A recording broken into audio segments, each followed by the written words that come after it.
Chapter 1057.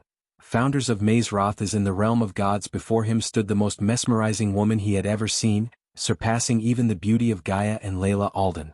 Yet, despite her alluring appearance, Michael remained composed and unaffected, surprising Marley. As she moved closer, he simply conjured robes to cover her and addressed her calmly. "Pleasure to meet you, Goddess Marley, I presume," Michael said, his demeanor unwavering.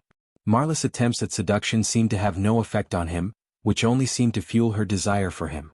She couldn't resist moving closer, her breath hot on his skin, and her intoxicating fragrance filling the air.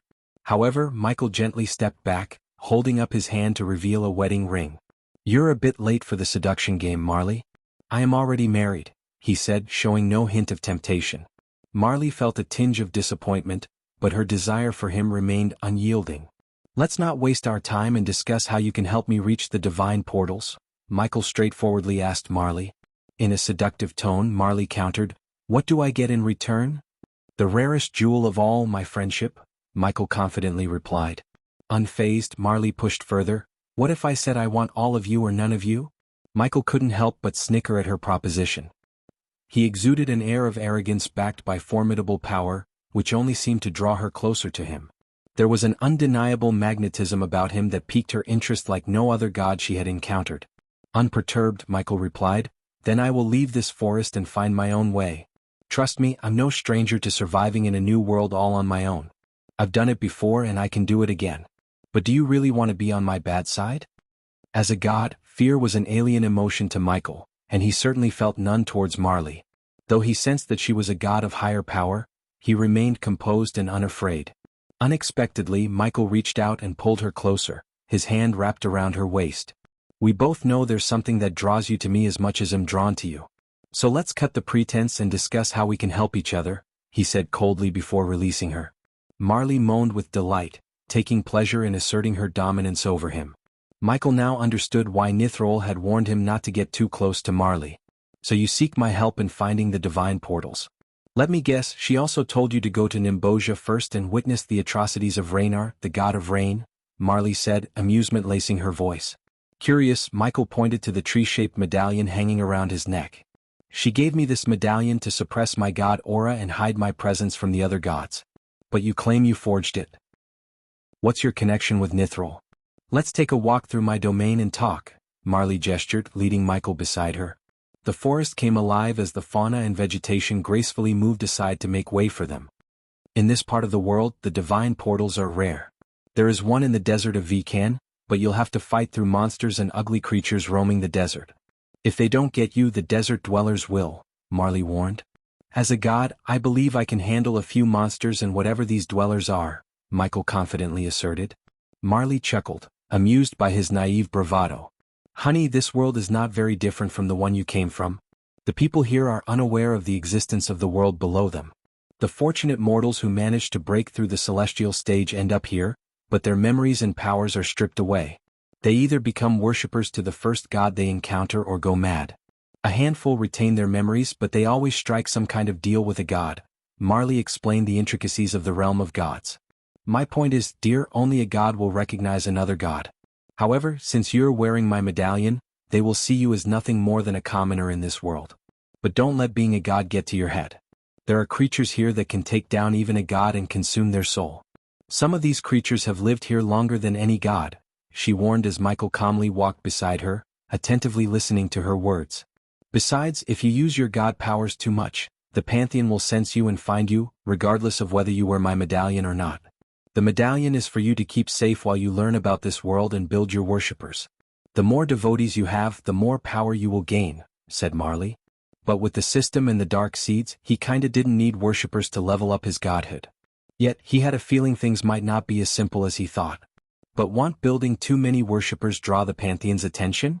Michael asked. "It certainly will. Did you expect your life to be easier here? That's why Nithrol prefers the mortal realm over the realm she was born in," Marley chuckled. "Things are simple in the mortal realm, but here, everything is complex and messy, thanks to the Pantheon. Now, let me tell you something that will complicate things even further for you. Since I assume you won't join a Pantheon, you won't get your own kingdom. So, you have to poach worshippers from other gods. Trust me when I say this, gods do not like it when their worshippers are taken away. Piss them off too much and they will send their angels to smite you, Marley warned Michael, relishing in the challenge she presented to him. But luckily for you, there is an opportunity you can exploit. The Thunder God and Rain God are not on friendly terms. If one of them were to die, you could potentially claim their kingdom if you plan your moves right. However, it will draw the attention of the Pantheon. So whatever you do, it's impossible for you to survive here without crossing paths with the Pantheon. My suggestion to you is to draw their attention and strike some kind of deal. They are all too focused on Dagon, so they might be willing to bring you to their side. Desperate times call for desperate measures, honey, Marley advised, enjoying the thrill of revealing the complexities of the realm of gods to Michael. Marley suggested that Michael work with the Pantheon rather than against them. However, she had no idea about his true plans to ally himself with Dagon and fight against the Pantheon. As he listened to her explain the complexities of the world, Michael began to consider the idea of working with the Pantheon, at least for the time being. I don't think the Pantheon will welcome me with open arms, Marley. Apparently, the god of time and space has a bone to pick with me. And your god of war crashed my wedding, Michael said, watching Marla's reaction closely. As soon as she heard the name God of War, her face drained of color and she trembled in fear. You seem to have pissed off two of the most powerful gods in the Pantheon. How did you do that? Asked Marley, clearly taken aback by the revelation. Michael chose not to reveal too much and pretended to have no idea about the reasons behind the god's enmity towards him. He didn't want to give away too many details to Marley, as he was still uncertain about her true intentions and allegiances. I don't know, Michael shrugged in response to Marla's question about Rudra's actions.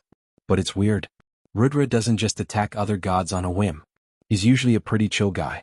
If he decided to do what you said, he must have had a pretty good reason. Damn, I hate thinking too much. This is why I stay as far as possible from the Pantheon and their bloody politics. Marley pouted, clearly frustrated with the complexities of the godly world. As they continued walking through the forest, the silence between them lingered for a few moments before Marley finally spoke up. You can spend the night in my forest and we can talk more about this world, she offered. Thank you for your hospitality. But I need to ask you something. Why are you helping me? Michael inquired. Because I need your help, obviously. I told you about the war between the Rain God and the Thunder God. Many of my worshippers are getting caught in the middle, and they both don't care about the worshippers of another god. Since I cannot leave my domain, I want you to find a way to bring my worshippers here, Marley explained her reasons. And why can't you leave your domain? Michael asked curiously. Not just me, honey. No god who has a kingdom can leave their domain. You'll have to ask the Pantheon why, Marley responded with a hint of mystery in her voice. The sudden revelation that no god could leave their domains opened up a world of possibilities for Michael to exploit. If he could somehow kill a god, there wouldn't be interference from another god. But to achieve such a feat, he needed to learn more about the god-killing arrows. Have you ever heard of the people who discovered Mazroth? If you know Mazroth in the mortal realm, that is? Michael asked Marley. But when Marley heard his question, she burst into laughter. I know them very well. They are no longer just people, darling. They are gods here and serve the Pantheon, Marley said, surprising Michael with this unexpected twist. When did everyone become a god? I have the worst luck in the entire universe, Michael sighed inside. Chapter 1058 The Worshippers of the God of Darkness. Honey, they've been serving the Pantheon for thousands of years. No wonder they were made into gods, Marley remarked as she licked her wrist, conjuring a camp. With a flick of her wrist, several logs flew toward the campfire and landed neatly. Michael settled onto a log facing Marley. I thought you cannot turn someone into gods, Michael said. We all thought so. Life is full of surprises, especially when it comes to the Pantheon. Speaking of making gods, that's one of the reasons why Dagon rebelled against the Pantheon, Marley explained. At the mention of Dagon's name, Michael's curiosity was piqued. He wanted to learn more about why a god like Dagon was banished from the realm of gods and relegated to ruling over hell. What do you mean? Michael inquired. Surprisingly, Vidora curled into his inner pocket and fell asleep. Dagon was always curious and an old god. Many gods don't know the truth. What I do know is that he started asking the Pantheon too many questions about their origins, their powers, and their creator, Marley elaborated. I believe it triggered the conflict between the Pantheon and Dagon. To know more, you'd have to ask either the Pantheon or Dagon himself, Marley chuckled as if making a jest. But seeing the chilling expression on Michael's face, her smile faltered. I was joking. Never try to involve yourself with Dagon, Marley cautioned Michael, her fear palpable in her eyes and words. This only fueled Michael's curiosity further. If he was to align himself with Dagon against the Pantheon, he needed to learn more about him. From what I've heard from you, Dagon didn't seem like a villain. There must be more to the story, Michael remarked. Dagon is not the good guy in the story, darling. He slaughtered millions of devotees of other gods, mainly those in the Pantheon and their angels. He razed places where the Pantheon held dominion, causing countless deaths. His thirst for knowledge and hatred for the Pantheon turned rivers of this world into streams of blood, Marley explained. Michael absorbed her words silently, then pressed further with another question. You mentioned that if one of the rain god or thunder god were to die, I could potentially take over their kingdoms. How does a god die? Specifically, how can a god be killed? Marley responded with a chuckle to his inquiry. Honey, that's a question nobody can truly answer. No one has witnessed a god's death or how one can be killed. Legends and tales speak of ancient monsters capable of devouring a god's soul, but we've never seen a god die. Not since I've been around, and believe me, that's quite a long time. But I do believe that anyone can be killed if the assailant is skilled enough, Marley said, her smile containing a hint of intrigue as if she had sensed a killer within Michael. The reason I mentioned Raynar or Cronar potentially dying is that I have a sense you're exploring ways to slay a god. Your devotees, even though they are few and hunted by many, believe that only you, the god of darkness, possess the ability to bring down a god. Fortunately, the Pantheon doesn't seem to be putting too much stock in that belief. Otherwise, you'd be at the top of their hit list alongside Dagon, Marley explained. I have worshippers? Michael was taken aback by the revelation. Yes. Somehow, some of your temples have managed to stand despite the Pantheon's influence, Marley said. Her limited knowledge of the previous Dark Lord and her confined access to the outer world of the realm of gods meant she wasn't familiar with the history of the previous god of darkness. Now that you're here, you'll likely start hearing prayers directed your way, Marley added. As Michael processed everything Marley had shared about the gods and the realm of gods, a thoughtful silence settled between them. But before you embark on your godly pursuits, I need your assistance to save my worshippers. Do we have a deal? Marley inquired. With a resigned sigh, Michael nodded. It's a deal. But to reach Nimbosia, I still require your guidance to locate a divine portal, Michael stated. As I mentioned earlier, the nearest portal is in the Viken Desert, within the Temple of Hayathi. Yet, reaching the portal won't be straightforward. But I have full faith in your abilities to locate it, Marley assured, causing a faint smile to grace Michael's lips. I can fight my way to the portal, but how am I supposed to ensure the safe passage of your worshippers through the same portal? Michael voiced his concern. Battling monsters and opponents was one thing, but safeguarding innocent lives was another matter entirely. That's something you don't need to worry about. Among my followers, there's an individual who possesses an artifact granted by me.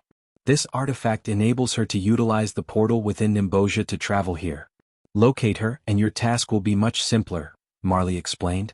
Beneath her initial facade of a lustful deity, Michael was beginning to glimpse a compassionate and considerate goddess. Nithrol's counsel to seek Marla's assistance had proven wise. However, Michael sensed there might be a history shared between Nithrol and Marley, a story he felt wasn't appropriate to delve into at the moment. Rest now. You can set off for the Viken Desert as soon as tomorrow, Marley suggested, her demeanor shifting. The warm and benevolent goddess he had seen earlier was replaced by her previous allure and desire towards him. Yet, Michael merely smiled and settled down on the ground. Would you like a view? Marley inquired playfully. With a wave of her hand, the canopy above them shifted, revealing a night sky adorned with countless stars. As Michael lay beneath the starry sky, his eyes closed and he began drifting into slumber. Within his dreams, faint whispers grew louder, chanting, "May the god of darkness embrace us." He found himself in a shadowy realm, surrounded by figures cloaked in absorbing darkness. They encircled a powerful stone statue resembling him, in a room adorned with pulsating symbols. The chant intensified, summoning his godhood with reverence and longing. Michael felt a connection to these worshippers, united by an unseen thread. Gradually, the dream's edges blurred, figures fading, and the room contracting until only the chant remained. Then, like a fading whisper, the dream dissolved, leaving him in tranquil slumber. Amidst his dreams, Michael heard a persistent call, "Wake up," from Iag. The soft nudging of Vidora's heads against his face accompanied the summons. Gradually, the dream world gave way to the gentle embrace of reality. The morning greeted him with the melodic chirping of birds and the soothing caress of a calm breeze. As his eyelids fluttered open, he was met with the gentle warmth of the rising sun on his face. The world slowly came into focus, and his gaze met Vidora's watchful eyes fixed upon him. "You're awake," Michael heard Marla's voice and rose from the ground. Vidora swiftly hopped back onto Michael's shoulder, readying themselves for the journey to the Vikan Desert. "If you set out now, you should reach the Vikan Desert by nightfall. But wait at the desert's edge until sunrise before venturing further. In other words, avoid traveling through the desert during the night," Marley cautioned with a serious tone. "Why?" Ayag inquired. "You'll understand once you witness the monsters that roam the desert at night," Marley replied succinctly. "But remember what I told you. Don't use your godly powers excessively, it'll alert the Pantheon. Rely on your swords in battle," Marley advised. "You mentioned these monsters can even devour a god. So how are we supposed to fight them with just swords?" Ayag retorted, his tone laden with skepticism. "Figure it out, genius. Unless you want the Pantheon breathing down your neck, follow my advice," Marley retorted with a sly smirk. "He'll handle it," Michael interjected before an argument could ignite between Ayag and Marley. "Good. Now go," Marley gestured for them to depart. "N0 Velus B. C0 Mas." Michael took a step forward. Marley lightly tapped her forehead and conjured a golden parchment with a flick of her wrist. "This parchment contains a map detailing the journey from here to the Vikan Desert. Use it wisely." Marley tossed the map to Michael, then moved forward to kiss him on the cheek. "Back off." Michael was taken aback as all three heads of Vidora, Kane, Sarba, and Ayag hissed at Marley in unison when she kissed him. "You're not getting close to Gaia's man," Ayag hissed, their fierce loyalty to Gaia, Michael's wife, evident in their protective stance. "He'll catch up with you later." Michael brushed aside the confrontation and began ascending into the sky.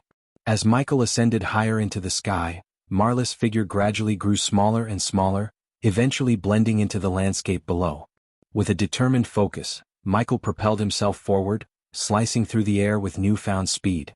The wind rushed past him, carrying the distant echoes of Marla's words and the memories of their conversation. Following the guidance of the map Marley had given him, Michael dashed forward through the vast expanse of the sky. His destination lay in the distant horizon, the treacherous Vikan Desert. The golden parchment in his hand provided a roadmap for his journey, outlining the twists and turns that would lead him to his destination. Beneath him, the forest he had spent the night in began to shrink, gradually fading from view as he soared higher. The once lush canopy gave way to the open sky, and the vibrant greenery vanished, leaving behind only the endless stretch of blue above and the earth below. After 2 days of continuous flight, the expanse of the Vikan Desert finally came into view beneath the darkened night sky. Michael's eyes fixed on the seemingly tranquil desert landscape on the horizon. The vast stretch of sand and dunes appeared deceptively calm from a distance, but a sense of unease began to creep in. "Does anyone else have a foreboding feeling about this desert?" Sarba's cautious question broke the silence as they approached the desert. Michael gradually reduced his speed, gliding closer to the desert's edge. The sand seemed to shift like a constantly moving canvas, with ripples and waves forming intricate patterns under the night sky. The air was cool and carried a hint of sand, a testament to the desert's harsh environment. The starlit sky stretched above, providing a stark contrast to the arid desert below. Despite its serene appearance, Michael couldn't shake the feeling that there was more to this desert than met the eye. As he drew nearer, the sense of unease only deepened, reminding him that appearances could be deceiving. Approaching the desert's edge, Michael was suddenly confronted by an unimaginable sight. Emerging from the sands with a thunderous roar, a colossal creature reared its head, a nightmarish embodiment of terror. This behemoth resembled an immense centipede, its segmented body extending far into the desert. The moonlight illuminated its scales, casting an eerie glow across its hide. The creature's roar resonated through the silent desert, sending shivers down Michael's spine.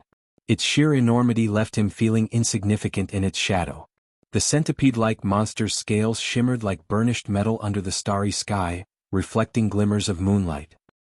Each segment of its body was adorned with sharp, glistening spines that seemed capable of tearing through anything that dared to challenge it. Its many legs undulated with a disturbing fluidity as it moved, kicking up swirls of sand in its wake. The creature's eyes glowed with an otherworldly intensity, fixated on Michael and his companions as they hovered above the desert floor. The realization struck Michael with a jolt. This was undoubtedly the reason Marley had cautioned against traversing the desert at night. The monstrous centipede before them was a testament to the dangers within the seemingly tranquil landscape. What in the holy hell is that? Sarba's voice trembled with shock. Chapter 1059 The goddess of all monsters standing beside a withered tree at the desert's edge. Michael swiftly retrieved a handful of drones from his space ring. With a command, the drones whirred to life, taking flight and venturing into the depths of the desert. Their tiny forms buzzed against the strong desert winds, disappearing into the vast expanse to gather information. The recent encounter with the colossal centipede monster left Michael still reeling, his thoughts momentarily dazed by the sheer magnitude of the creature. It was the second time he had encountered such an immense monster, the first being the colossal bull within the demon's grave. Sarba's voice crackled over the communication channel as he reported, "I can't detect any discernible energy radiation from that creature." Ayag echoed the sentiment, adding, "Same here, there's nothing registering on my radar." Turning to the source of his guidance, Michael queried the system for assistance, his use of the system's abilities now more judicious considering his dwindling amount of badass points. He had spent a significant portion to arrive in the realm of gods. "Is there a way to gauge the power level of that monster?" he asked. The system's reply was immediate. The system can provide a device for power level estimation for a cost of 400,000 badass points. Michael weighed his options. "You can, but I want to assess if the creature is stronger than me or not." The system interjected with caution. "While the system's main priority is your safety, engaging with a monster of that magnitude could trigger the use of your powers. It's advisable to avoid using them, as the Pantheon could detect you once they're activated. It's recommended to hold off on using your powers until you're more capable." "Speaking of growing stronger, I need 2 more dark seeds to advance to level 3 godhood, correct?" Michael inquired. "That is correct," the system confirmed. The system outlined that to reach godhood level 3, Michael required 3 seeds of darkness, and 4 to attain level 4. Beyond level 5, his progression would involve specific tasks and locating potent artifacts, a relatively straightforward path compared to other gods, who often remain stagnant in their godhood level due to unattainable challenges. While Michael engaged in this internal conversation with the system, his attention was drawn to a curious sight. Within the desolate landscape, he spotted several cloaked figures stealthily taking cover amidst the ruins of a structure, concealed within the heart of the desert. Michael quickly zoomed in on the figures using the tablet he held in his hand. Vidora's multiple heads leaned in closer, examining the feed from the drones. "Desert dwellers?" Ayag questioned, his tone laced with curiosity. "N0V-B. C0M, it appears so," Michael replied, his eyes fixed on the images. "Why would they be in a place like this?" Sarba pondered aloud. Kane, another of Vidora's heads, chimed in with a more pressing concern. "Perhaps the question should be how they're surviving the desert's monsters during the night." One of the figures within the drone feed broke away from the group, seemingly to relieve himself. Cloaked in robes that concealed their identities and goggles to shield their eyes from the abrasive sand, they moved with cautious familiarity. The man ventured outside the shelter of the ruin, his gaze inadvertently falling upon the colossal centipede monster, the Sand Emperor, seemingly drilling into the sand without much concern. "Are you sure this is the right place for the deal, Gadden? We've been waiting here for days and I'm getting tired of this endless sand," the man muttered as he attended to his business. Listening intently to the conversation, Michael's curiosity deepened. The dialogue hinted at some kind of transaction, a deal in progress and a mysterious artifact involved. The mention of angels that served gods, added a layer of complexity to the situation. "That's what Raynar's angel informed us. Once we secure the artifact, we're supposed to hand it over to the angel for payment," another man replied. "What comes next after that?" the man outside the ruin inquired. "I can't say for certain. Maybe Raynar's angels plan to use the artifact to eliminate Kroner's angels and put an end to their ongoing conflict," the speaker responded, his annoyance at the situation evident. "Ease up on the war, Gadden. Wars are profitable, especially when they're gods fighting each other," the man outside the ruin chuckled. Gadan's voice held a mixture of frustration and fear as he added, "I know, but I despise dealing with those angels. They give me the creeps. Besides, they always choose death traps like this to conduct their business." The conversation among the figures left Michael with even more questions. The enigmatic artifact, the angels serving gods, and the intricate dynamics of their dealings intrigued him. "I'm heading to Oceania after this mission, hoping Lord Ethos blesses me with a safe voyage to my homeland," Gadden mentioned, revealing his future plans. Michael's attention was riveted to the group as he continued to observe them through the drone's camera feed. A small, glimmering object caught his eye, hanging around their necks like a pendant. "Hey, what's that glow?" Kane inquired, his sharp sight picking up on the unusual radiance. Michael swiftly took control of the drone, guiding its mechanical arms to extend from its body. With focused intent, he directed the drone in a lightning-fast descent, deftly snatching the glowing object from around the man's neck.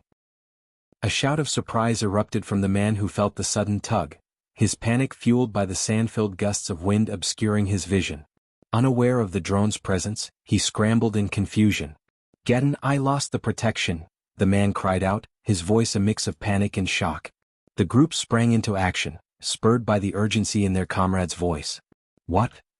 Gadden's exclamation was a mix of disbelief and concern.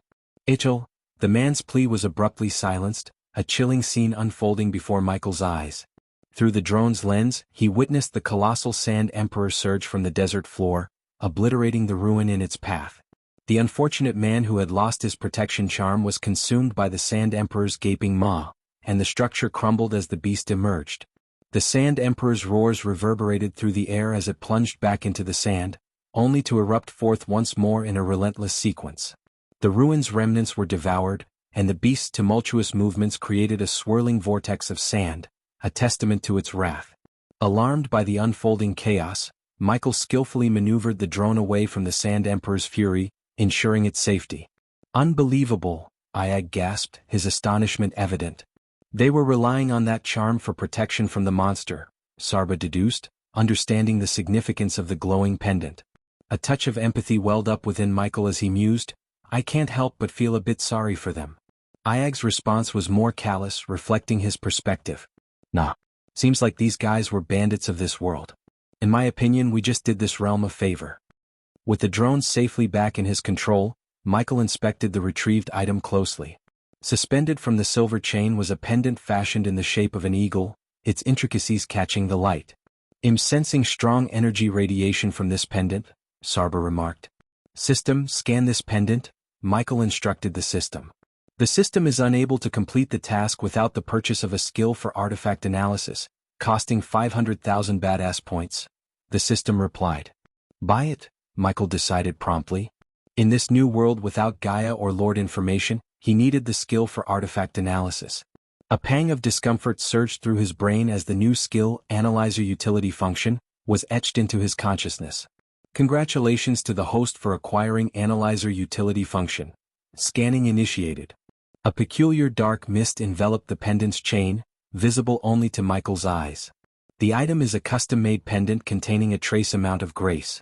It possesses the capability to generate a protective barrier around the wearer, specifically effective against monsters and certain creatures in specific biomes, the system conveyed after analyzing the item. With this information, Michael tapped his armor twice, revealing a small compartment. Carefully, he placed the chain within the compartment, securing it around his neck. He wanted to avoid the risk of losing the pendant to an unexpected encounter, which could trigger the Sand Emperor's attention. "What on earth are you up to?" Ag questioned. "This pendant seems to have the power to ward off the Sand Emperor," Michael answered. Stepping forward, he prepared to ascend into the sky, but his intentions were promptly thwarted by Iag and Sarba. Wait. First, are you sure? Second, don't we need it?" Iag interjected, expressing his concerns.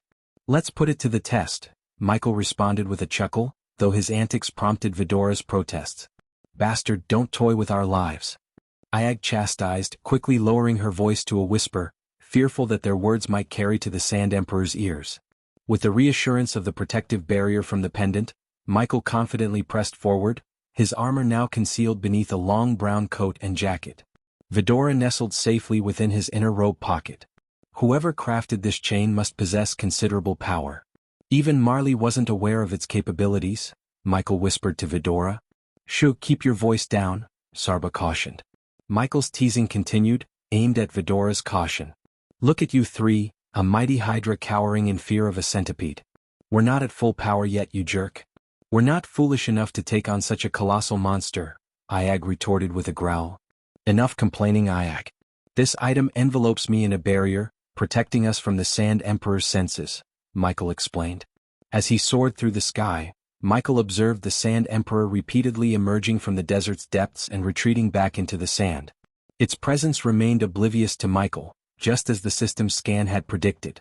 During his flight, he noticed a marble temple rising from the desert. What's that? Ayag peered out, spotting the temple. Could that be where the divine portal is? Sarba questioned.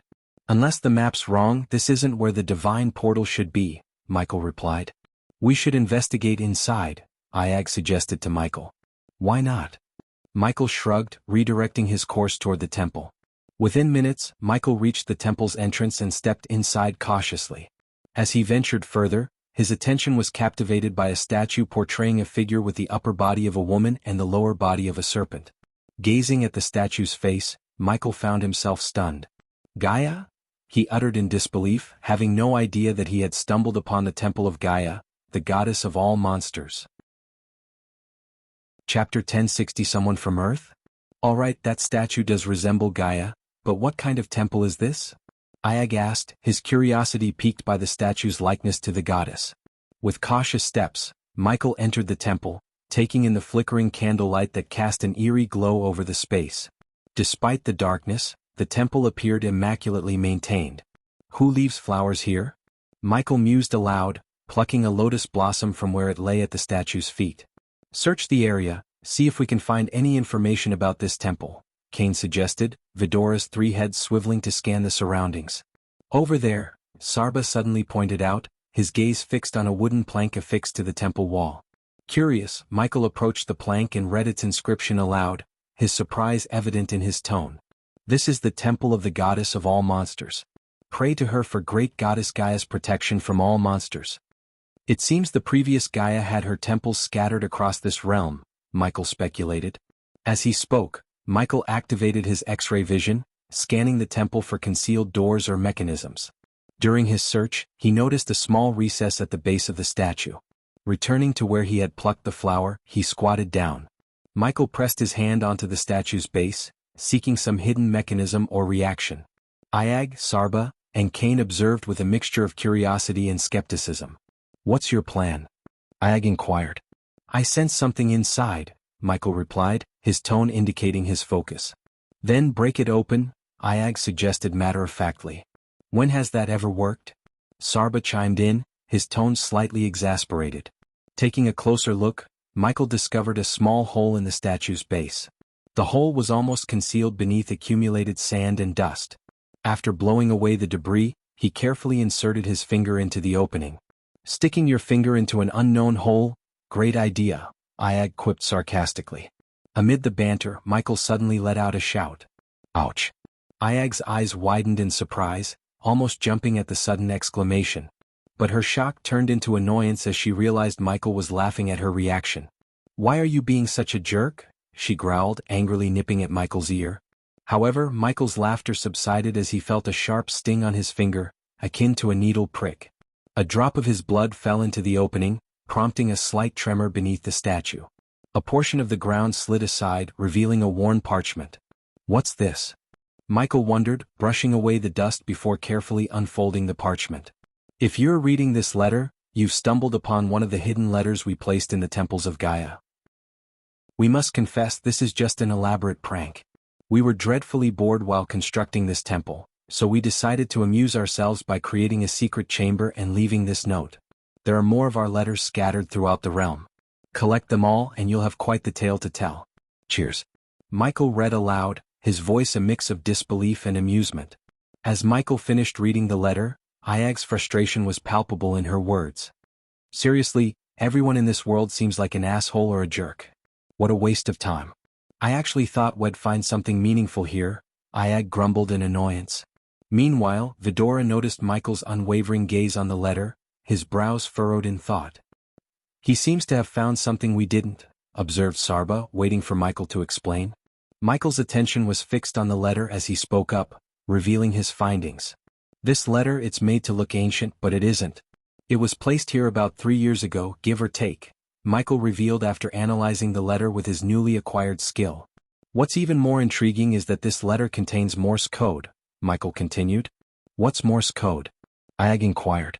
It's a method of communication that uses combinations of dots and dashes to represent letters, numbers, and symbols.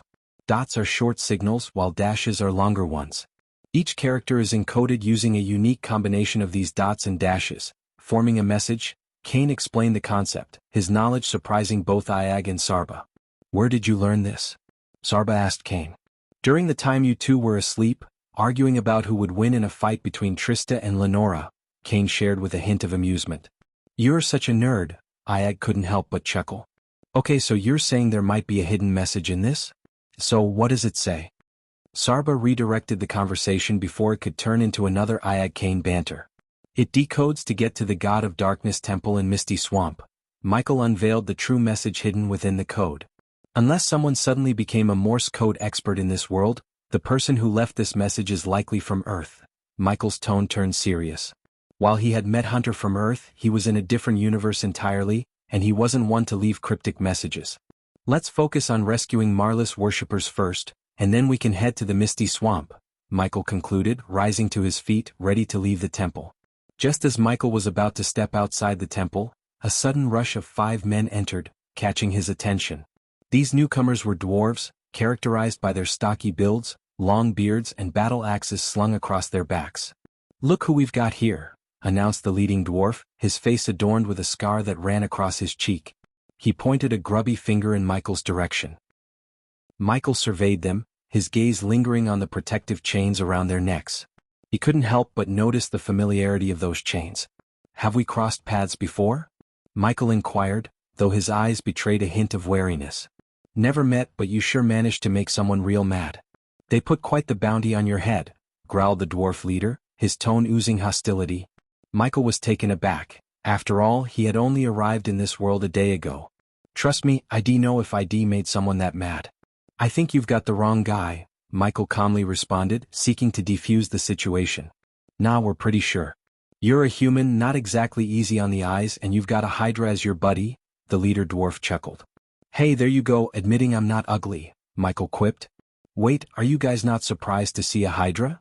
Ayag interjected, her voice tinged with confusion. Not really.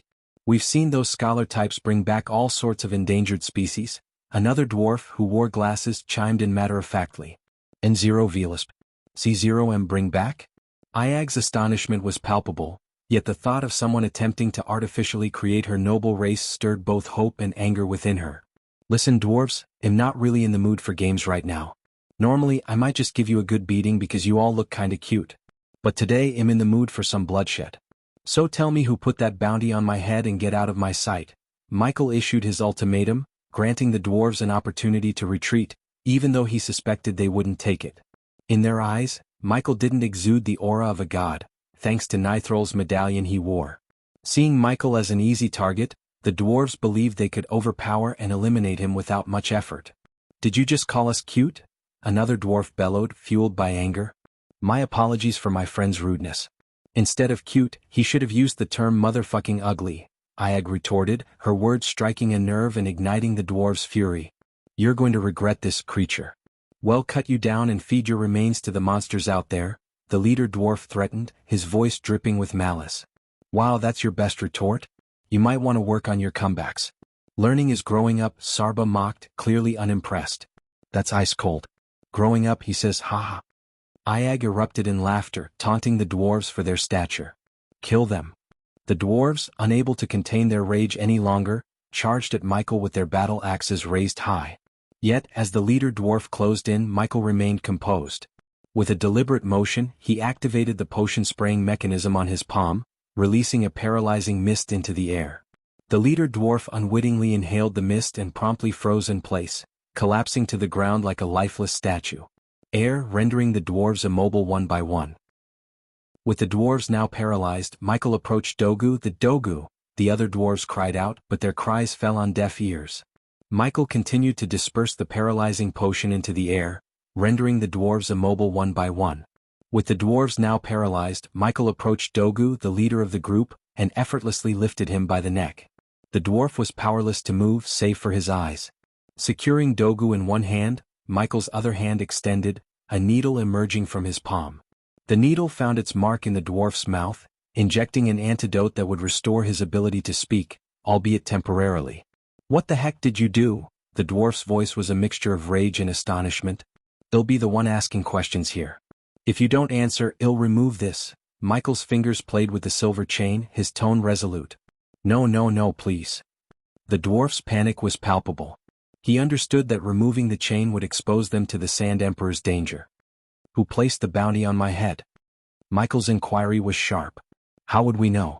We just came across a poster with your description and whereabouts," the dwarf responded. "Where did you come across this poster?" Michael probed further. "Birmian City," came the dwarf's answer. "Where's that?" Ayag's voice chimed in. The dwarf appeared somewhat bewildered by the question. After all, Birmian City was the sole settlement in the Viken Desert. It stood at the desert's edge, safeguarded from the monster-infested regions. "North from here," the dwarf replied. While Michael continued his questioning, his sharp eyes caught a glimmer on one of the buttons adorning the dwarf's leather armor. Picking up the button, he discerned tiny, nearly invisible runes etched onto it. A hidden camera? Michael's surprise was evident. Once again he was caught off guard by the presence of concealed surveillance. Lifting the button to his face, he addressed the camera directly. "To whoever's watching, know this. I'm coming for you." With that, he crushed the camera, his analyzer confirming that the feed source couldn't be traced. Chapter 1061 Angels of the Gods, what are you gonna do? Dogu, the dwarf leader, questioned Michael, his tone a mix of defiance and curiosity. Michael offered no response to Dogu's inquiry. Instead, he unceremoniously tossed the dwarf outside, treating the others with similar disdain, kicking them out of the temple as if they were inanimate objects. They landed in the sand outside the temple with a dull thud, their immobilized bodies barely able to react. As Michael emerged from the temple, he stretched his neck audibly, preparing for what came next. "You bastard! Give us the antidote." Dogu's shout resonated, but Michael continued his course of action, tying the paralyzed dwarves together with swift and precise movements. "Do you like flying?" Michael inquired of Dogu, his words dripping with irony as the other dwarves struggled helplessly. All they could do was move their eyes, a stark contrast to the fluidity of Michael's movements. "What the fuck are you talking about?" the dwarf leader snapped, but before he could process it, he found himself lifted into the sky, tethered to the others. "Shit!" The scream escaped Dogu's lips in a high-pitched frenzy. The moment Michael nearly brushed the clouds, he released the rope that held the dwarves, leaving them to plummet. As they fell, the wind rushed against their faces. Dogu's cries filled the air, while the others could only experience the impending dread. Their lack of the protective chain became evident, and the inevitable outcome was clear. Michael, having distanced himself, witnessed the Sand Emperor emerge from the desert, its massive jaws devouring the diminutive figures. "Let's move," Michael declared calmly after the Sand Emperor had burrowed back into the dunes. "Is Birmian City marked on the map?" Ayag inquired. "No, but it's on our route to the divine portals," Michael replied, his gaze fixed on the map as he spoke. Eventually, Birmian City came into view on the horizon. The city was an extraordinary sight, nestled amidst the desert landscape. Its buildings were constructed from sand itself, an awe-inspiring example of melding architecture with the environment. Sand walls encircled the city, blending with the natural terrain, offering protection against the harsh desert winds. Torches flickered, casting a warm glow that danced across the sandy streets, illuminating the night as Michael approached. "We should touch down and proceed on foot," Vidora advised before curling into Michael's coat pocket. "We really need to find a solution for your appearance. They'll have to remember to brew a transformation potion for you," Michael remarked as he gently landed on the sandy ground. "I'm curious about what those dwarves said. Creating our species artificially? How is that even possible?" Ayag inquired, seeking Michael's thoughts. "Given the right resources, knowledge, and time, almost anything can be achieved. We'll look into it later. For now, let's spend the night in the city, gather information about this realm, and then head towards the divine portals," Michael decided as he set off towards the city. Walking the path to the city, Michael was taken aback by the absence of guards, a surprise in itself. As he stepped inside, he noticed the bustling activity that unfolded before him, yet oddly not a single guard crossed his path. The city of Birmian sprawled before Michael, an intricate tapestry woven with sand and stone. Its buildings rose from the desert, constructed not from conventional materials but from the very sand beneath his feet. The structures blended with the environment, a testament to the resilience of the city's inhabitants. As Michael walked through the bustling streets, Conversations reached his ears, snippets of discussions that painted a clearer picture of this realm. "Did you hear the latest news about the war between Raynar and Cronar?" one person in the crowd asked another, their voices filled with a mix of curiosity and concern. "Yeah, it's been escalating. Some say Raynar's forces managed to secure another territory," the second person replied, shaking their head. "And what about the worshippers of Agra?" a third voice chimed in, worry etched in their tone. "I heard they're preying on those fleeing the war. People trying to escape are being killed or robbed. True. Is becoming a nightmare. Those Agra worshippers believe that the chaos from the war feeds their god's power," the first person said, their voice tinged with fear.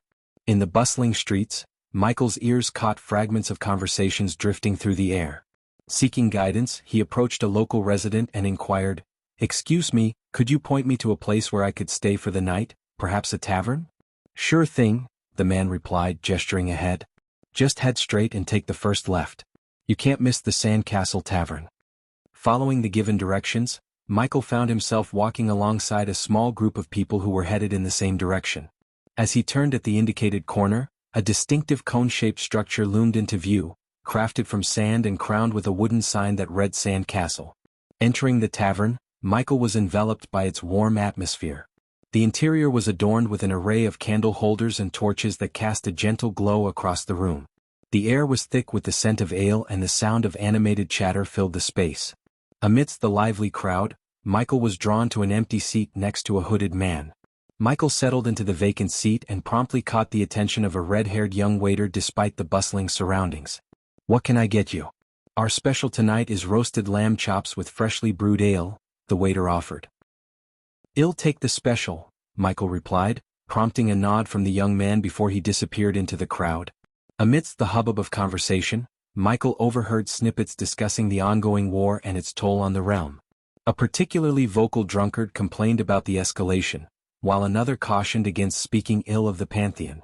Others joined in, expressing their collective desire for the conflict to end, blaming the Agra worshippers for profiting from the chaos.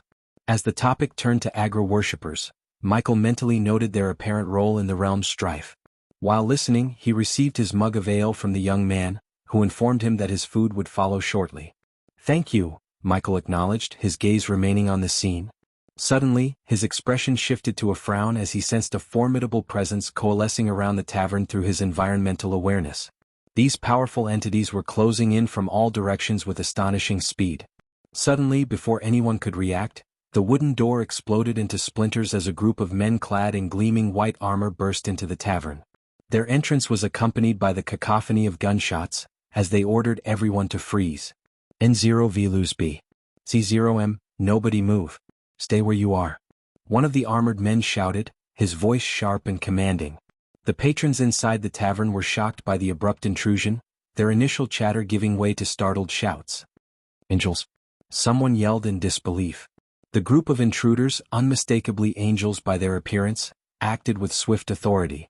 They pointed their weapons at the bewildered crowd, forcing them to drop to their knees in submission. Fear and panic were palpable in the air as people complied, their faces etched with terror. Michael's gaze locked onto the angels, taking in the feathery wings on their backs and the gleam of silver swords hanging at their waists. Their imposing presence and the gleaming armor marked them as formidable beings, and he remained still in his seat, carefully observing the unfolding scene while keeping his own abilities concealed. As the tense minutes passed, one of the angels approached Michael's table. With a stern expression, the angel forcefully pushed him and the man seated beside him to the ground, their bodies ending up on their knees. The pressure of the angel's hand on his shoulder was firm, leaving no room for resistance. Gradually, the scene repeated throughout the tavern, with the patrons being forced to kneel under the watchful eyes of the angels. Michael observed as the once lively atmosphere turned into one of complete submission. Fear was evident in the eyes of the people, who avoided making direct eye contact with the celestial beings that had invaded their space. Whispers of prayers and muted sobs filled the air as the angels established their dominance over the establishment. Michael remained vigilant, his instincts telling him that this encounter might have something to do with the events in the realm, possibly connected to the war between Raynar and Cronar.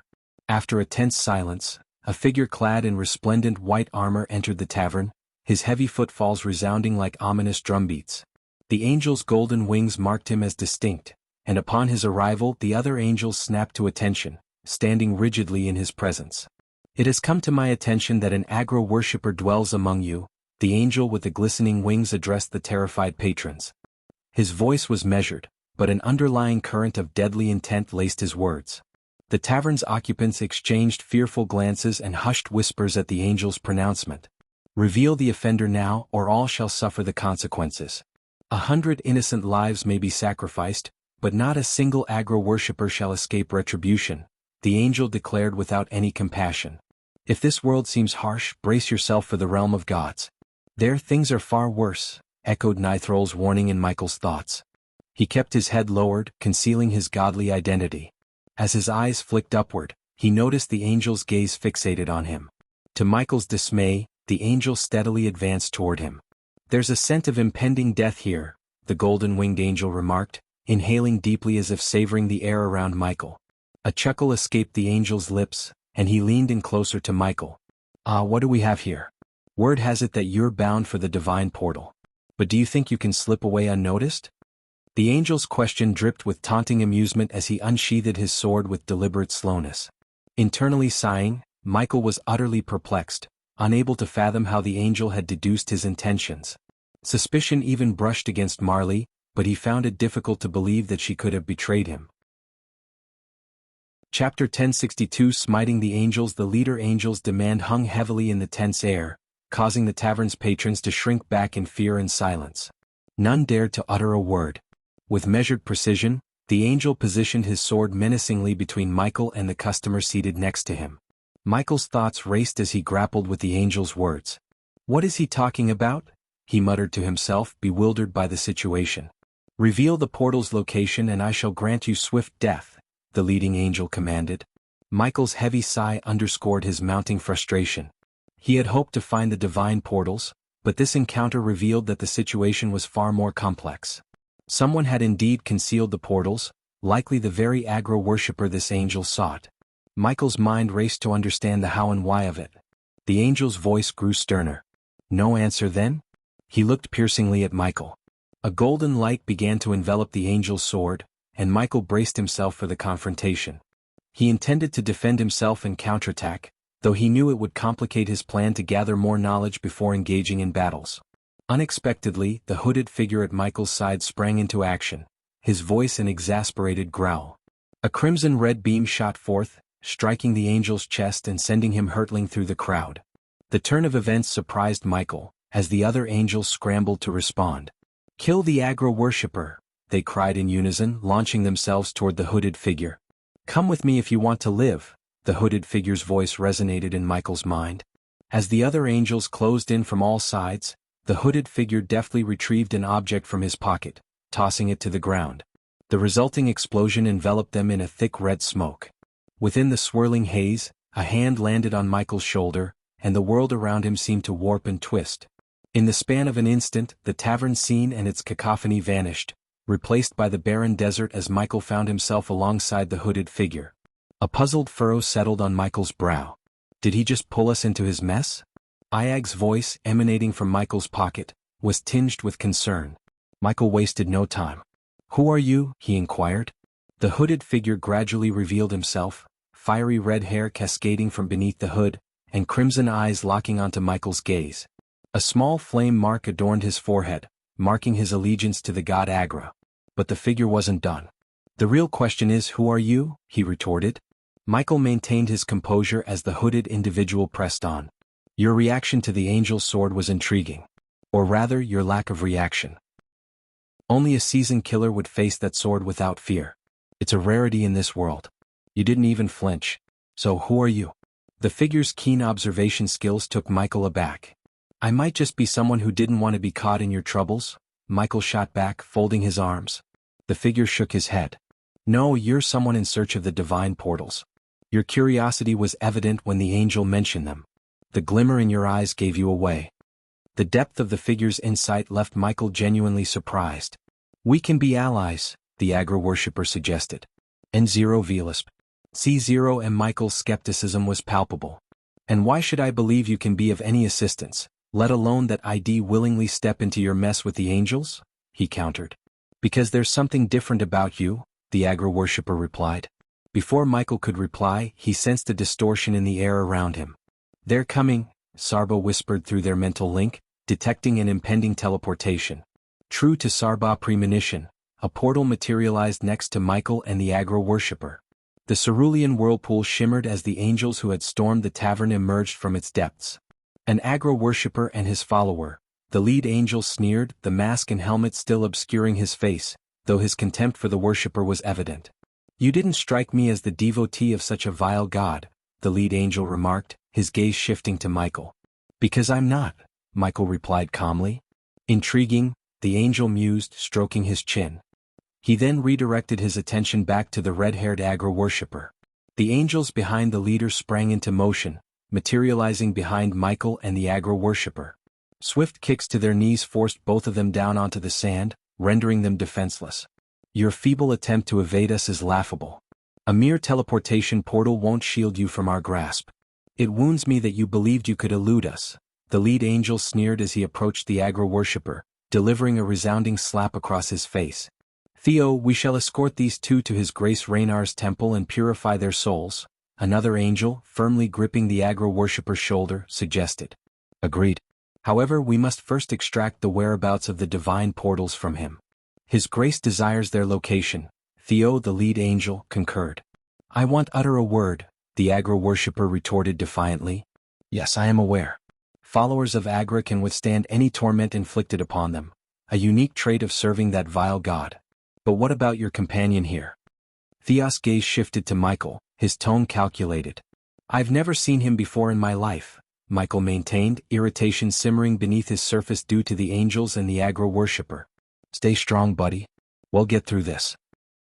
"Don't let these jerks intimidate you," the aggro worshipper reassured Michael, employing a cunning ploy to mislead the angels into believing they were allies. "Unbelievable," Iag hissed, her vexation evident. Michael caught onto the aggro worshipper's ruse and his sly grin, but when Theo turned his attention back to Michael, the grin faded, replaced by a counterfeit rage. "Don't you dare lay a finger on him," the aggro worshipper erupted. Theo's facade shifted from anger to amusement with a devilish chuckle. "Which part of your friend do you cherish most? Personally, I'm quite fond of cutting what lies between his legs. But let's begin with his fingers," he remarked, exuding a sinister demeanor. "Take a look at him. Does he really seem like my friend?" Michael interjected, realizing the crafty maneuver the aggro worshipper was attempting. As Theo turned to scrutinize Michael, the smile melted away, quickly replaced by a veneer of faux anger. "Don't think for a second you can manipulate us," Theo hissed under his breath. "Fucking idiots," Iag whispered, her frustration palpable. Theo advanced slowly toward Michael, while the angel behind him seized Michael's hand and elevated it. "Agra is watching all of this, you bastard. You will come to my aid. Remember the might of the god Agra," the aggro worshipper exclaimed defiantly. "No, he won't," the angel retorted, producing a golden orb with a deft motion. With a toss, the orb settled onto the sandy ground, forming a shimmering golden dome around them. "You're now severed from teleportation and barred from utilizing any powers granted by your loathsome god. Agra can offer you nothing," Theo taunted. "In truth, no deity can provide refuge," Theo added with a mocking laugh. Meanwhile, Michael hastily instructed his analyzer to evaluate the golden orb. "This item is an energy disruptor. It will obstruct all surveillance and halt energy flow through its barrier. It can also conceal your divine aura if you choose to employ your powers. However, this item has a one-time use limit," the system analyzer conveyed to Michael. Unbeknownst to the angels and Theo, they had unwittingly encased themselves with a god. Their intention was to isolate the aggro worshipper and thwart any intervention from the deity Agra. "We shall commence with his pinky, savoring the process," Theo remarked, positioning a dagger over Michael's pinky finger. "I always seem to find myself in trouble when I attempt to avoid it," Michael sighed. Theo was taken aback, expecting Michael to scream and plead for help. Instead, Michael appeared composed and sighed. "Just so you know, I was being truthful. I had never met him before," Michael stated calmly. "Stay strong, brother," the aggro worshipper shouted, maintaining the pretense of camaraderie between himself and Michael. "You don't need to pretend any longer," Michael remarked. "I've had enough of this," Theo snickered, thrusting his dagger at Michael's pinky.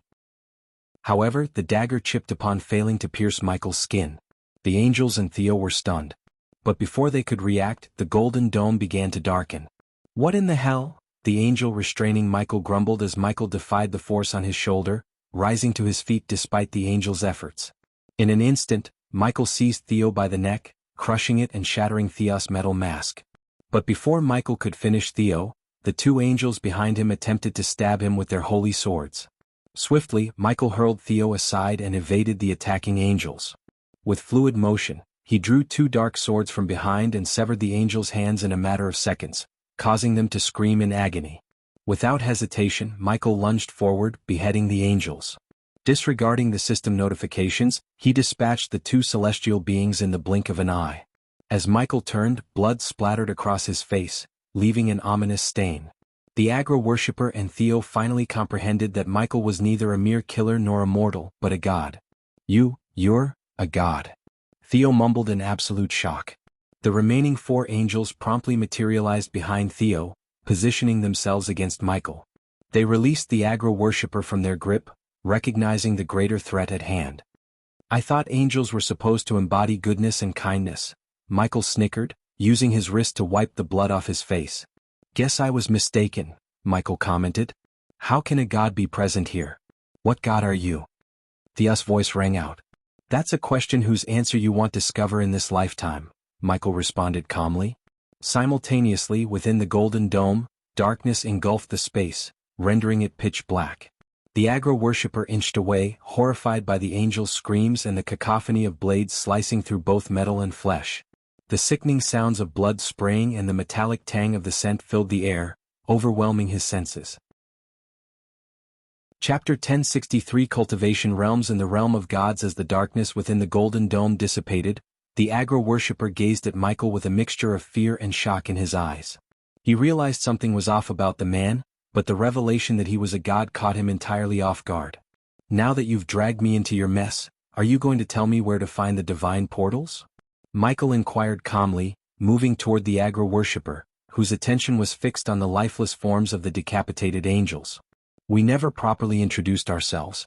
Let's start with your name, Michael proposed, extending his hand to help the agro-worshipper to his feet. Despite his astonishment, Darth grabbed the god's hand and stood up. I am Darth, the agro-worshipper replied. I am Ghost, and your continued existence hinges on your discretion regarding what transpired here, Michael stated to Darth with a reassuring smile. An unsettling shiver ran down Darth's spine in response. Now, shall we head to where you've concealed the divine portals before more angels appear? Michael queried. Observing the fading flicker of the golden dome, he knew its effects were about to wane. Accordingly, he directed his hand outward, unleashing a stream of dark flames that swiftly reduced the angels to ashes. Darth felt the temperature surge dramatically, causing him to break into a sweat. The bodies were soon reduced to ash, and the temperature normalized once the dark flames subsided. Darth nodded, rendered nearly speechless by the presence of such a formidable god. As the dome's remnants vanished entirely, Michael began to walk away from the scene, and Darth followed by his side. I never anticipated that the goddess of luck, Fortuna, would come to my aid by sending a god, Darth confided as they walked. So, you used to be a worshipper of Agra, Michael remarked, seeking to delve deeper into Darth's knowledge of the world. I was, but am out of that game now. Am a drifter, unbound to any god, Darth revealed. That sounds like quite a situation. So what's your plan? Considering the angels won't leave you be, and it seems Agra won't be rushing to your aid anytime soon, Michael continued the conversation, adopting a guise of someone familiar with the world. Darth had knowledge about the world's workings, and Michael needed to gather more insights from him. I'm heading to the infinite ocean. The divine portals will serve as my means to get there. I can escape this wretched place and live out the rest of my days on the ocean, fulfilling a dream of mine, Darth explained. But if the angels believed you found and concealed the divine portals, why didn't you use them to leave instead of returning to Birmian City? Michael inquired. I needed to say my farewells to someone I hold dear. With that done, I can depart this realm in peace, sighed Darth. Your journey would have been a lot less peaceful if you hadn't crossed paths with me, Michael retorted with a smirk. True, fortune has shown me favor, Darth replied. However, luck won't suffice to keep you safe unless you reveal the location of the hidden portals. I need them to reach Nimbosia, Michael stated firmly. You can use them to reach your desired destination. I wish you luck. You'll need it once the Pantheon catches wind of a rogue god wandering about, Darth said as they continued their journey across the desert. You managed to kill Raynar's angels, but don't underestimate the ones the Pantheon will send. They'll be far more formidable, each at or above the elemental attunement realm, Darth warned. Michael mentally noted the cultivation realm levels of the angels and used this as an opportunity to learn more about the hierarchy of power in this world. He recognized that in this world, no matter how advanced the mortals' cultivation, they paled in comparison to the gods. Still, the cultivation realms of the angels determined their capacity to withstand a god's power. For example, only higher-level angels could survive merging their energy with their patron god's trace of grace. In this case, Theo was at the spiritual embryo realm, where cultivators form a spiritual embryo within their dantian, a seed of potential power. This level was the third in a 9-tiered cultivation hierarchy. Therefore, Theo could only endure a level 3 god's trace of grace. In essence, the angels' cultivation realm determined their ability to absorb and withstand a god's grace. Could you refresh my memory on your mortals' cultivation realms? Michael inquired, pretending ignorance while secretly seeking more insight. Darth, sensing something peculiar about the god beside him, no longer attempted to manipulate the situation. We have the initiate realm, chi awakening realm, spiritual embryo realm, elemental attunement realm, celestial resonance realm, soul ignition realm, ethereal fusion realm, void transcendence realm, and divine ascendancy realm, Darth listed. Michael mentally cataloged this information about the realm hierarchy for the inhabitants of this world. In truth, only a select few devout worshippers or those favored by the gods could even achieve the initiate realm. The majority of the population remained powerless, and some who had reached the celestial stage in the mortal realm, upon ascending, were stripped of their powers and memories, reborn as mere weaklings. As Michael continued walking, he recalled the words Marley had shared with him regarding the hierarchy of godhood in the realm of gods. The stages are fledgling god, demigod, celestial god, ethereal god, astral god, elder god, primordial god, transcendent god, and ancient god. Though it's said that the ancient god level has become a myth, as no one, not even the gods of the Pantheon, has managed to reach that pinnacle. As we approach the portals, we can part ways, Darth stated, breaking the silence that had enveloped them. Have you been to Nimbosia? Michael inquired of Darth. Yeah, a couple of times. It's a mess up there. Since you don't seem to be in the Pantheon, I'd advise against going there. Raynar can be even crazier than Agra at times.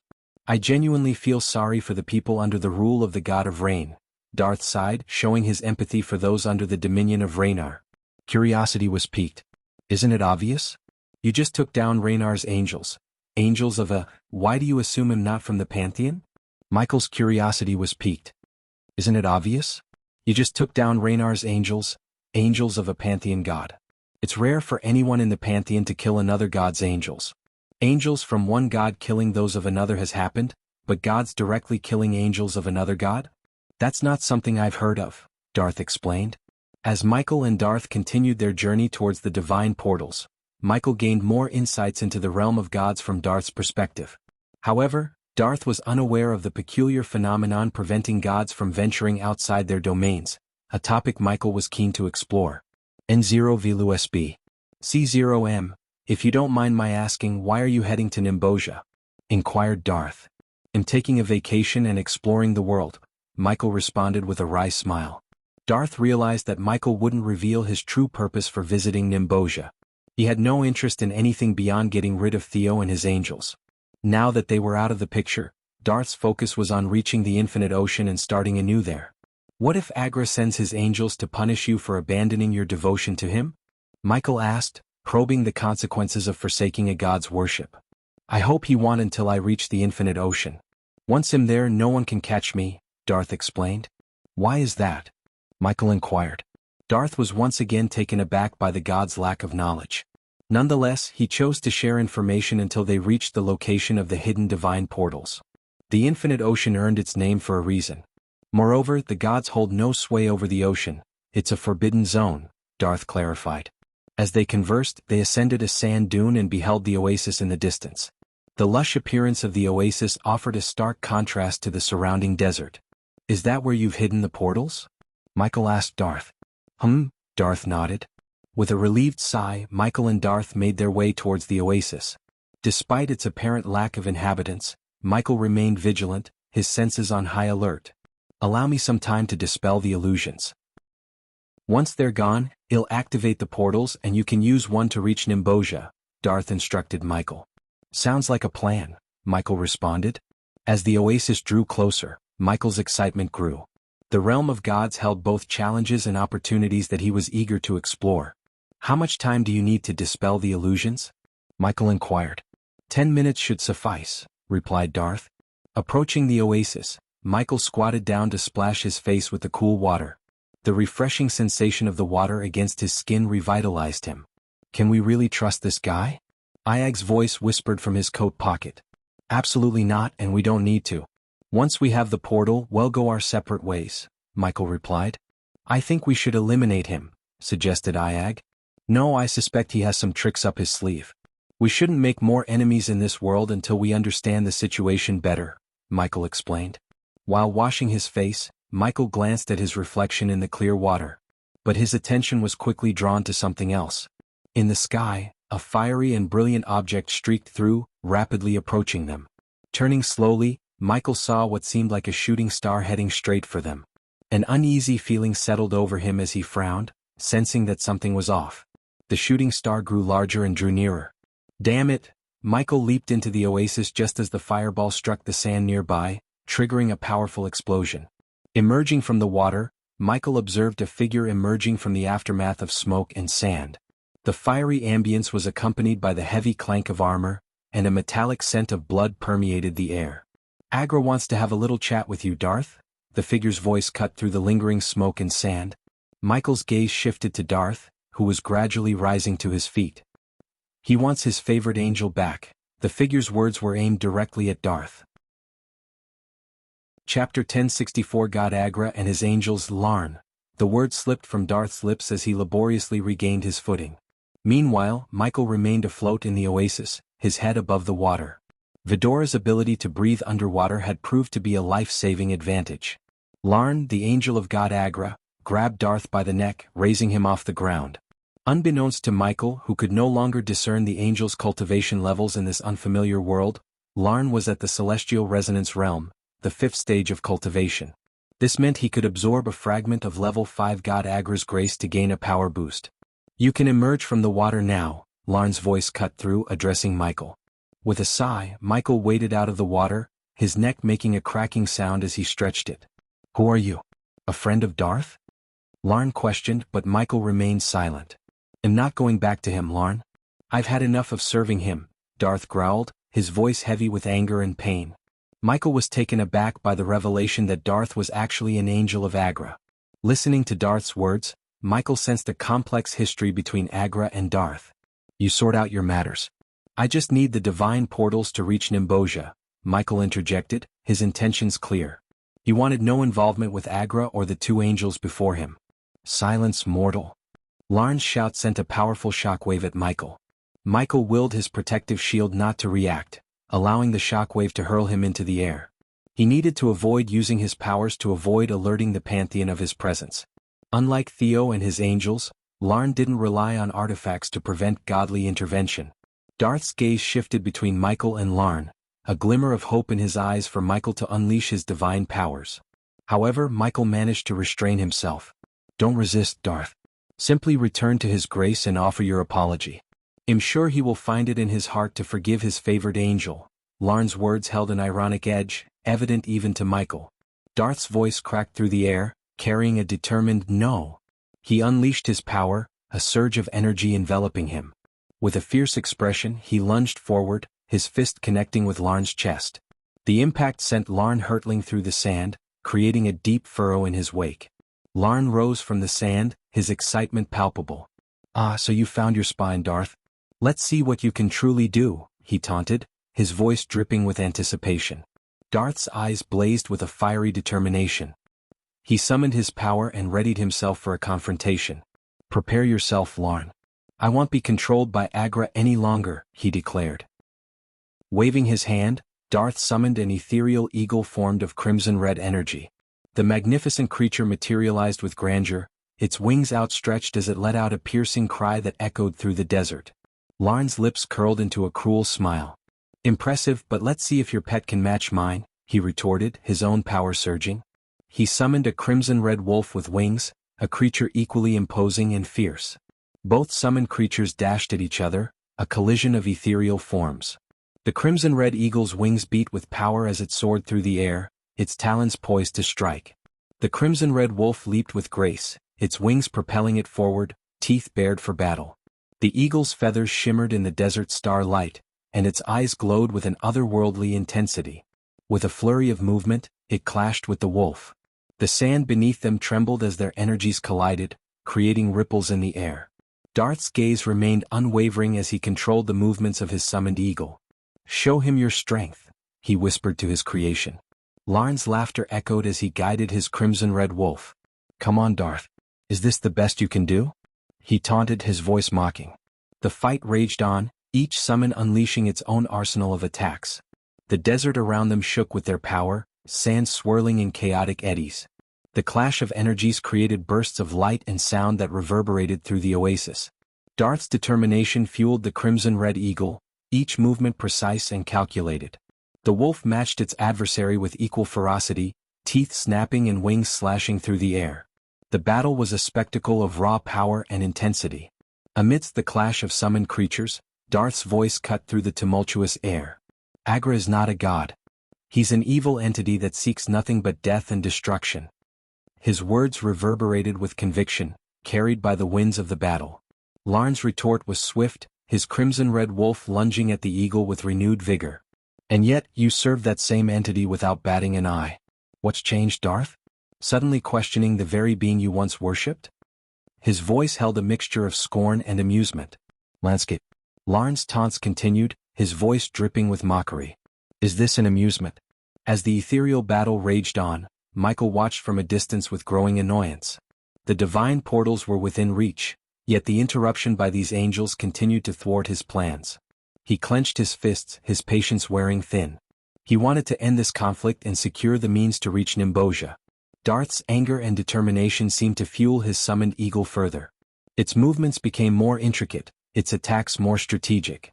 The crimson-red wolf countered with equal fervor, each clash of energy sending shockwaves through the desert landscape.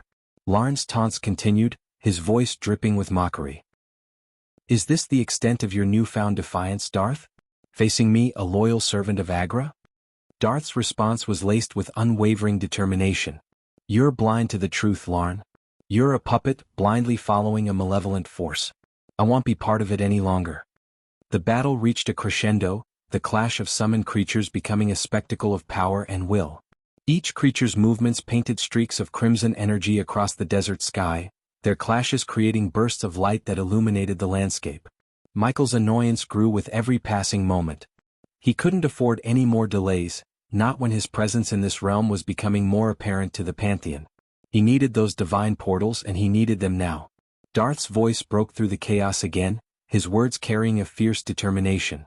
"Agra may have deceived me once, but I won't be his pawn any longer." Larn's laughter resonated, cutting through the battle's cacophony. "And what do you hope to achieve, Darth? Defeating me won't change your fate. You're marked by Agra. N0VLUSB. C0M, this Agra god seems like a big deal, Ghost?" Iag's voice sounded from within Michael's pocket. "Yeah, I have a feeling we might cross his path in the future," Sarba added. "I don't care. I need the divine portals and this Larn guy is messing up my plans," Michael replied with a hint of frustration. "Well, you can't kill him without using your powers," Iag pointed out. "True, but I can at least distract him." "Maybe that'll give Darth an advantage," Michael planned, hoping a distraction would help Darth gain the upper hand in the battle. Anytime now, Michael was about to make his move when Darth's voice echoed through the chaos, causing him to pause. The ethereal eagle summoned by Darth appeared to be weakening, while the crimson-red wolf grew larger and more menacing due to Larn's connection to Agra. "Do you think your mortal friend can help you?" "How the mighty have fallen," Larn sneered. "You have no idea," Darth began, but before he could reveal Michael's true identity as a god, Michael intervened. "You two can continue this fight later. I'm just interested in the divine portals. Show them to me and I'll be on my way," Michael interjected, momentarily halting the battle. "Who's this guy? We're in the middle of a fight and he looks like he's on vacation," Larn chuckled, his surprise evident. "Darth, you can't win against him. He's more powerful than you. So, activate the portals," Michael suggested to Darth, prompting a spark of pride in Larn's eyes, and he smirked arrogantly. Well, your mortal friend is correct. But it's a shame I won't be letting either of you go anywhere. You're both coming to meet his grace and you, Larn shifted his gaze from Darth to Michael. You are going to die, Larn declared with a smug smile. Activate the portals, Michael instructed Darth, and the battle between the eagle and the wolf continued. As the clash intensified, Michael used the distraction to kick sand towards Larn. However, the sand disintegrated upon reaching Larn, his power obliterating it. Pathetic trick, Larn sneered, his hand emanating a crimson-red energy beam that he aimed at Michael. Yet, Michael swiftly raised his hand, revealing the black shield, which surprisingly absorbed the energy beams instead of shattering. A powerful artifact, Larn's eyes gleamed with greed, desiring the shield for himself. Simultaneously, Darth evaded Larn's attacks and seized hold of a solitary coconut tree on the oasis edge. His touch caused a golden light to flicker, manifesting beside the tree, the portal. Larn's taunting voice broke the momentary stillness. You're going nowhere, he jeered, his hand raised to strike. In response, the wolf lunged at the eagle, clamping its jaws around the eagle's neck. The golden eagle shattered into radiant fragments. The force of this shattered connection made Darth cough up blood and collapse to the ground. Larn prepared to target Darth with his energy beam, but before he could, Michael lunged forward and delivered a powerful punch to the angel's face. The impact sent Larn hurtling away with a resounding explosion. As Larn soared through the air, the wolf redirected its hostile attention to Michael, its eyes gleaming with aggression. Get up and activate the portals, Michael shouted to Darth, preparing to confront the wolf. He unsheathed his dark swords with a deliberate, tense motion and cracked his neck. You're the last obstacle before I reach Nimbosia, Michael declared, his frustration evident. Just give me a moment, Darth uttered weakly, pulling himself together. Suddenly, the wolf emitted a fierce howl and lunged at Michael from above. You want to defeat that creature without using your powers? Sarbaugh's voice was tinged with anxiety as the wolf closed in. Just as the wolf was about to pounce on Michael, Vidora sprang out of Michael's pocket and perched on his head. In response, Iag surged forward and opened her mouth wide. The wolf bared its teeth, leaping at Michael with aggression. Simultaneously, Iag unleashed a powerful sonic wave with a resounding shout. Visible as a tangible force, the sonic wave streaked toward the wolf. The collision between the wave and the wolf created a burst of energy, throwing the creature backward and causing it to emit a pained growl. Observing the wolf's momentary setback, Michael noticed Larn beginning to rise, preparing to re-engage in the battle. Come on, Darth, hurry, Michael urged, his voice laced with urgency. While the wolf growled and Larn approached, Michael's attention was drawn to a sudden appearance of a golden ring on the sandy ground. A palpable distortion in space emanated from it. Oh no, Larn's voice carried a mocking tone as he swiftly moved toward Michael and Darth, intent on preventing them from using the portal. I can't hold them both off, Ghost, Iag's voice conveyed a sense of unease. As Larn closed in on them, he raised his hands, unleashing a rapid barrage of crimson-red energy beams aimed at Michael and Darth. Michael deflected the beams using his black shield, but he realized that he couldn't keep up this defense for long. If he truly aimed to halt Larn's advance, he would have to resort to his godly powers. Just a few more seconds, Darth's voice resonated behind Michael. Finish him off.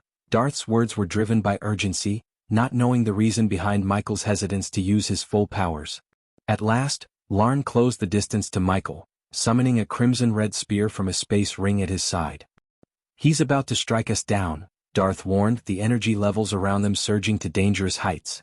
Michael knew that his black shield might not withstand the force of Larn's spear. Larn's shout echoed in the air as he thrust the spear toward Michael, aiming for a fatal blow. Summoning his resolve, Michael lifted his dark sword and channeled his power, sending forth a powerful bolt of dark lightning from the blade's tip.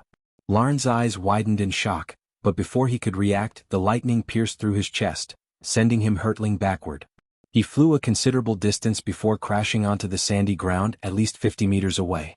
As Larn's body hit the ground, an eerie silence settled over the oasis. The use of Michael's power was accompanied by a resounding thunderclap and the sudden appearance of a crimson lightning streak in the otherwise clear night sky. We need to leave, Michael stated, his gaze fixed on the ominous lightning streak above. Chapter 1065. A quest from the system. As Michael and Darth plunged into the portal's embrace, he felt a powerful tug, like being torn through a vortex. Unlike the instant teleportation he was accustomed to in the mortal realm, this journey was more like traversing a bridge of light, a luminous passage that carried him alongside Darth. "So, you were one of Agra's angels?" Michael inquired during their journey. "That's a part of my life I'd rather leave behind," Darth responded, his voice carrying the fatigue from his battle with Larn. The backlash of Larn's attack had affected Darth due to the connection he shared with his summoned creature, the Golden Eagle. "I won't pry into the details, but you did drag me into your mess. If Agra's angels come hunting for me, you'll have to pay the consequences," Michael stated, his tone frigid. His purpose in the realm of gods was to strengthen himself and locate his seeds of darkness, not to make new enemies. "I apologize. But facing Agra was inevitable for you. Unless you have a penchant for death and destruction, you'll find yourself at odds with him sooner or later," Darth responded, his voice tinged with resentment towards Agra. "If you ever find yourself at the infinite ocean, perhaps we'll cross paths again." "Don't worry, your secret of being a god is safe with me," Darth vowed, assuring Michael of his discretion. Michael could sense the honesty in Darth's gaze. A strong feeling stirred within Michael, hinting that their paths might converge again in the future. It seemed wise to spare Darth's life, as he could potentially become a valuable ally if they indeed clashed with Agra. "That's good. Now, how much longer until we reach the end of this bridge?" Michael inquired. "Just a few more minutes. It'll create a branching exit for you that leads to the outskirts of Nimbosia. Direct teleportation into the city is prohibited, so you'll need to make your way from the outskirts," Darth explained. "Understood," Michael acknowledged. As Darth inscribed glowing runes along the light bridge, Michael sensed the fabric of space shifting. Before long, a bright light emerged at the tunnel's end. "Your exit awaits," Darth shouted, pointing towards the light. "Good luck to you, and may you find what you're seeking in the infinite ocean," Michael conveyed before redirecting his trajectory towards the beckoning light. "May Fortuna's favor be with you," Darth bid him farewell as Michael vanished into the light. The brilliance swallowed Michael, whisking him away from the bridge and depositing him onto a muddy path. He collided face first with the path's wet ground, the sounds of torrential rain overwhelming his senses. Abruptly, a resounding neigh filled the air, followed by a shout that pierced through the downpour. "Where the hell did you come from?" a voice exclaimed. "Do you have a death wish, you asshole? If you want to die, fall in front of another carriage," another voice yelled at Michael. Amidst the heavy rain, Michael slowly pulled himself up from the muddy ground, silently cursing the teleportation portal that had deposited him here. As he rose, he noticed a carriage hitched to 4 sturdy brown horses, with 3 drenched figures atop it. N0 Velu SB. C0M. The man in the center, gripping the reins, seemed to be in his early 40s and had a commanding presence. Flanking him were 2 younger brown-haired men, all dressed in wet, broad robes. "Get off the path," the man with the bald head ordered. "Can you direct me to Nimbosia?" Michael wiped mud from his face and asked the trio. They appeared momentarily surprised, then realization dawned on them. "You're a refugee?" the bald man inquired. "Yeah," Michael decided to go along with the man's assumption. "The carriage is full. If you're okay with it, you can sit on top of the carriage," one of the brown-haired men suggested. "That works for me," Michael quickly agreed. Surveying the area, he saw nothing but a long path cutting through grasslands and forests in the distance. Traveling with these 3 on the carriage seemed like a reasonable choice. "Hop on," one of the brown-haired men reached out and assisted Michael onto the carriage's roof. With a shake of the reins, the bald man urged the horses into a gallop along the muddy path. "So, where did you come from?" the bald man inquired. "Out of nowhere," the younger man beside him chimed in. "I bet he's from Thorndale," another man added before Michael could even speak. Michael's feigned surprise at their deduction seemed to amuse them. "How did you know?" Michael asked, pretending to be amazed by their keen observation. His tone flattered the 3, eliciting proud smiles from them. "We've been shuttling refugees to and from Nimbosia for months. So it's either you're from Nimbosia or Thorndale. Your question about the direction gave it away," explained Billy, the bald man. Billy," he introduced himself. "Harris, Leon and Micah," Billy gestured to his companions. "How are things in Nimbosia?" Michael inquired. "How are things in Thorndale?" Micah responded with a question. "Not good," Michael guessed, given the ongoing war between the 2 kingdoms. "Well, in Nimbosia things are worse. This rain is nothing compared to what falls within the kingdom. It's as if Raynar is punishing his domain for lack of devotion. Just last week, a group of orphan children drowned." Billy's voice carried a mix of anger and sadness. The news of orphan children's death struck a chord with Michael. Having been an orphan himself and having cared for children like that, he felt a surge of emotion. Blaming Raynar for their deaths, he silently labeled him as a villain. Gods? Micah sighed. Shut up, you fool. Don't mock the gods. May Fortuna shield your words from the pantheon and other deities, Billy admonished sternly, touching the medallion hanging from his neck. What's your name? Leon asked. John, Michael offered a simple, common name. Who do you pray for? Billy inquired, showing his religious side. Fortuna, Michael promptly replied, invoking the name of the goddess of luck. She seemed well known in this world, so Michael decided to use her name. Unbeknownst to them, they were traveling with a god. Fellow Fortuna worshipper. Makes sense, as you met us instead of Agra's followers, Leon chuckled. Shut up, Leon. Don't even mention that vile god's name. You'll bring bad luck upon us. Billy quickly silenced him and touched his medallion again. The mention of Agra's name instilled fear in their eyes, deepening Michael's curiosity about this deity. Do you have any gold with you, John? Micah suddenly inquired. I do, Michael responded, pulling out a few gold coins from his pocket, assuming they were asking for payment. However, their surprise was evident as they saw the plain gold coins in Michael's hand. What kind of gold coins are these? There's no crest or symbol on them, Billy observed. It's raw gold, Leon added. Putting the gold coins back in his pocket, he realized that the realm used different currencies, prompting him to convert his gold coins. John, you won't be able to use these anywhere. If I were you, I'd try one of the dwarven banks and exchange them for Nimbosia currency, Micah advised. They'll do that. Thanks for the heads up, Michael nodded. Putting the gold coins back in his pocket, he realized that the realm used different currencies, prompting him to convert his gold coins into something usable. Soon, the carriage entered a dense forest where the canopy offered some respite from the heavy rain. Hey John, do you happen to have a sword or something to defend yourself? Billy's sudden question took Michael by surprise. Yes, Michael nodded. Why do you ask? Michael inquired. Nothing. Just curious, Billy evaded, though his tone held a trace of fear. An eerie silence fell over the three of them as the sound of galloping horses grew louder. Michael remained quiet, his senses heightened. The forest appeared ordinary on the surface, like any he had seen in the mortal realm. Yet, Michael's heightened awareness alerted him to hidden hostiles. His keen sight allowed him to spot figures concealed behind trees and bushes, despite their attempts at hiding. I have a bad feeling, Micah, Billy's voice quivered. Though he hadn't revealed to Michael, whom he knew as John, that rumors had circulated about Agra worshippers in this forest, he hoped they were mere rumors. These worshippers, known as vile bandits, wandered this realm without allegiance to any kingdom, driven solely by death and destruction to appease their god.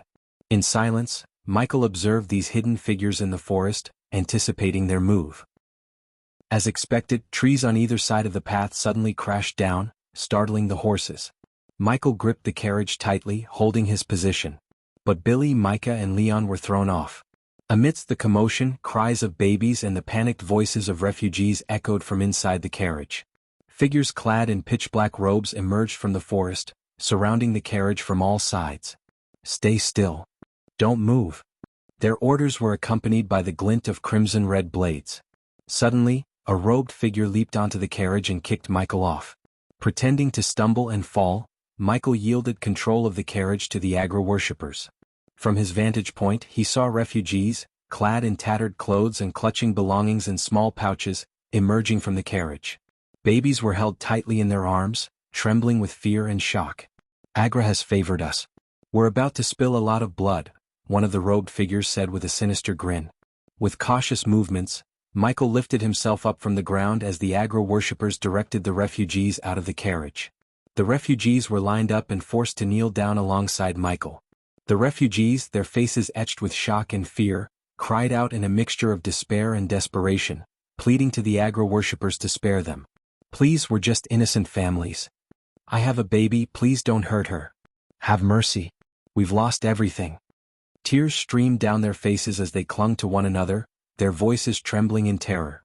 Their cries echoed in the forest, a heartbreaking chorus of anguish and vulnerability. The Agra worshippers, however, showed no sign of compassion. They reveled in the refugees' suffering, their laughter ringing with a cruel edge. You think your pleas matter to us? Pathetic mortals, your God won't save you now. The worshippers taunted and jeered, their eyes glinting with sadistic delight. One of them raised his blade high, the crimson-red steel reflecting the despair in the refugee's eyes. Billy, Micah and Leon were dealt swift blows, their faces struck with punches and then thrown into the crowd. The aggro worshippers quickly snatched their weapons, disarming them. Michael managed to evade their attention since his weapons were concealed within his armor, and his simple brown robes masked his true identity. The worshippers forced the refugees to sit in a row on their knees, their faces etched with terror and confusion. "Let us go, you monsters. These are innocent people." Billy's voice rose in defiance. The worshippers only responded with mocking laughter, their faces twisted with sadistic amusement. "Expecting mercy from us, are you? Insolent fools," sneered one of the worshippers, a heavily built man with a brutish demeanor.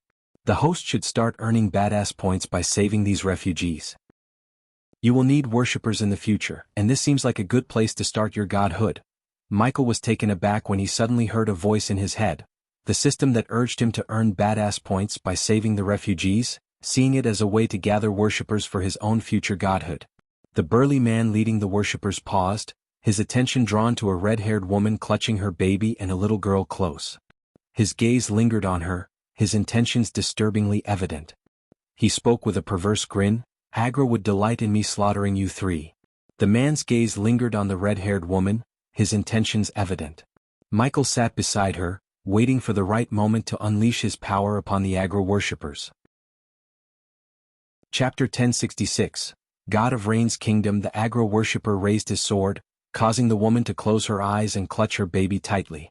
Beside her, the little girl's eyes squeezed shut in fear. "No." Billy's voice cracked with desperation as he tried to intervene. But just as the sword seemed poised to strike, it froze mid-air. The aggro worshipper's wrist was held firmly by a young man seated beside the intended victim.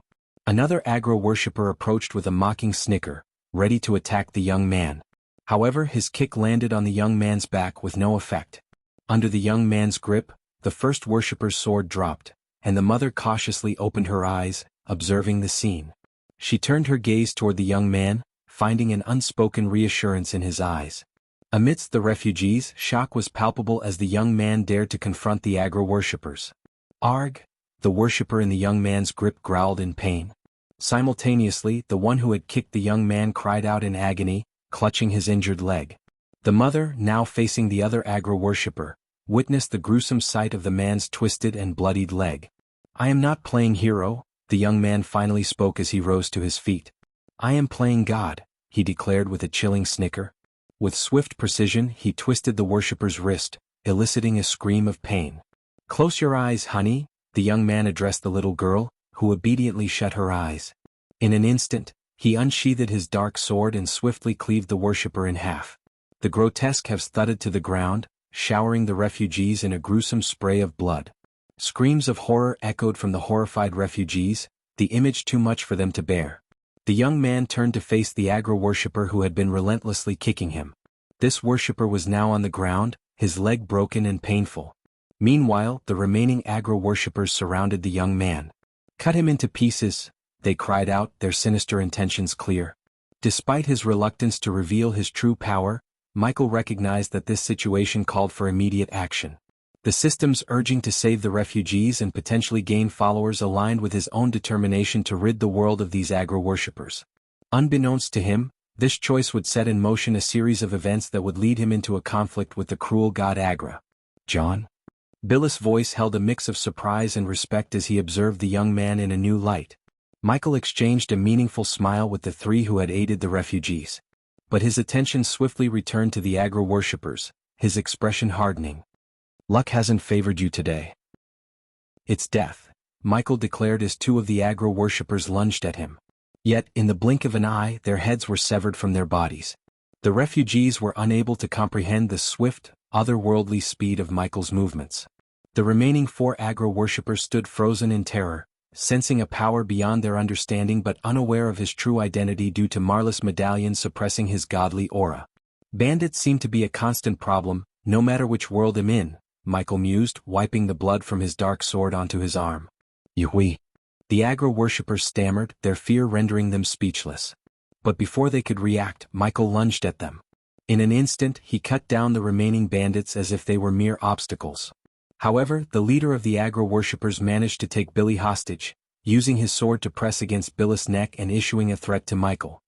"If you dare take a step forward, I will cut open his throat," the last agro-worshipper shouted, holding Billy hostage. "What makes you think I'd give a damn about him?" Michael's unexpected response not only stunned the agro-worshipper but also left Billy, Micah, and Leon in disbelief. "John, please."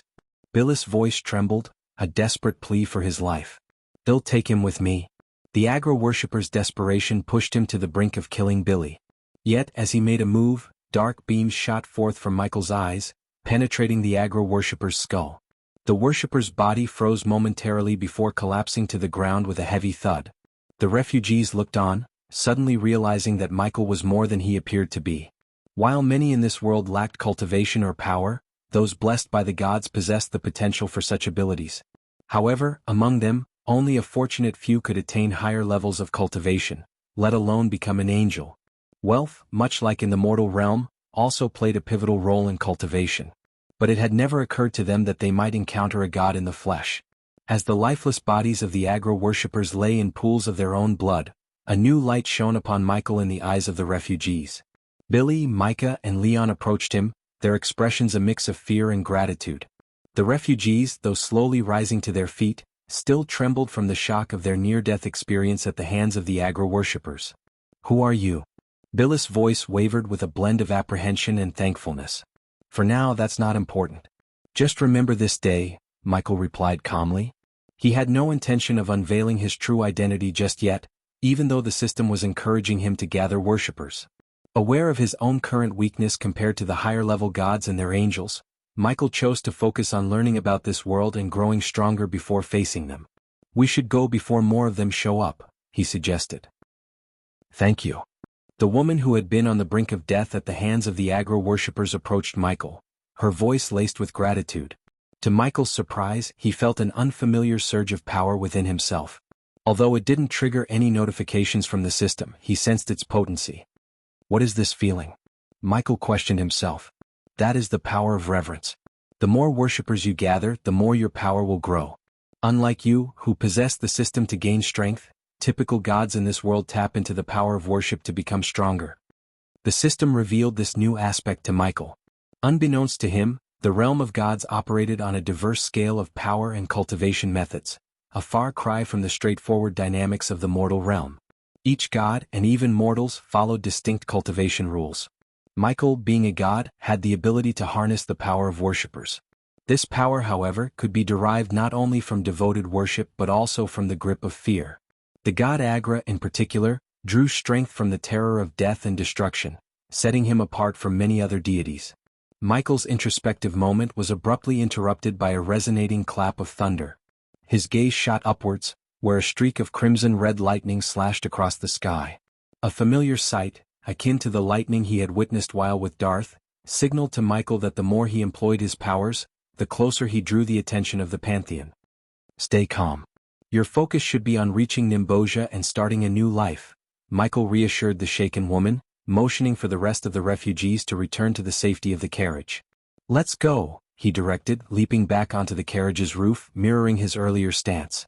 As the three drivers resettled themselves, the journey to Nimbosia, the realm of Raynar, the god of rain, resumed. "Prepare yourself, god of darkness. Your life is about to become significantly more complicated and challenging." Michael was caught off guard by the system's voice echoing in his mind. He peered into his pockets and found Vidora's eyes fixed on him, yet the Hydra remained silent. Something seemed to be troubling Vidora, but the creature refrained from voicing its concerns. The journey continued in quietude until the carriage finally emerged from the forest's embrace. Before Michael stretched a kingdom unlike any he had ever laid eyes upon. Towering stone walls shielded the cityscape beyond, masking its inner structures from view. Amidst this, a remarkable sight caught his attention, a grand edifice constructed from glass and adorned with gold accents. What struck Michael even more profoundly was the spectacle above the kingdom. Clusters of clouds had congregated, forming a colossal hand-like shape that generously showered rain upon the entire expanse. A river flowed around the city, its waters swelled by the constant downpour. However, what puzzled Michael was the conspicuous absence of thunderclaps or lightning streaks amidst the rainfall. "Nimbosia," Michael muttered softly, his eyes fixed on the distant cityscape on the horizon. "I hope they manage to find a better life behind those walls," Micah sighed, his eyes reflecting the skepticism born from witnessing the struggles of refugees. Often, their pursuit of a more promising life in a different kingdom ended up leading to even harsher circumstances. Such newcomers were frequently regarded as burdens, and their existence came with hardships. "I believe they will," Michael replied. Though he had no intention of taking on the role of their savior or playing the virtuous hero, he had a strong intuition that the refugees might indeed find better lives within the confines of Nimbosia's walls. Moreover, he was determined to uncover a way to challenge or vanquish a god. When that moment arrived, Raynar and the rest of the gods would have no choice but to bow before his might. As the carriage progressed toward the city gates, Michael's attention remained fixed on the sky. He pondered the extent of Raynar's power, marveling at the massive hand conjuring torrents of rain upon the kingdom. A deeper curiosity gnawed at him. Why Raynar would subject his own citizens to such relentless punishment? Think we'll cross paths again? Billis' inquiry interrupted Michael's thoughts. "You better hope not," Michael quipped, a hint of humor in his tone. Before Billy could respond, a deafening clap of thunder roared through the air. The sound was so intense, so terrifying, that it reverberated through the carriage, rattling its very frame. Michael instinctively looked skyward, his gaze tracing the trail of a lightning bolt slicing through the heavens. From that brilliant streak, a group of figures adorned in shimmering blue armor and boasting resplendent blue wings emerged, suspended in the sky. "Cronar's angels," Billy muttered, his voice laced with unmistakable fear. In the wake of their appearance, Michael spotted yet another cluster of angels ascending from within the city's walls. Their wings were gray, their armor a somber shade of the same hue. With his keen eyes, Michael observed both groups of angels hovering in midair, poised for an imminent clash. "Damn it! We've got to get inside before they go all out," Billy exclaimed urgently, snapping the reins to hasten the horse's pace toward the safety of the city's embrace.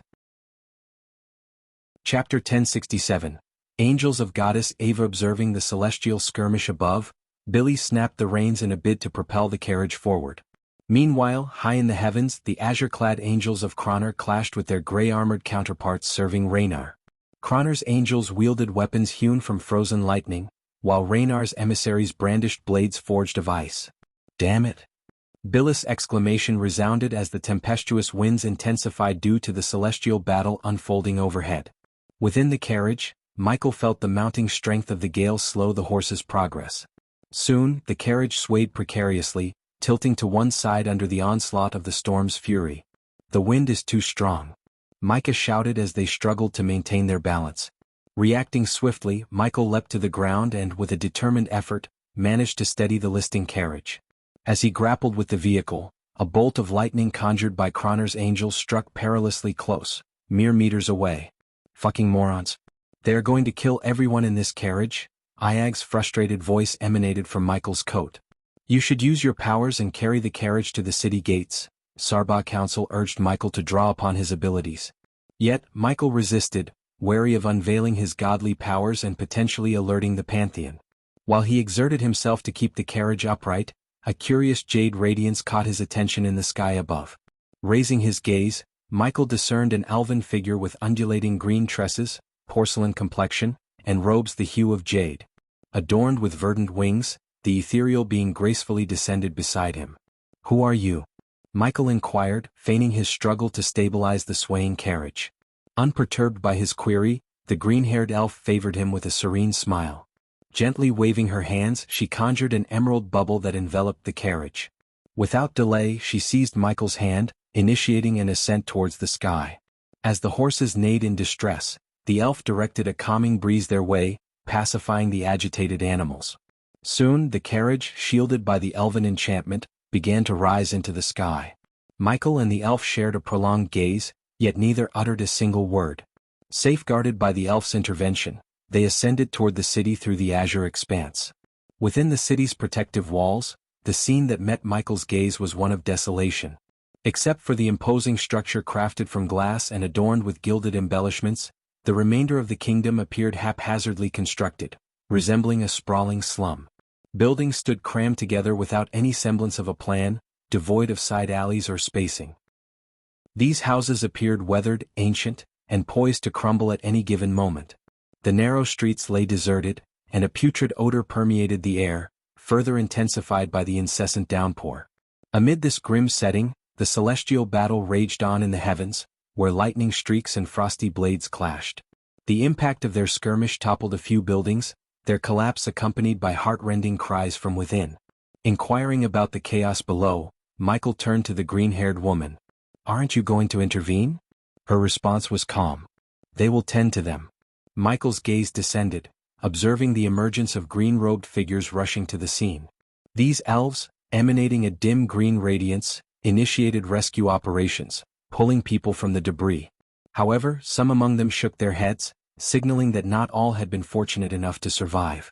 As Michael lifted his eyes, the celestial conflict continued unabated, the battling angels seemingly heedless of the city's inhabitants. Michael reflected on his own experiences in Nagaland, where he too had fought without considering the well-being of the citizens. Yet the Guardian Guild had been there to evacuate people. Here, however, these citizens lacked such protection. Gradually, the elven woman guided the carriage's descent, and they alighted before a structure fashioned from verdant stones. "Escort the refugees into the temple," the elven woman instructed Micah, Billy, and Leon. To Michael's surprise, they complied without question, immediately springing into action. "Rest within the temple. You must be exhausted," the elven woman suggested, her hand moving towards Michael's forehead. However, before she could touch him, Michael intercepted her wrist. "I'm fine," Michael reassured her. The elf smiled, recognizing the apprehension in Michael's eyes regarding her true identity. "Come with me into the temple," the elven woman invited, leading the way as Michael followed. The refugees conveyed their gratitude with nods, silently acknowledging Michael's presence as he accompanied the elf into the temple. Inside, soft candlelight illuminated the space, permeated by a delicate, soothing fragrance. Yet, what truly astonished Michael was the temple's interior spaciousness. It was as though some enchantment, possibly runes, had been employed to manipulate the very fabric of space, rendering the temple considerably more expansive within than its exterior dimensions suggested. Within this temple sanctuary, injured refugees rested on the floor, tended to by green-robed elves who skillfully attended to their wounds. "You don't appear to be a typical refugee or someone in need of assistance. What is your story?" the elf inquired, her tone gentle. "You haven't introduced yourself either," Michael responded, his curiosity piqued. "I am Faith, an angel of Ava, the goddess of healing," the elf revealed. Michael pondered for a few moments, his thoughts turning over. After some contemplation, he made up his mind to enlist Faith's assistance in locating Marlis worshippers. Ensuring the safe passage of Marlis followers back to her was paramount, as it required finding the individual among them who possessed an artifact from Marley, capable of opening a portal to her forest. "I'm John. I've come here to find the worshippers of goddess Marley," Michael revealed, his decision finally made after careful consideration. "Worshippers of goddess Marley?" Faith appeared surprised, yet a swift assessment of Michael seemed to provide her with some insight. "You don't strike me as Marlis' typical angel," Faith commented, a hint of amusement in her voice. "Marlis angel," Michael thought wryly to himself. "I'm not. I just need to locate them and ensure they escape Nimbosia before they're caught in the crossfire of the angelic battle," Michael explained, gesturing towards the temple's shuddering walls, a consequence of the ongoing celestial conflict. "Do you happen to know where I can find Marlis worshippers?" Michael inquired. In response, Faith let out a sigh, her eyes briefly revealing a glint of sorrow that Michael couldn't ignore. "Unfortunately, I do know. However, it won't be a straightforward task to locate them," Faith replied. Michael sighed in acknowledgement. "Believe me, nothing in my life comes easy," Michael's sigh carried the weight of his experiences. "If you don't mind my asking, why are you extending aid to Goddess Marley?" Faith's curiosity prompted her to question Michael's motives. "Just repaying a debt," Michael offered, opting to keep his motivations guarded. The truth was, his intention behind helping Marley was to secure her alliance. In the impending struggles against Dagon and the Pantheon, Michael knew he required allies, given that most gods wouldn't readily side with the god of darkness. Gaining allies was crucial for his cause. Faith's nod was slow and contemplative, but her eyes betrayed a sense of skepticism about Michael. As a non-god, she couldn't naturally discern his true nature. At most, she might assume he was an angel or a formidable higher-level cultivator. To consider him a god would require witnessing the full extent of his powers, something he wasn't eager to reveal. "Where can I find them?" Michael inquired, directing the conversation back to the matter at hand. "They're being held in Raynar's temple," Faith replied with a hint of sadness in her voice. Michael's intuition wasn't wrong. There was an undercurrent of trouble in the situation. "It doesn't sound promising," he prodded further. "It's not. God Raynar is losing ground to Cronar in their celestial conflict. He's desperate for continuous worship, hence the city's emptiness," Faith explained, her tone carrying a mix of sympathy and disdain. "Under the king's orders, Raynar's loyal follower, the lackey, has commanded the citizens to remain indoors and worship Raynar fervently. Meanwhile, Marlis worshippers have been forcibly taken to Raynar's temple and are being coerced into becoming his followers," Faith revealed, a touch of disgust in her words. "In the realm of gods, converting one god's worshippers into another's was considered a malevolent act. However, if the targeted god wasn't part of the pantheon, their actions against each other's followers often went unnoticed by the higher powers. As Marley wasn't part of the pantheon and Raynar was, the latter could impose his authority over Marlis worshippers without much consequence." "How does that process work? Are they subjected to mind control or some other manipulation?" Michael's curiosity prompted him to inquire. "That's certainly possible, but I don't believe they've reached that stage yet. It's more likely they are undergoing physical torment," Faith responded. For a brief moment, Michael fell into contemplation, mentally recording the information he'd received. Yet, abruptly, Faith's words trailed off, and her gaze fixed on him. "But you don't need to delve into those specifics. Rescuing them from Raynar's temple is a nearly impossible feat. Even the king would have little sway in this matter.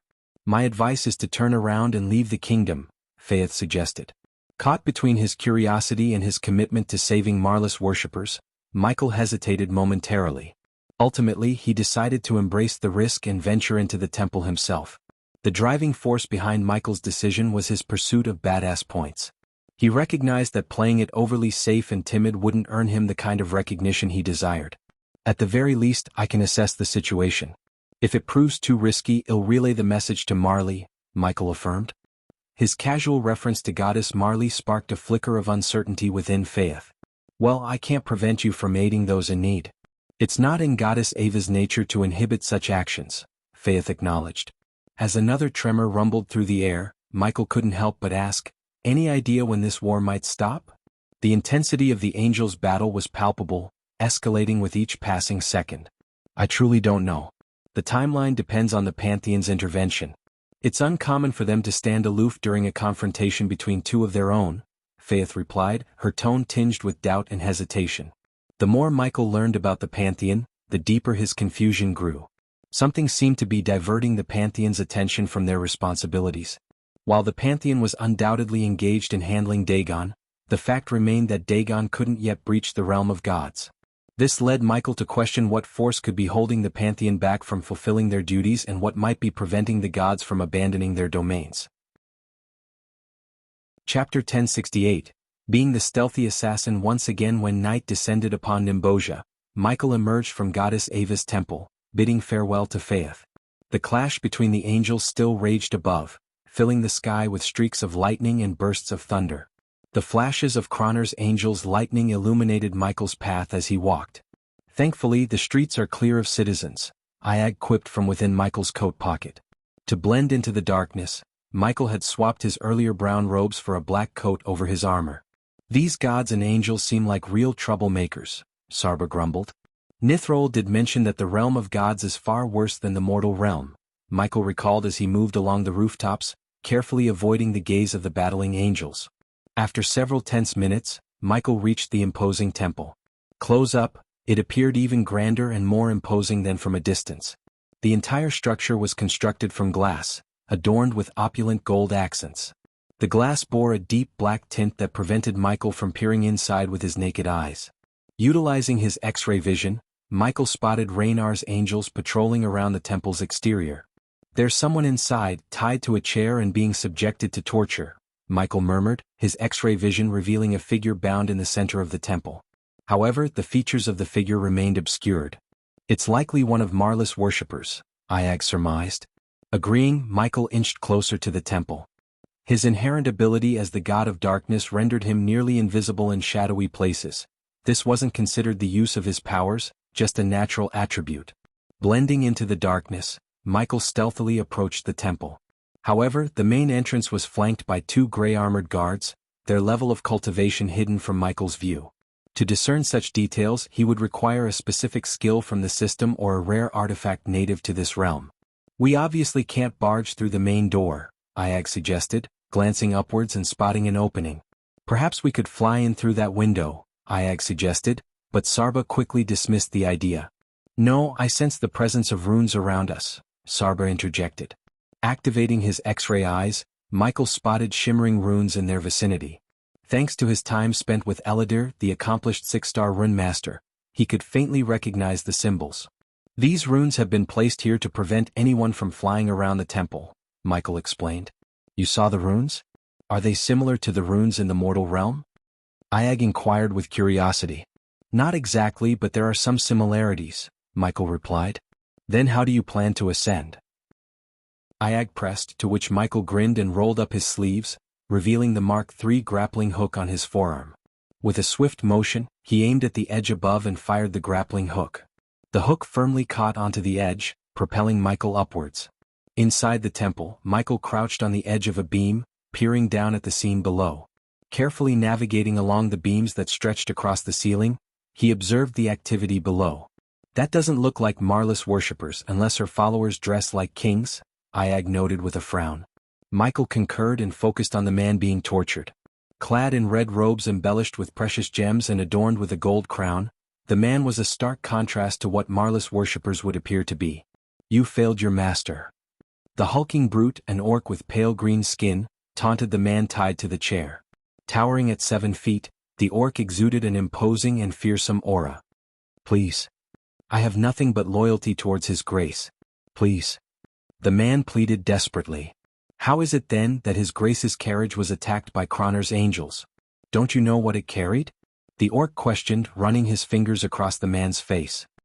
His grace made you the king of Nimbosia, entrusting you with the protection of his possessions. Now that you've failed, why should his grace spare you? The orc jeered. Michael's suspicions were confirmed, but he was taken aback by the revelation. The king? Michael murmured in shock. Please. His grace must command his angels to find the culprits. The king implored, but the orc's laughter resounded. Ah, what did you think his grace was? An investigator? No, his grace doesn't stoop to that. It's your fault the carriage went missing and you will pay the price, the orc declared, applauding mockingly. With a wave of his hand, a leather bag materialized over the king's head. No. No. No. The king's panic grew, and he struggled against the ropes that bound his arms and legs. The orc grinned and kicked the chair, sending the king crashing to the ground, his face shrouded by the leather bag. Let me enlighten you on what's about to unfold, just to pass the time, the orc chuckled with sadistic glee. Unbeknownst to both the orc and the temple's guards, Michael silently bore witness to the brutal scene from his hidden vantage point above. The orc leaned closer to the king, his voice dripping with cruelty. You see, your majesty, there's a method by which each drop of water can feel like a blade, a relentless torment that chips away at your sanity. A drip here, a drip there, it doesn't seem like much, does it? The king's muffled protests and frantic breathing were barely audible beneath the leather bag that covered his head. He squirmed against the ropes binding him to the chair, his body trembling with a mixture of fear and desperation. Drip, drip, drip, the orc continued with a sadistic rhythm. The anticipation becomes unbearable as you wait for that next drop to fall. The cold sensation slices through your thoughts, shattering your mind bit by bit. The king's pleas for mercy became more frantic, his voice strained and cracking with desperation. He tugged at his restraints, his struggles growing more violent as he tried to free himself from the torment that awaited him. Please, I beg you. Mercy. The king's voice wavered, his words punctuated by the erratic rhythm of the orc's description. Drip, drip, drip, the orc repeated, his tone unyielding. And as time stretches on, the drops become a constant reminder of your helplessness. Your mind races, seeking respite that never comes. The king's struggles intensified, his body racked with the anguish of his impending torture. He twisted and contorted in a desperate attempt to escape, his fear palpable even through the leather bag. Make it stop. They'll do anything you ask. The king pleaded, his voice breaking under the weight of his terror. The orc's malicious grin widened as he relished the king's torment. Ah, but you see, your majesty, this is the fate you've chosen for yourself. The choice to fail, to disappoint his grace, led you to this moment. The king's cries of desperation grew louder, his pleas echoing off the walls of the temple. His body convulsed as if each drop of imaginary water struck him with searing intensity. Drip, drip, drip, the orc's voice continued, a chilling refrain that underscored the king's agony. Tears mixed with sweat as the king's struggles weakened, his strength fading under the weight of the mental torture he was subjected to. The anticipation of each non-existent drop had fractured his resolve, driving him to the brink of madness. And in the shadows above, Michael watched in grim silence, his heart heavy with a mixture of pity and shock at the cruel scene unfolding below. The orc meticulously created a small hole beneath the leather bag, a hole so tiny that it allowed only a solitary droplet to escape at irregular intervals. Michael's keen eyes picked up on a rune etched onto the leather, a rune responsible for randomizing the timing of each water droplet's descent. As the first droplet touched the king's forehead, his agonized scream reverberated throughout the temple. The sound was visceral, as if he had been struck by a hammer. The orc, his face twisted into a sadistic grin, delighted in the torment he was inflicting. He shifted his gaze toward the soldiers standing nearby, their grim expressions betraying no emotion. "Once this old fool's suffering comes to an end, take care of Marlis worshippers," the orc commanded before vanishing from the temple in an instant. The soldiers, with silent obedience, acknowledged his orders without a word. They continued their patrols, moving stealthily through the temple's halls. Amidst the tense atmosphere, the only sounds that punctuated the air were the haunting echoes of water droplets and the king's anguished screams. Michael recognized the method well. It was the dreaded dripping machine used for torture on Earth. The realization that such a method was being employed in this world left Michael taken aback. "Are we going to save him?" Iag's voice trembled with uncertainty. "It depends on how much he could help us. But truthfully, there's little point in rescuing him." Michael's tone turned cold and calculating. As he considered the idea of saving the king, Michael knew it was a futile endeavor. Even if he were to intervene, Raynar would simply replace the king with another pawn. Moreover, leaving the king alive could risk betrayal and expose his intentions.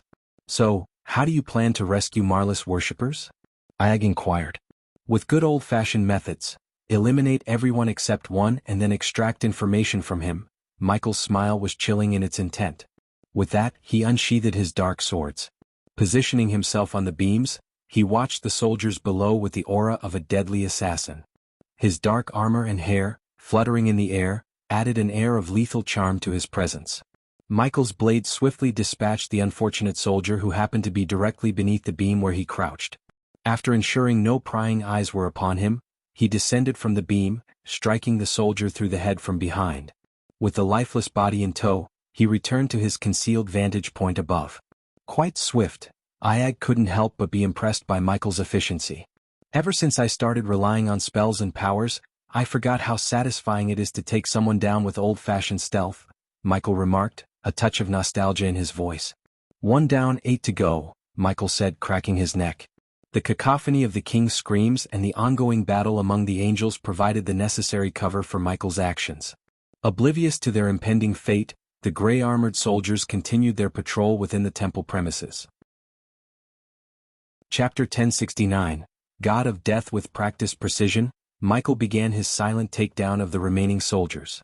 He observed their patrol routes carefully, noting the patterns they followed. Each soldier had a specific path to walk, and Michael exploited this predictability to his advantage. As the king's agonized screams echoed through the temple, Michael moved swiftly and silently along the beams, using the shadows to his advantage.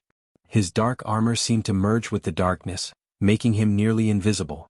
His movements were fluid, like a ghost gliding through the air.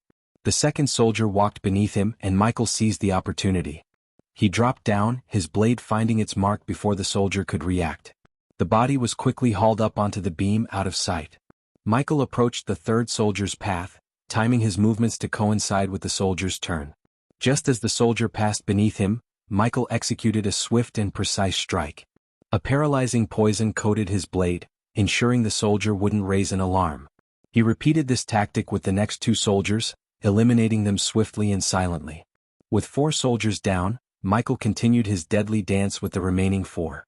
He watched them closely, studying their patrol routes and waiting for the right moment. His movements were calculated, his strikes precise. He utilized a combination of poisons, stealth, and the element of surprise to neutralize each threat. As Michael's swift blade dispatched the sixth soldier, he noticed a shift in the king's screams. Amidst the pained cries, the king's voice took on a note of desperation. "Help, please, anyone." The pleas for assistance were a grim reminder of the man's suffering. But Michael's focus remained on his task. He moved with practiced ease, utilizing the ceiling beams to both hide the bodies and ascend higher within the temple. For the seventh soldier, Michael employed another paralyzing poison. The soldier's movements became sluggish, his eyes widening in realization before he fell to the ground, lifeless. Michael quickly disposed of the body and continued his ascent. The eighth soldier's patrol route brought him close to the king. The king's muffled cries grew more desperate as Michael approached. Michael's blade struck true and the soldier fell silently. Michael's movements were swift, precise, and calculated, avoiding any unnecessary noise or spilling of blood. Finally, only one soldier remained. Michael watched the soldier's route, biding his time. He needed information and this soldier would provide it. As the soldier approached, Michael opted for a different approach. He used a dart coated in a sleeping agent, rendering the soldier unconscious without killing him. With the temple now devoid of threats, Michael turned his attention to the unconscious soldier remaining. The king's desperate pleas for help fell on deaf ears as Michael moved swiftly and efficiently. He needed answers and this soldier held the key. Ignoring the king's cries, Michael hoisted the unconscious soldier over his shoulder, his steps silent as he moved away from the gruesome scene. He needed a secure location for the impending interrogation. In a secluded chamber, Michael laid the soldier down. The man stirred groggily, his eyes widening in shock as he took in his surroundings and the dark figure before him. Who are you?" the soldier stammered, fear evident in his voice. Michael's helmeted gaze remained steady. "That's not important right now. What I need to know is the whereabouts of Marlis worshippers." The soldier's confusion deepened. "Marley? I don't know what you're talking about." Michael's patience was wearing thin. He knew how to break even the most stubborn individuals. From his equipment, he produced a small syringe containing a pain-enhancing substance. Injecting it into the soldier's arm, he watched as discomfort twisted the man's features. The soldier's eyes shot open and he tried to cry out, but Michael swiftly placed his gloved hand over the man's mouth. "Listen carefully. I'm only going to ask once. Where are Marlis worshippers being held?" The soldier squirmed and wriggled his legs, a mixture of fear and pain evident on his face.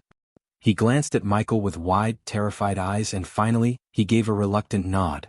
"In the secret room beneath the temple," the soldier admitted, his voice trembling.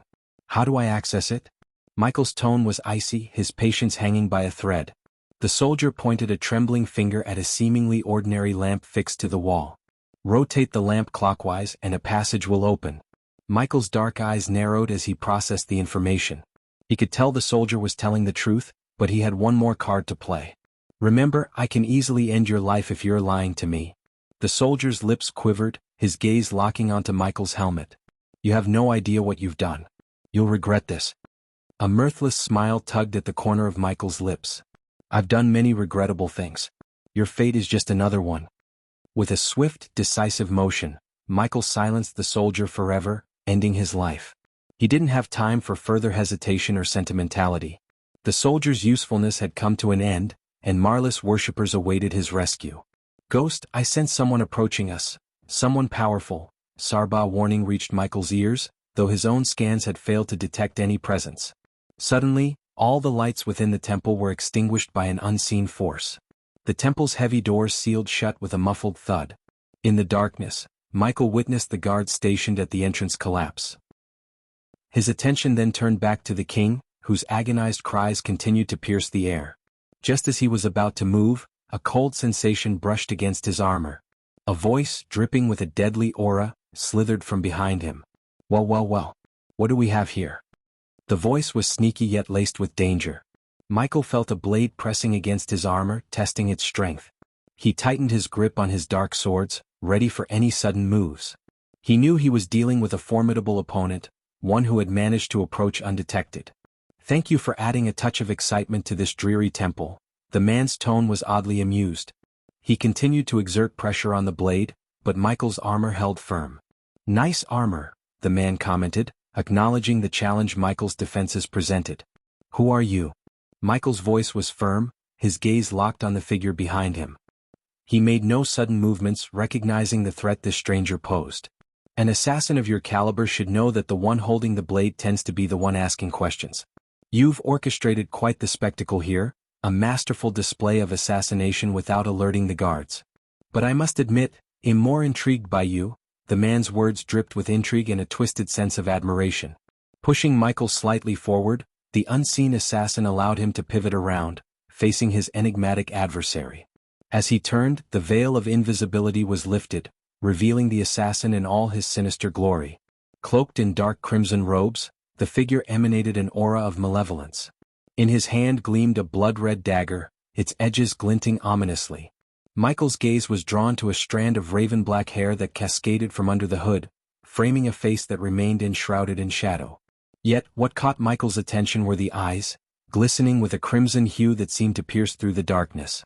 Well, this is an unexpected twist. The assassin's voice was silk and steel combined, a blend of amusement and intrigue. I hadn't anticipated stumbling upon a fellow practitioner of the art. A wry smile tugged at Michael's lips. So, what gave it away? The dark attire, the blades, or the fact that I'm sneaking around a guarded temple? The assassin's smile grew devilish, a gleam in his red-tinted eyes. Oh, it's more than just appearances. There's a certain energy about those who walk in the shadows. A familiarity, a kinship. It takes one to know one, you see. Michael cracked his neck and regarded the assassin. So, what's the next act in this little performance? The assassin's smile remained, a mixture of amusement and something else that was hard to decipher. Don't worry, I'm not here to kill you, he replied, his voice dripping with a sense of detached amusement. You're not my target. Michael's eyebrows raised slightly in surprise. Then who? The assassin's gaze shifted to the king, who was still bound and writhing in agony. He called for my God, and my God sent me to answer his prayers. With a sudden blur of motion, the assassin moved around the temple, his figure becoming a fluid dance of shadows. Michael's eyes struggled to track his every movement. The assassin's voice echoed through the temple, laced with a mocking tone. You're good, but you need to work on your speed and efficiency. As the assassin continued to dart around, his voice reached Michael, amused yet oddly sincere. I'll have my eyes on you, friend.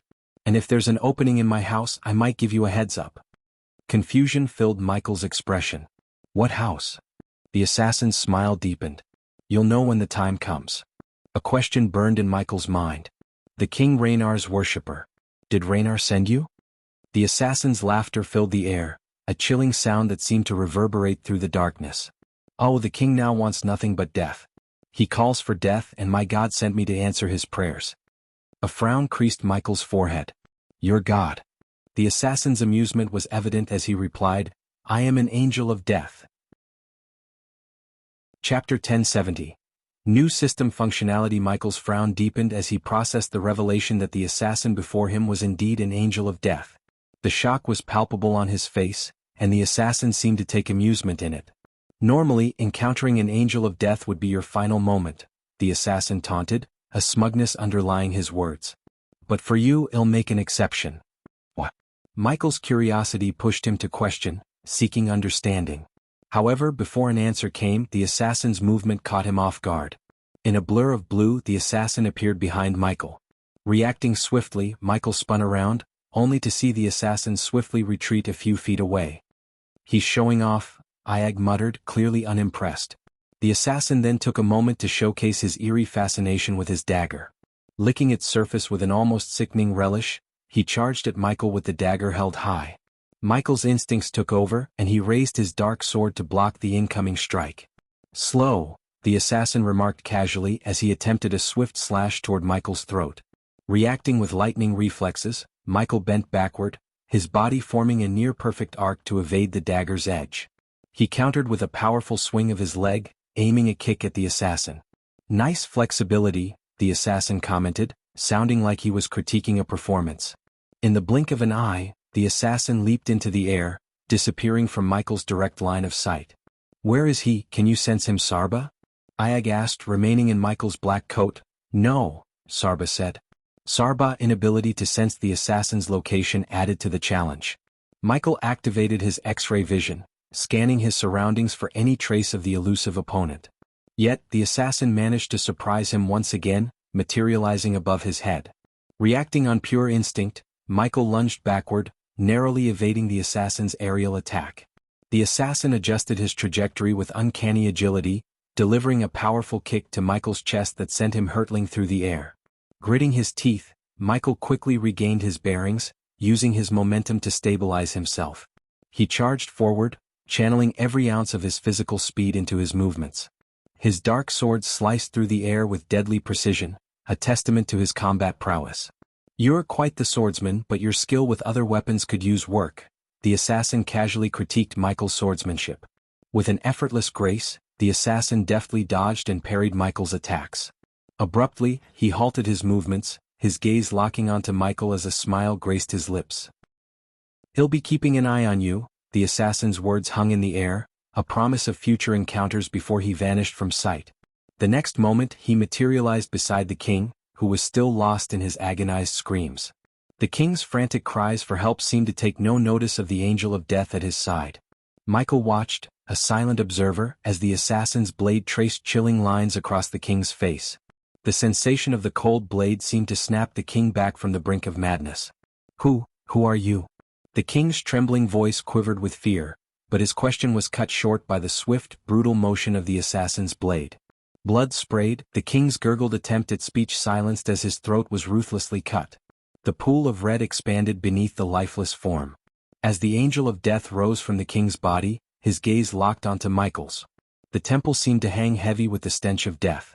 The assassin's words were a chilling warning as he spoke directly to Michael. "This temple reeks of death. Don't disappoint me by dying." His voice carried a hint of amusement and finality. A dark crimson-red smoke enveloped the assassin, obscuring him from view. And then, as quickly as he had appeared, the smoke dissipated into nothingness, taking the angel of death with it. After the angel of death's departure, Michael's brow furrowed, and he pivoted toward the lamp as the assassin had instructed. The prospect of the temple reeking of death weighed heavily on his thoughts, a mystery he intended to unravel. For now, his purpose was clear: to investigate the hidden path that might lead him to Marlis worshippers. Sarba's voice carried a heavy undertone as he questioned, what did he mean by reeking of death? The query echoed in the air, joined by Iag's curiosity. And why did he say you're quite the swordsman but your skill with other weapons could use work? How can he know you suck at other weapons? Iag's curiosity danced with a touch of mischief, almost prompting Michael to swat her playfully on the head, were it not for their grim circumstances. "We will find out," Michael responded with a steady calmness. He approached the lamp and, following the soldier's instructions, turned it. A low, ominous creak echoed as a hidden door opened before him. The revealed passage led downward into darkness, and as Michael descended, the air seemed to grow heavier with the scent of blood. It stirred a growing unease within him. Despite his internal tension, he pushed forward, the need to locate Marlis worshippers driving him.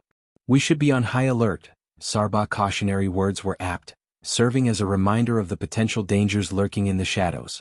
Amidst the hush, the scent of blood invaded Michael's senses, heightening his alertness. The echoes of their footfalls reverberated off the walls, while his environmental scanning revealed no signs of life nearby. An unsettling sensation crept over him, a gnawing doubt that the soldier's information might have been fabricated.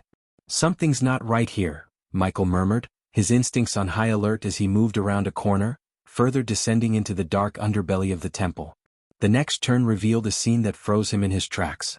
Looking at the horrifying scene, even the usually calm and quiet Kane widened his eyes. "What the fuck happened here?" Iag's voice trembled with shock and horror. The dimly illuminated room before Michael was a chilling tableau of gore. Blood seemed to coat every surface, and the air was heavy with the stench of death. His eyes scanned the gruesome scene, revealing bodies nailed to walls and strewn across the floor, their tortured forms bearing the marks of unimaginable cruelty.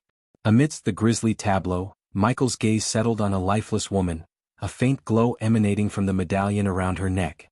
As he cautiously approached, his steps mingling with the blood underfoot, he reached out to pick up the tree-shaped medallion. A pulse of energy coursed through him as he held it in his hand. "They must be Marlis worshippers." Sarba's voice trembled, the weight of the tragedy evident in his tone. Even his normally sharp demeanor was softened by the heartrending scene before them. "The damn orc was talking about their corpses." Iag's voice quivered with anger, her frustration at the senseless violence palpable. Michael wasn't prone to sentimentality or shedding tears, having taken lives when necessary, but even he felt a pang of empathy for Marlis' followers. The fate they met was a gruesome one, and as far as he was concerned, no innocent beings deserved such a horrifying end. Raynar clearly meant business, Michael muttered, his gaze sweeping over the carnage and devastation. I now understand why the Angel of Death mentioned the reek of death, Sarba observed somberly. The weight of the situation pressed down on them, leaving Iag seeking answers. So, what's our next move? There is nothing we can do. We should report this to Marley and let her decide how to handle it. Michael's response was a mixture of resignation and practicality. Iag, however, held a different perspective. I think we should do something, Ghost. Like what?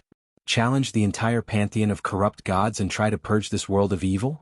Michael chuckled darkly. Listen, I feel bad for them, I do. But we're not strong enough to take on the gods. Hell, we have no idea about the full extent of their powers. Any wrong move and we will have gods and angels chasing us, Michael countered, his voice laced with a touch of frustration at Iag's impulsive suggestion. However, as Michael uttered those words, a sudden headache throbbed in his mind, accompanied by the system's voice echoing in his consciousness. The host should seek justice for the innocent. The host has unlocked quest functionality. The quest, God Killer, has commenced. Seek retribution against Raynar and avenge Marlis worshippers. Upon completing the quest, the host will receive the location of a hidden base of operation in the realm of gods. Michael stood in a mix of surprise and shock as the words from the system reverberated in his mind. While it wasn't the first time the system had provided suggestions or guidance, this instance felt different. It was as if the system was compelling him to undertake the quest and see it through. You won't be able to accumulate badass points in the realm of gods as you did in the mortal realm. Embrace your destiny as the assassin you were meant to be and establish your legacy within the realm of gods. The system's voice resonated with a sense of finality. Michael refrained from discussing his decision with Vidora and silently resolved to undertake the quest. After a brief pause, he exited the system interface and cast one last gaze upon the grim scene of lifeless bodies. His attention then shifted to the tree-shaped medallion he held in his hand. Focusing his intent on the medallion, he activated his analyzer skill. The medallion of Marley possesses the ability to conjure a vortex leading directly to Marlis Forest. This medallion can only be used once, relayed the analyzer skill's information to Michael. Taking a steadying breath, he injected a thread of arch energy into the medallion and triggered its power. Soon, a swirling vortex materialized before him. Let's go, Michael uttered resolutely and stepped into the vortex, his form vanishing from the confines of Raynar's temple. In an instant, the world transformed as he emerged within the embrace of Marlis Forest. Sunlight filtered through the lush canopy above, a stark contrast to the nighttime he had left behind in Nimbosia. Marley, Michael's voice reverberated, carrying across the expanse of the divine forest. He pivoted, his eyes falling upon the portal which promptly dissipated, severing his connection to Nimbosia. As he turned back, several figures emerged from the shadows of the forest, their forms gradually becoming clear. To his astonishment, their attire mirrored that of the gray-armored angels he had encountered in Nimbosia, complete with wings reminiscent of Raynar's servants. A voice cut through the air, laden with lethal intent. The God of Darkness. The words dripped with a chilling welcome. The speaker removed his helmet, unveiling an elven countenance adorned with silver hair and pointed ears. I heard no one extended a welcome to you in the realm of gods. Let's rectify that, the elven angel announced, his hand moving to draw his sword. Chapter 1071 Shocking turn of events. 8 angels encircled Michael, their weapons drawn in a synchronized display of deadly intent. The glint of swords, spears, and maces punctuated the charged atmosphere. In the face of this formidable assembly, Michael kept his composure, his posture poised for whatever would unfold. What happened to Marley? Michael's voice was resolute, his eyes locked onto the elf who had revealed his identity. He needed answers, and the presence of these angels boded ill for the goddess he sought. The elven angel's lips curled into a taunting smile. You needn't worry about Marley, he said, his tone edged with malice. The reply was cryptic, unsettling Michael further. As the tension escalated, the angels tightened their formation, readying for conflict. Their elemental weapons gleamed ominously, exuding a premonition of the impending battle. Michael's instincts surged, a testament to his honed skills as an assassin, and his fingers flexed around the hilts of his dark swords. It was then that the elven angel spoke again, his voice dripping with mockery. You really thought you can waltz into our world and go undetected? He chuckled, the sound a mixture of amusement and condescension. We know what you are, the god of darkness, the harbinger of chaos. Michael's eyes flickered with a blend of surprise and unease. How did they know about him? We aren't as ignorant as you might believe, the elven angel continued, his voice low and measured. We've observed your actions, seen your defiance. But do you truly comprehend the powers that reside within this realm? The 8 angels shifted, their stance shifting to one of readiness. Michael could sense an aura around them, a resonance with their weapons. A growing energy that mirrored Raynar's essence. We are at the elemental attunement realm, the elven angel explained, his voice tinged with satisfaction. Raynar, the level 4 god of this realm, granted us a sliver of his power. It allows us to temporarily tap into his strength, to channel his dominion over nature and elements. Michael's mind raced, piecing together the implications of their revelation. These angels weren't merely powerful on their own, they were empowered by Raynar himself. The fight ahead had just become infinitely more challenging. This is our world, the elven angel declared, his companions radiating an intense energy. And you stand alone. Suddenly, as if in perfect synchronization, the 8 angels surged forward, a deadly whirlwind of motion converging upon Michael from every angle. Their movements were a blur, their wings propelling them at astonishing speed, leaving streaks of light in their wake. The elven angel's voice taunted him, the words carrying on the wind like a venomous melody. Rogue god, did you think you could stand against us? You dare challenge the might of Raynar? Michael's instincts surged, his senses honed by years of training in countless battles. He reacted swiftly, his dark swords dancing in his hands as he deflected the first onslaught of attacks. But the angels were relentless, their strikes precise and coordinated. A blow from a mace was intercepted by Michael's crossed blades, the impact reverberating through his arms. Before he could recover, a gust of wind signaled the elven angel's approach. The elf's fist met Michael's side, and the force sent him hurtling through the air, crashing into a tree that splintered upon impact. Gritting his teeth against the pain, Michael pushed off from the wreckage of the tree and met the next wave of assaults head-on. His movements were a dance of darkness, his swords weaving intricate patterns as he countered their attacks. But the angels' speed and power were undeniable, their elemental weapons lashing out with a potency that threatened to overwhelm him. The clash of metal against metal echoed through the forest, a symphony of violence and determination. Michael's strikes were precise, his movements fluid as he parried and struck, seeking vulnerabilities amidst the storm of attacks. Yet the angels' synchronized assault proved a formidable challenge, their seamless coordination closing off any openings. With each exchange, Michael's body absorbed the impact of blows, bruises and cuts accumulating like badges of honor. The elven angel's laughter seemed to hang in the air, a constant reminder of the odds stacked against him. The elven angel lunged again, his speed leaving trails of ethereal light. Michael anticipated the attack, sidestepping just in time. But the elf's feint masked his true intention. A gust of wind buffeted Michael from the side, followed by a powerful kick that sent him sprawling across the forest floor. Why are they so powerful?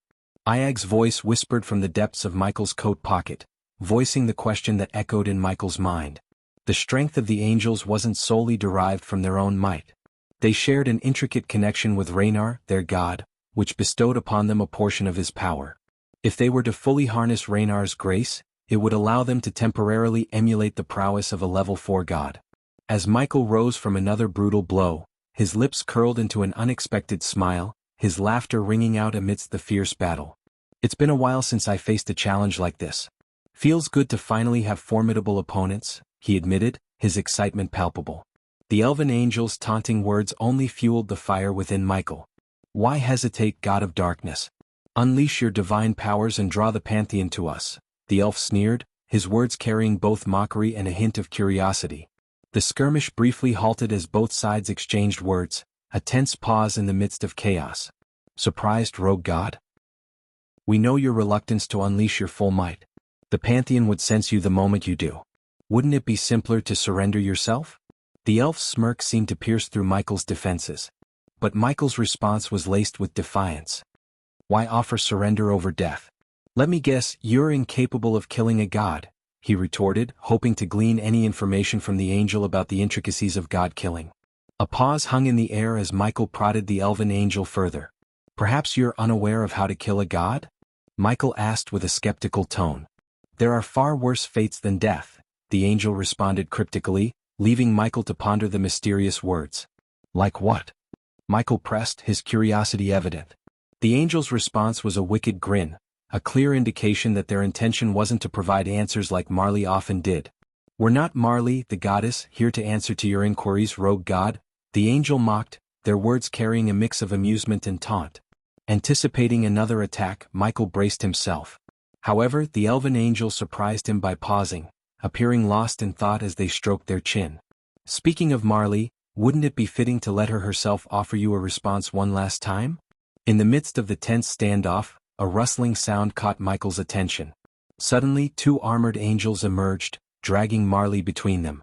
With a cold thud, they threw her to the ground at Michael's feet, causing her to emit a pained growl. Michael's heart clenched at the sight before him.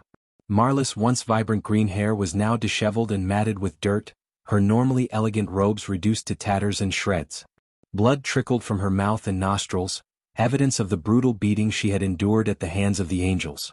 Without hesitation, Michael squatted down to check on Marley, his expression a mix of concern and anger. Her emerald eyes met his, and despite the pain she was clearly in, a fierce determination burned within them. Kill these bastards, Marley uttered, her voice ragged but filled with a steely resolve. Her words resonate with the very forest around them. As if responding to her call, the atmosphere shifted. The once sunlit forest began to darken, shadows lengthening and twisting as if alive. It was as though the forest itself shared Marla's anger and desire for retribution. The angels, while momentarily taken aback, quickly regained their composure. The elf angel, now grinning wider, taunted Michael with a mocking tone, "Come on, rogue god. Use your powers and make this fight interesting. Show us the darkness that resides within you." Michael's eyes, usually a vibrant blue, transformed before their very eyes. They turned pitch black, devoid of any light or emotion. As Michael prepared to unleash his powers upon the angels, a sharp pain suddenly seared through his neck. He glanced downward only to find Marley grinning at him, her hand firmly gripping a dagger that was embedded in his exposed neck. Shocked and betrayed, Michael clutched his neck as blood sprayed from the wound. Marla's unexpected act left him vulnerable, and she swiftly withdrew the dagger, striking him again. In his dire situation, Ayag couldn't remain hidden any longer. The three-headed hydra burst out of Michael's pocket, perching on his shoulder. Ayag's mouth opened, unleashing a powerful sonic wave that sent Marley hurtling through the air. Amidst the chaos, the elven angel sneered, "A hydra." Meanwhile, despite the life-threatening wound that was bleeding from his neck, Michael fixed his gaze on Marley. "Take him down, assholes."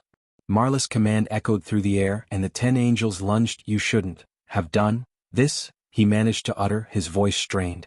"Take him down, assholes." Marla's command echoed through the air, and the 10 angels lunged toward Michael.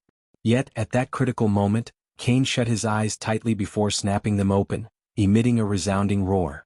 His roar seemed to tear open a transient portal of teleportation around Michael, and the portal enveloped him.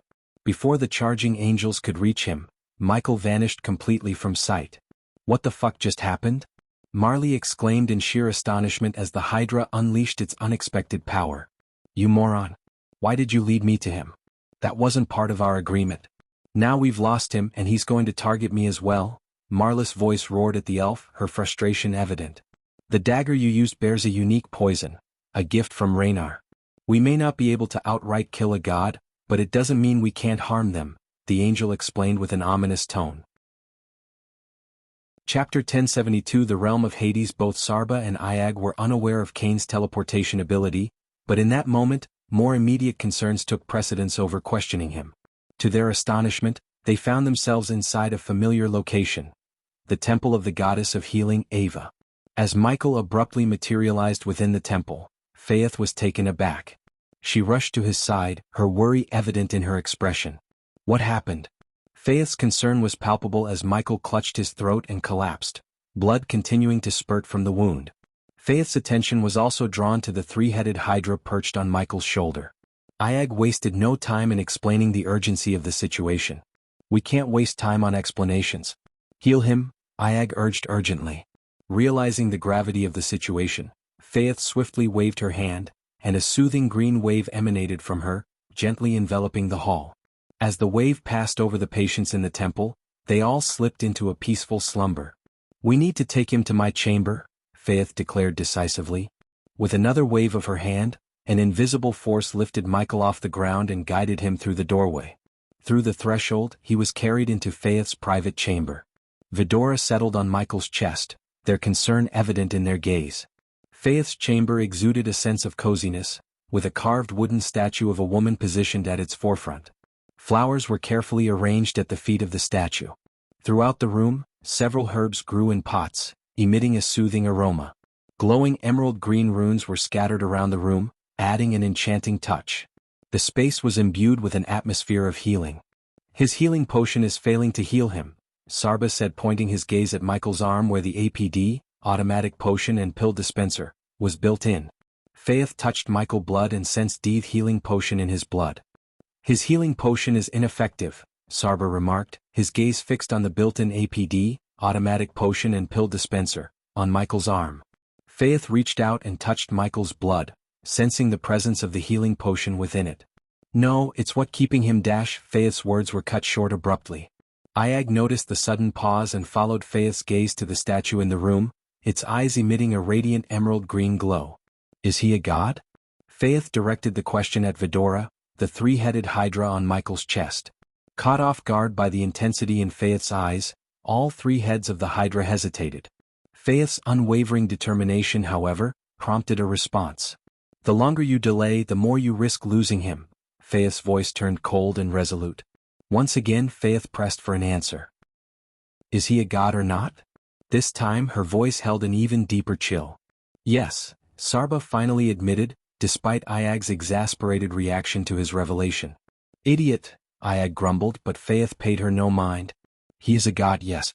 So he cannot die," Cain confirmed, but Faith was already busy collecting herbs around the room. "My duty as a healer extends to all regardless of their status or nature," Faith declared. Despite the potential risks to her temple and colleagues, her oath to the goddess of healing compelled her to aid anyone in need. Though aiding a rogue god might jeopardize her temple and its occupants, Faith chose to prioritize her healing duty towards Michael. "While a god may not die, there exist fates worse than death for them," Faith explained. Ayag was taken aback by her words. "That angel said something similar," Ayag murmured, though Faith didn't delve into further investigation. Her focus was healing the rogue god, not unraveling mysteries. "What do you mean?" Cain inquired. Faith gently removed Michael's hand from his throat and placed a cloth on the wound before closing her eyes. Her hands emitted a dim green glow, transferring the energy to Michael.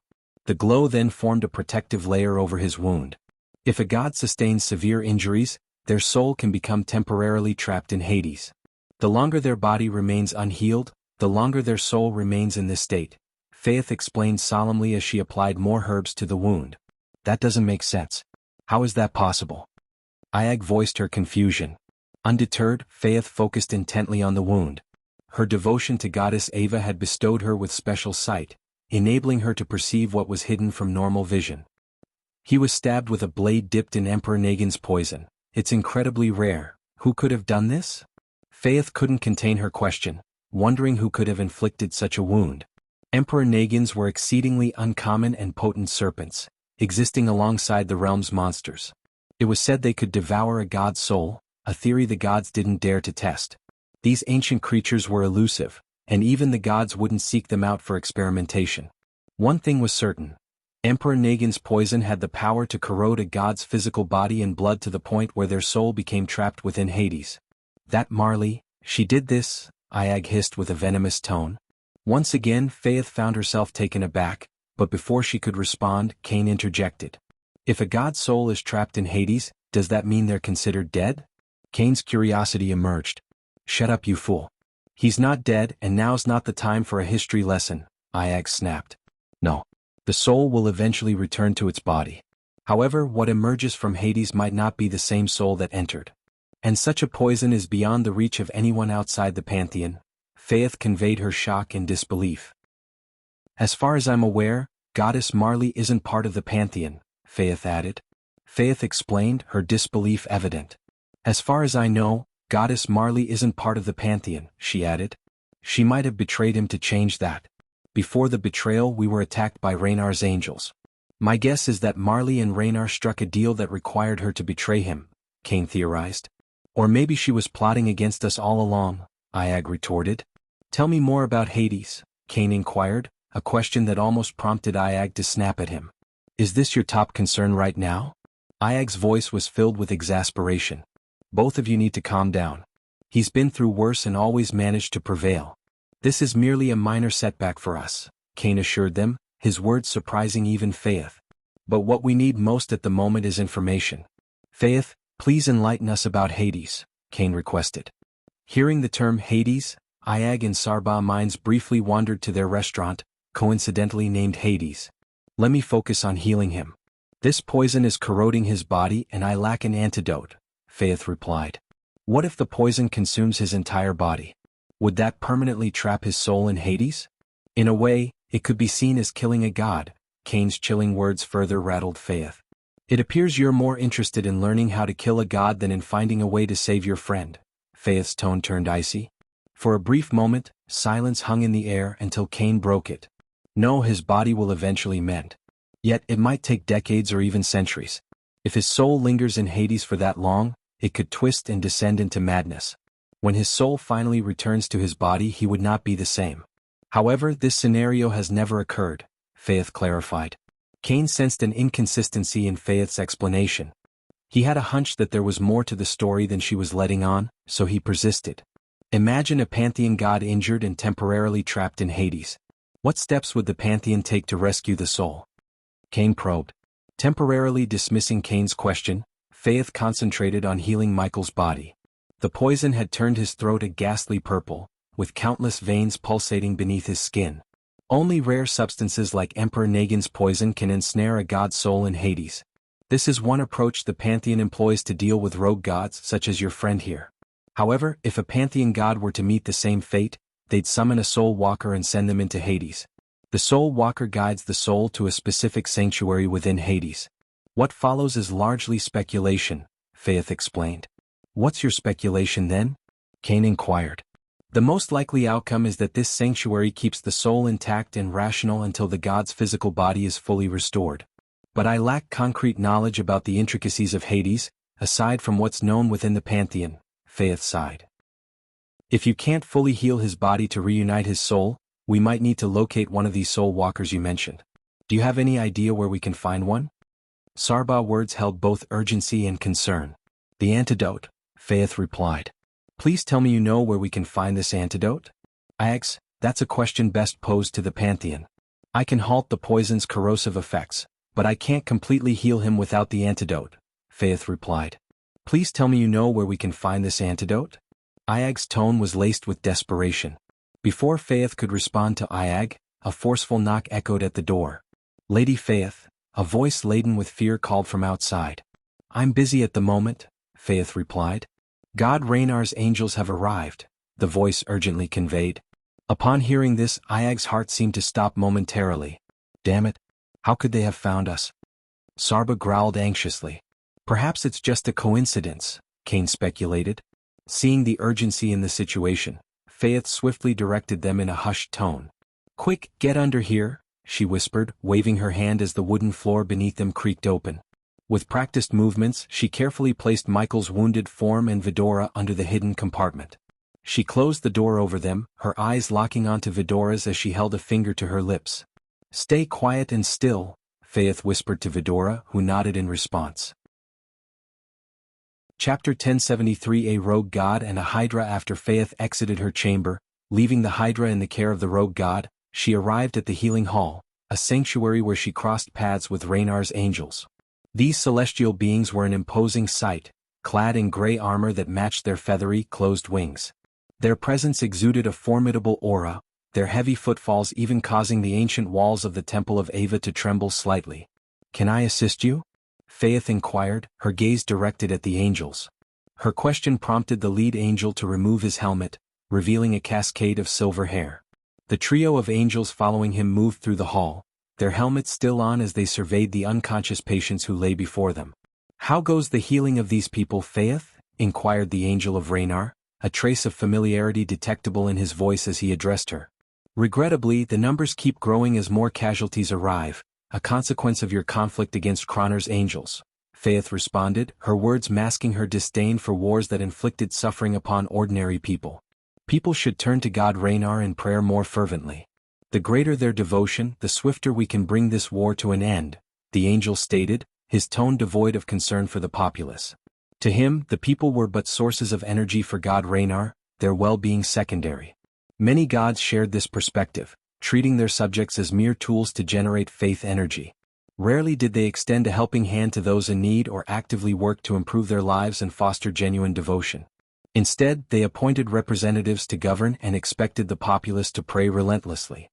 It's needless to remind you that most of these individuals now lie here due to shockwaves from your battles, their homes collapsing upon them.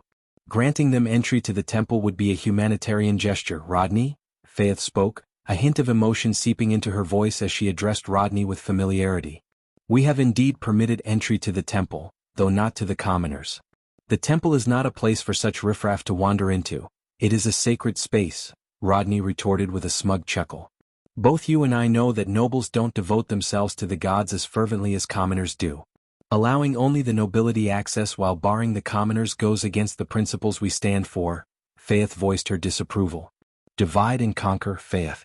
God Raynar is not like your goddess Ava. Your goddess advocated unity above all else, and what did that lead to? Her own realm turned against her, banishing her. Rodney's voice dripped with arrogance and mockery directed at goddess Ava. Faith's blood simmered at Rodney's words, her temper flaring. But she maintained her composure, understanding that her anger could provoke Raynar into destroying the temple. Its destruction would leave the people without refuge, countless lives lost. However, my purpose here does not involve delving into the complexities of ruling a realm, Rodney drawled as he walked past Faith, his gaze sweeping across the hall as if searching for something. Why have you come, Rodney? Faith queried. We've detected an unusual teleportation energy within the kingdom, Faith. You know well that teleportation portals are forbidden within the kingdom. Even in times of war, we cannot allow breaches of our laws. Otherwise, what would become of our realm? A lawless land overrun by chaos, Rodney articulated slowly, encircling Faith as he spoke. Rules, as God Raynar would often say, are what set us apart from beasts, Rodney remarked. If anyone were to use a teleportation portal within my temple, I would undoubtedly be aware, Rodney. Furthermore, your search is misplaced. If portals were activated, it's more likely the doing of nobles, Faith exclaimed as a chuckle escaped Rodney's lips. Why the agitation, Faith? After all these decades, you appear unusually displeased with the nobles, Rodney noted.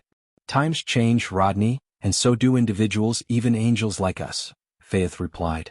Rodney's smile in response to her words spoke volumes as he proceeded toward the door leading to her chamber. Well, I'm certain you have nothing to hide. Merely open the door, and if no secrets lurk within, we will leave. I have a score to settle with Croner's angels, Rodney chuckled. Yet, as Rodney drew closer to the door, a surge of unease coursed through Faith. Unbeknownst to Rodney, a rogue god lurked within that very room, accompanied by a natural-born hydra, not one bred within the confines of scholarly laboratories. A natural-born hydra in the company of a rogue god would not only astonish Rodney but potentially lead him to eliminate Faith and her entire sanctuary for harboring a rogue god. Their encounter to Rodney and his comrades. Otherwise, Rodney would have arrived prepared to confront a rogue god. Thankfully, fate favored Michael and Faith. The angels who had attacked Michael in Marlis Forest lacked the means to communicate their encounter to Rodney and his comrades. Otherwise, Rodney would have arrived prepared to confront a rogue god. That room is my private sanctum, and you possess no authority to enter, Faith responded icily, though Rodney simply laughed off her retort. Faith, I like when you get all feisty. I've seen glimpses of Goddess Ava's angels displaying such fire. Cute, I must admit. But remember, you're within Raynar's domain now. Your personal chamber is under Raynar's domain. Unless, of course, you're hiding something in there. I hate to destroy this fine craftsmanship. Rodney trailed his fingers along the door's surface, a chuckle accompanying his words. Go ahead, Faith relented, her voice carrying a hint of resignation as Rodney turned the doorknob, granting access to her personal chamber. Within the confines of the room, Vidora maintained a vigilant stance, perched atop Michael's unconscious body. Through the gaps in the weathered wooden floor, she caught sight of Rodney's entrance, his figure slowly making its way inside. The thudding of his boots reverberated against the floor, magnifying the creaking sounds beneath his weight. "Goddess Ava," Rodney's voice reverberated, his gaze locking onto the statue of the goddess. He moved forward, his footsteps echoing within the confined space. "A tragic fate she suffered," Rodney remarked, eyes sweeping across the room as he absorbed the somber atmosphere. With two of Rodney's angels stationed as sentinels by the door, Faith trailed after Rodney as he entered her chamber, followed closely by the remaining angel. As the scene unfolded, her heart's rhythm quickened, her gaze directed downward towards the floor concealing the rogue god and his accompanying hydra. A truly enchanting room. "I always imagined your personal space to bear such an ambience," Rodney commented, his hands folded behind his back as he strolled around the room with a measured air. The wooden planks beneath his feet emitted soft creaks under his weight, drawing his attention as he stood over the precise spot above Vidora and Michael. A wry smile graced his lips, and he rapped the floor with his fingers before turning his gaze towards Faith. "Allow me to ask once more, Faith. Are you hiding something?" Rodney inquired, his presence looming directly above Michael and Vidora. Internal panic gripped Iag as she whispered in a hushed tone to Kane, her voice laced with urgency. "Fuck it, Kane, use your teleportation again, take us out of here." Kane's response was a disheartening shake of his head. "I can only use my ability once in a day." Realization of their dire situation weighed heavily upon Iag. "Then we are fucked. We're about to be discovered and killed," she growled, her words laced with a mix of dread and resignation, fearing that any louder would betray their presence to the angel above. Meanwhile, in the midst of this tense standoff, Faith's thoughts raced. She couldn't ignore the potential repercussions of sheltering a rogue god. Yet, her oath to goddess Ava, the goddess of healing, resonated deeply within her. It was her duty to tend to those in need, regardless of their origin. And even though her acquaintance with the rogue god was short, Faith couldn't bring herself to betray him. "Silence speaks volumes," Rodney's voice sliced through the air as he unsheathed a silver sword, his intentions evident. With deliberate intent, Rodney crouched down, his fingers curling around the floorboard. He pressed his hand into the wood, the floor splintering as he exerted force. Rather than fumbling for a concealed latch, he tore open the floor itself. As the hidden compartment was unveiled, his eyes widened in astonishment at the sight before him. An unconscious young man shrouded in black robes, accompanied by a three-headed hydra. "Well, what have we stumbled upon?" Rodney's tone dripped with malevolence, his surprise palpable. His angels flanked Faith, their collective stance poised and ready. Faith found her voice amid the tense atmosphere, a mixture of desperation and conviction. "He's a refugee wounded and seeking shelter, Rodney. I am merely tending to his injuries." Faith's voice resonated, a feeble defense though she knew her words held little sway in this dire moment. A refugee with an exquisite breed such as this, Rodney's grip enveloped Vidora's small form, and to his astonishment, their absence of a breed mark caught his attention. "Where is your breed mark, creature?" Rodney's inquiry was directed at each individual head of the hydra, his curiosity piqued. "Release us, you moron," the hydra's white head retorted, their words laced with disdain. "A rather foul-mouthed head," Rodney chuckled, his fingers guiding the hydra through a slow rotation. Simultaneously, one of Rodney's angels approached Michael's unconscious body, hoisting it from the ground and unceremoniously dropping it onto the floor. "Captain, take a look at this." A hushed voice reached Faith's ears, prompting her attention towards the angel who had flung the rogue god to the ground. Rodney advanced a few steps toward the incapacitated rogue god, his foot coming to rest atop Michael's chest, his eyes diligently scanning Vidora's form for any trace of a breed mark. Unbeknownst to Rodney, his foot pressed against the chest of a rogue god whose true identity remained concealed. "Faith, could this be the secret you're safeguarding, a naturally born hydra?" Rodney inquired, under the impression that it was the three-headed hydra Faith had striven to keep hidden. Before Faith could utter a response, Rodney's subordinate pointed urgently at Michael's neck, diverting Rodney's attention. "What is it?" Rodney queried. "Leave him alone, you winged fuck." Iag's struggles resounded futilely against Rodney's grip. However, Rodney disregarded her protests, zeroing in on Michael's neck. "It appears to be Emperor Nagin's venom," the angel's observation rippled through the room. Rodney's eyes glimmered with disbelief. The previously carefree, aloof smile that graced his features now dissolved as realization gradually dawned upon him. "Yet he's alive, and that can only mean—" Rodney's words lingered.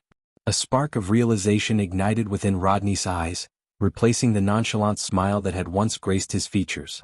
Slowly he turned away, his gaze fixing on Faith. "Faith, you are hiding a rogue god in your room," Rodney declared, the angels at his side drawing their swords in readiness. Even an angel as typically casual as Rodney wouldn't underestimate the danger posed by a rogue god, regardless of their state. As Michael lay unconscious, the angels recognized the potential danger of anyone aiding such a being, and they prepared to address it with utmost seriousness. Chapter 1074 An Angel from the Pantheon. "I've always suspected you of engaging in covert activities, Faith, but this is on a whole other level," Rodney's voice conveyed shock and disbelief. "A rogue god paired with a naturally born hydra. It seems Fortuna herself has graced me with her favor," Rodney exclaimed, a chuckle of disbelief escaping him. "Unfortunately, Fortuna seems to have turned a blind eye to you. Not even your goddess Ava, were she to reveal herself, could shield you from the consequences now. Once Raynar finishes with all of you, the Pantheon will learn of your betrayal." Rodney's words dripped with cold intent, his focus on Faith unwavering. "Leave her out of this," Sarbaugh's voice growled, only to be met with Rodney's tightening grip on Vidora, eliciting pained growls from each of the Hydra's heads. "Seize her," Rodney ordered the angel positioned behind Faith. With swift efficiency the angel grasped Faith's wrists, her struggles proving futile against their superior strength. In matters of battle and combat, Faith and the angels of goddess Ava were no match for the formidable might of Raynar's trained warriors. While Faith's kind was dedicated to healing, Raynar's angels were honed into formidable warriors. "You, my dear, are about to become a prized exhibit in Raynar's collection," Rodney mused, his gaze fixed upon Vidora. "You can inflict whatever punishment you wish upon me, but spare this temple," Faith pleaded, her voice laced with desperation as the angel behind her twisted her arm, securing golden shackles around her wrists. "Don't be silly, Faith. This temple is beyond salvation now. Its fate was sealed when the moment you chose to shelter a rogue god," Rodney chuckled coldly. "But you are indeed a blessed one. Once I inform Raynar of this, he will personally come to flood this temple to the ground." Rodney's laughter echoed through the room, his satisfaction palpable. Yet, a sudden disturbance interrupted the scene as the room's illumination began to flicker. The angels paid little heed to the wavering torchlight until the door abruptly swung shut, sealing them within the chamber. "Captain," the angel beside Rodney exclaimed, his gaze fixed on Michael's face, the purple veins that marked the effects of Emperor Nagin's poison fading from his skin. Observing the light's erratic behavior and the vanishing poison signs, Iag's grin widened. She understood that, against all odds, Ghost was awakening. "What's happening?" Rodney's confusion was evident. "You mentioned Fortuna's favor, didn't you? Forget that. It's death that's casting its smile upon you," Iag taunted, realizing that, by some miracle, Ghost was waking up from his slumber. Out of nowhere, unfamiliar black flames consumed the rogue god, creating a blanket of darkness that Rodney had never encountered before. The angels felt an intense surge in temperature, forcing Rodney to hastily retreat from the searing heat that engulfed the rogue god. Faith's eyes widened as she sensed the Emperor Nagin's poison being consumed by the black flames, a realization that dawned on her in astonishment. Without warning, the room's lights were extinguished by an invisible force, shrouding everything in deep darkness. Yet, this darkness held an unsettling quality that Faith couldn't quite place. "Now even your god's father can't save you," Sarbaugh's voice dripped with icy certainty. Rodney responded swiftly, snapping his fingers to conjure a ball of light at his fingertips. The luminous sphere emitted an eerie blue radiance, dispersing the shadows within the room. However, the ball of light created by Rodney hovered above, casting an eerie blue glow that contended against the inky blackness. Yet, the orb's efforts to dispel the darkness were met with resistance, preventing it from fully illuminating the room. Iag's anticipation and excitement were palpable in her words. "No matter how many times I've witnessed this scenario, the thrill never goes away." Meanwhile, Faith's gaze remained fixed on the unfolding spectacle, her eyes reflecting shock and disbelief. What startled Rodney even more was the sudden disappearance of the rogue god from the spot where he had lain moments ago on the floor. All at once, Rodney's eyes widened as he witnessed the rogue god materialize behind the angel stationed a couple of meters in front of him. The rogue god's smile, far from friendly, bore the predatory menace of a seasoned hunter. "He's finished," Iag's comment carried a tone of finality. As Rodney watched, the rogue god seized the angel's head, and in a flash of lightning the angel's skull was obliterated. Blood and fragments of the helmet sprayed in a gruesome display. Before Rodney could even react, a searing pain erupted in his hand. Glancing at his hand, which clutched the hydra, he was met with a gruesome spray of blood gushing from his severed wrist. The shock of the moment gripped him only as the realization dawned.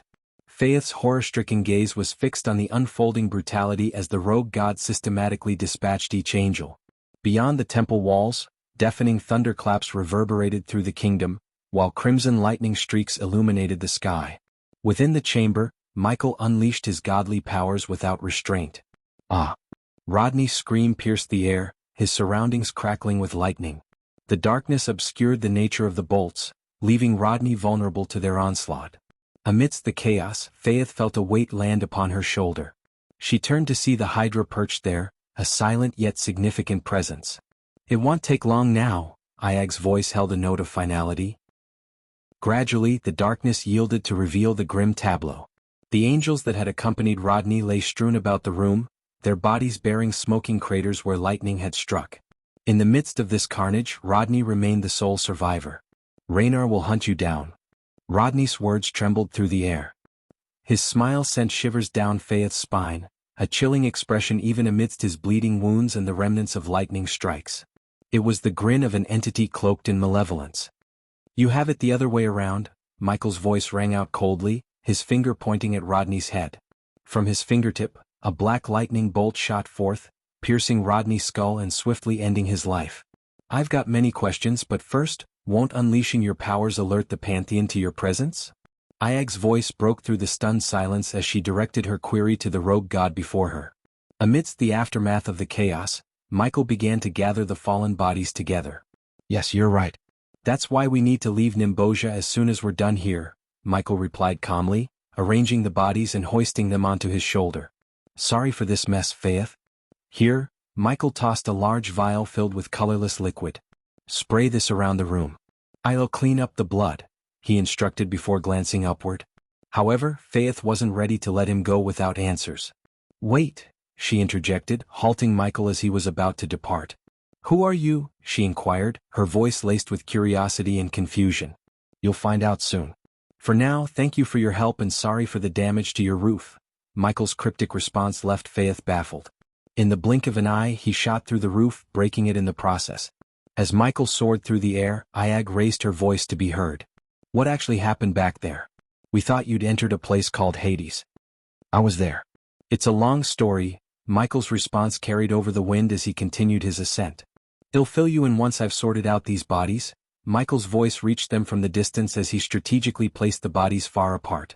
Given that he had used lightning bolts to end their lives, Michael arranged the scene to appear as if Cronner's angels were responsible for the deaths. While not foolproof, it would serve as a diversion, occupying the Pantheon's attention while Michael devised his next move. "So, you were in Hades. What is that place exactly?" Faith mentioned it's where a god's soul goes temporarily when their physical body is harmed, Sarber inquired, observing as Michael meticulously set up the fabricated scene of the murders. "Sort of. I had some assistance while I was there," Michael responded, offering a glimpse into his otherworldly experience. "And who or what provided this assistance within Hades?"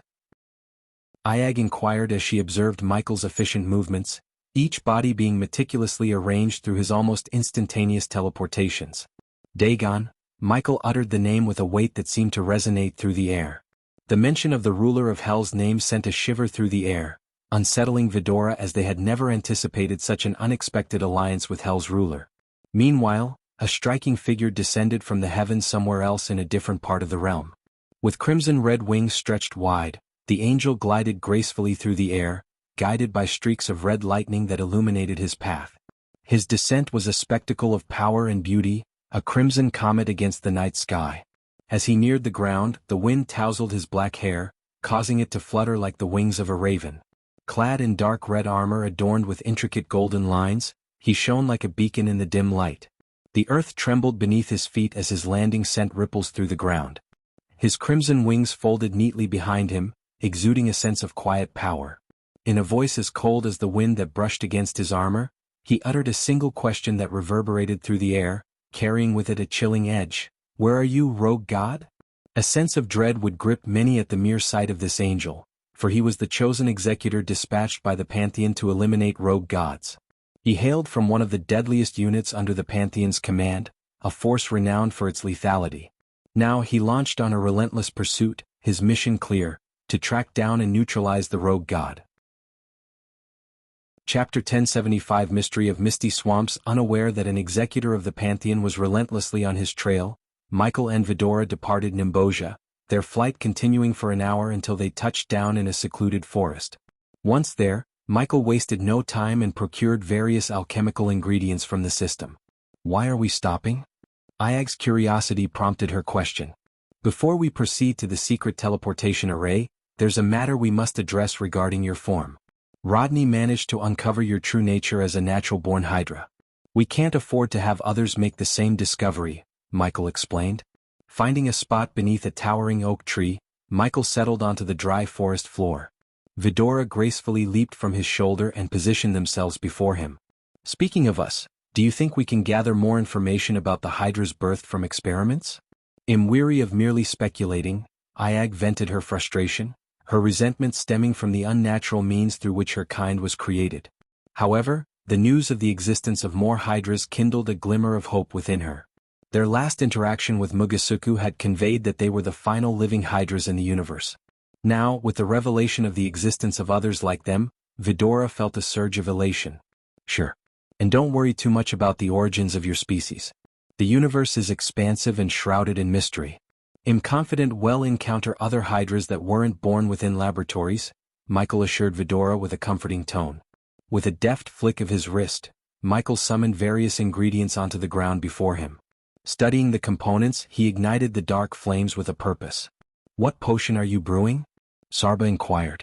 A pill, Michael stated simply, casting the crimson-red flower into the engulfing darkness. This pill will transform you into a three-headed serpent, a common form in this realm. At least that's according to Nithrol, Michael elucidated as the alchemical process began.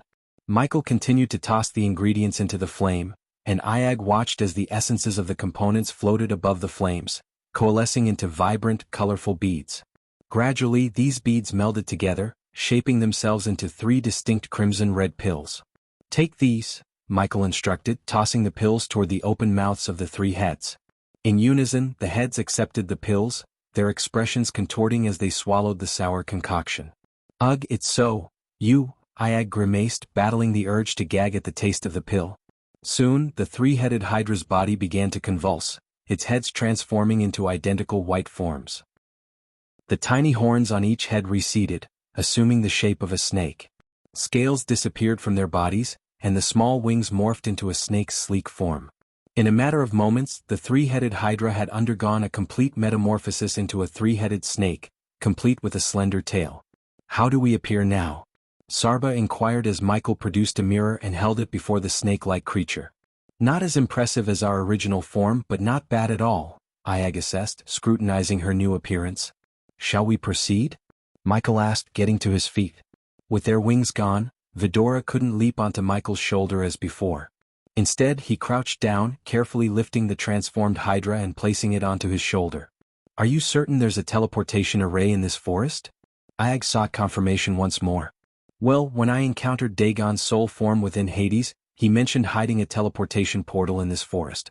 I have no reason to doubt his word, Michael responded, resuming his journey while relying on the waypoint marker Dagon had imprinted into his mind. I'm still confused by Dagon's willingness to help us. What does he expect in return? Sarba pondered. Isn't it clear?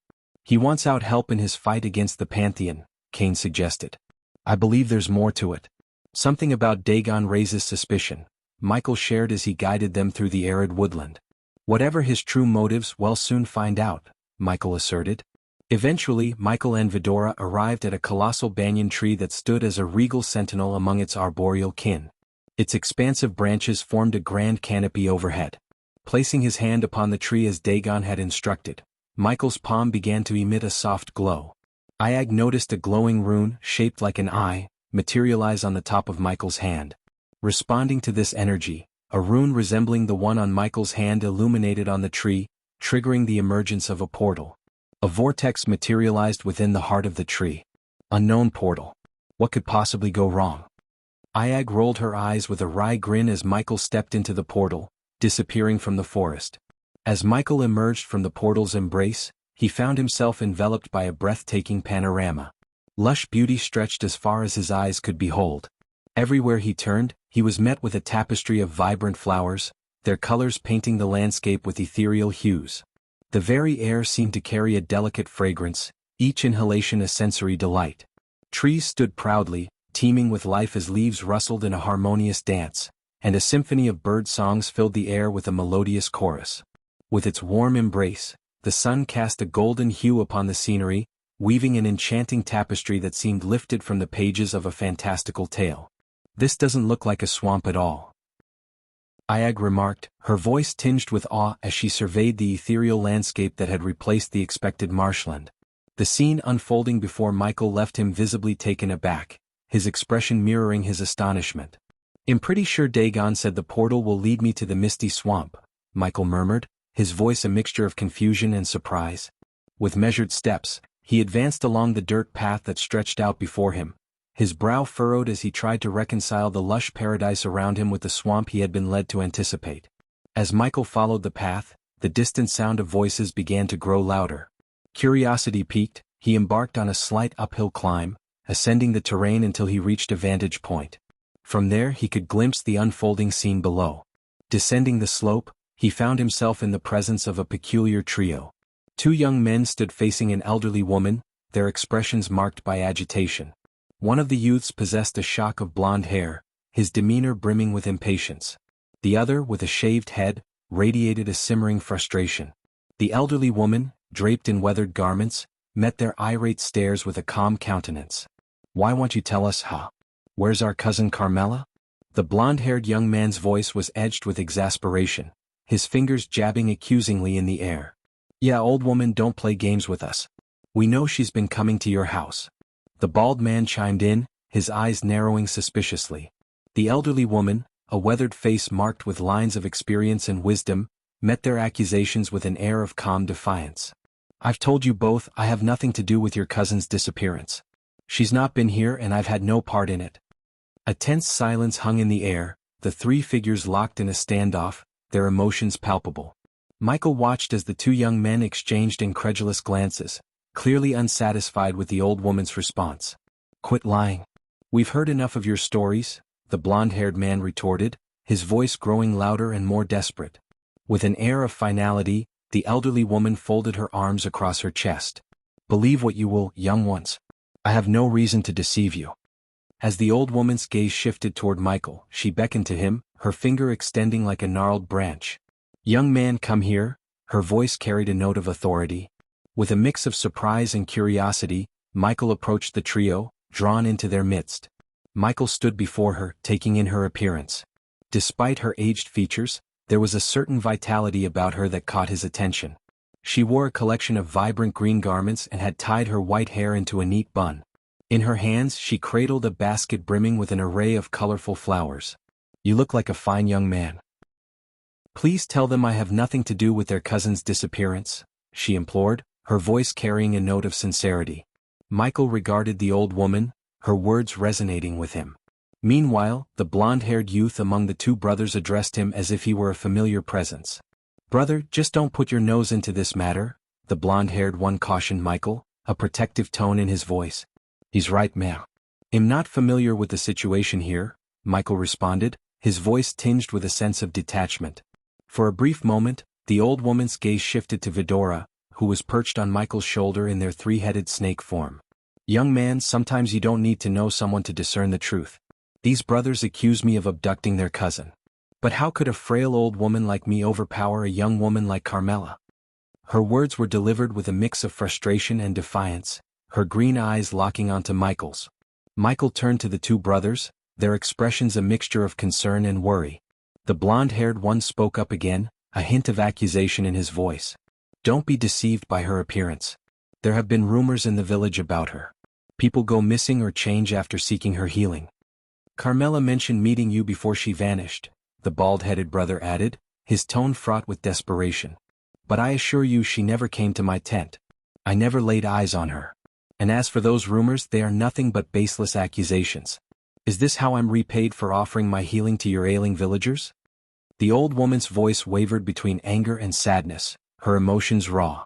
The blonde brother's tone softened, but his doubt remained. Then allow us to search your tent. If there's nothing to hide, you have nothing to worry about. It's Carmela's fault, really? Ever since her brother's death, she hasn't been the same. You took advantage of her vulnerability, manipulated her. The bald-headed brother's words were filled with accusation and resentment. I provide healing not only for physical ailments but for the mind as well. I offered counsel to help Carmela cope with her grief, the old woman explained, her voice laced with a mixture of patience and understanding. If your hands are clean, you've nothing to fear, right? Let them search your house and settle the matter, Michael suggested, a tinge of impatience coloring his words. He wished to unravel the now veered towards Michael. Her gaze held a weighty challenge, a promise of consequences to come. Mysteries of the misty swamp, not involve himself in a local dispute. Humph. The old woman's anger, previously directed at the brothers, now veered towards Michael. Her gaze held a weighty challenge, a promise of consequences to come. Would you let anyone into your house and allow them to invade your privacy? The old woman's voice held a note of challenge, catching Michael off guard. Her gaze bore into him as if assessing his response. I didn't anticipate a well-mannered young man like you to take their side. But mark my words, you'll owe me a hearty apology when you step into my tent. And believe me, that day will come sooner than you think. This place is not what it appears, she declared with an unsettling hint of amusement, sending a shiver down Michael's spine. In the blink of an eye, the old woman lifted her hand and vanished from his field of view, leaving an air of mystery and bewilderment lingering in the space she once occupied. Chapter 1076 Temple of God of Darkness. When the old woman teleported herself, Michael was taken aback in surprise. He had never anticipated a frail and seemingly weak old woman to execute teleportation so effortlessly. What caught him off guard even more were her parting words. What could she have meant by "this place is not what it appears"? Michael mumbled under his breath, his curiosity piqued. What a freaky bitch. That old lady must know what happened to Carmela, the blonde brother remarked. Who is she? Michael inquired. Just a few moments earlier, he had little interest in the ongoing dispute. However, the old woman's cryptic words and the undeniable fact that he was not standing in a swamp had compelled him to take an active role in the situation. Someone not to be trusted, that's for sure, replied the bald-headed brother. Then the blonde-haired man scrutinized Michael closely. It became evident that they had never seen him in the vicinity before. You're new around here. Where are you from? The blonde young man queried. I come from a distant land, Michael responded truthfully. Don't tell me you've come seeking her healing, just like all those other outlanders, the bald-headed one snickered, providing Michael with an opening to engage further in the conversation without resorting to falsehood. Thus, Michael played along, feigning interest in seeking healing. You're absolutely right, agreed Michael. In that case, you've just sealed your fate. That old woman is touted as the miraculous healer, and everyone's hanging on to her every word, the bald-headed young man added with a hint of sarcasm. It was evident that both brothers were deeply skeptical of the old woman's supposed healing prowess and held a strong aversion towards her. Well, it's been an interesting encounter. Thanks for not siding with her back there, even though she'll likely complain about it when you visit her healing abode. If you need a place to rest, our village is located directly to the north from here, the blond young man offered, gesturing in the direction of the north. We need to find our cousin. I preferred this place when it was just an ugly damn swamp, the bald-headed man grumbled, turning away and taking a few steps. Michael was taken aback upon hearing his words. Wait, Michael called out, hastening his steps to catch up with the two brothers. They turned around as he approached. Did you say this place was a swamp? Michael inquired, his curiosity piqued. Yeah, it used to be the misty swamps. Now look at it, turned into this vibrant valley by that damn old woman, the bald-headed young man replied with a trace of bitterness. She must have employed some seriously powerful magic to transform a swamp like that, Iag whispered, her words barely audible. By any chance, do you know of any nearby temples? Michael inquired. He refrained from mentioning the temple of the god of darkness, unsure of how the young men might react or whether they were even aware of such a temple's existence. To Michael's astonishment, the brothers were indeed familiar with the temple. There was one. A temple dedicated to the god of darkness. But that old woman razed it to the ground and built her dwelling in its place, the blond young man explained. His brother chimed in with a snicker. She branded the god of darkness as evil, claiming it kept this place a swamp and attracted monsters. Yet, in my opinion, people weren't vanishing when that so-called evil temple stood there. He muttered the word evil in a hushed tone, punctuated by a derisive chuckle. But ever since she took over and transformed this place, everything has gone horribly awry. Sadly, no one believes us. The entire village stands by her, the bald-headed one grumbled. The blonde-haired brother sighed softly in response. You can't really blame them. She did convert this place into a vibrant valley. Merchants flock to our village now, filling our coffers with gold, the blonde-haired one reasoned. Is there any chance that the disappearances of the villagers and your cousin aren't linked to the old woman? Michael inquired. I don't know. We just want our cousin back. The blond young man replied with a heavy sigh, his voice wavering as his eyes welled up. The bald-headed man comforted his brother and then turned to address Michael. Whatever you're dealing with, we hope you find the help you need.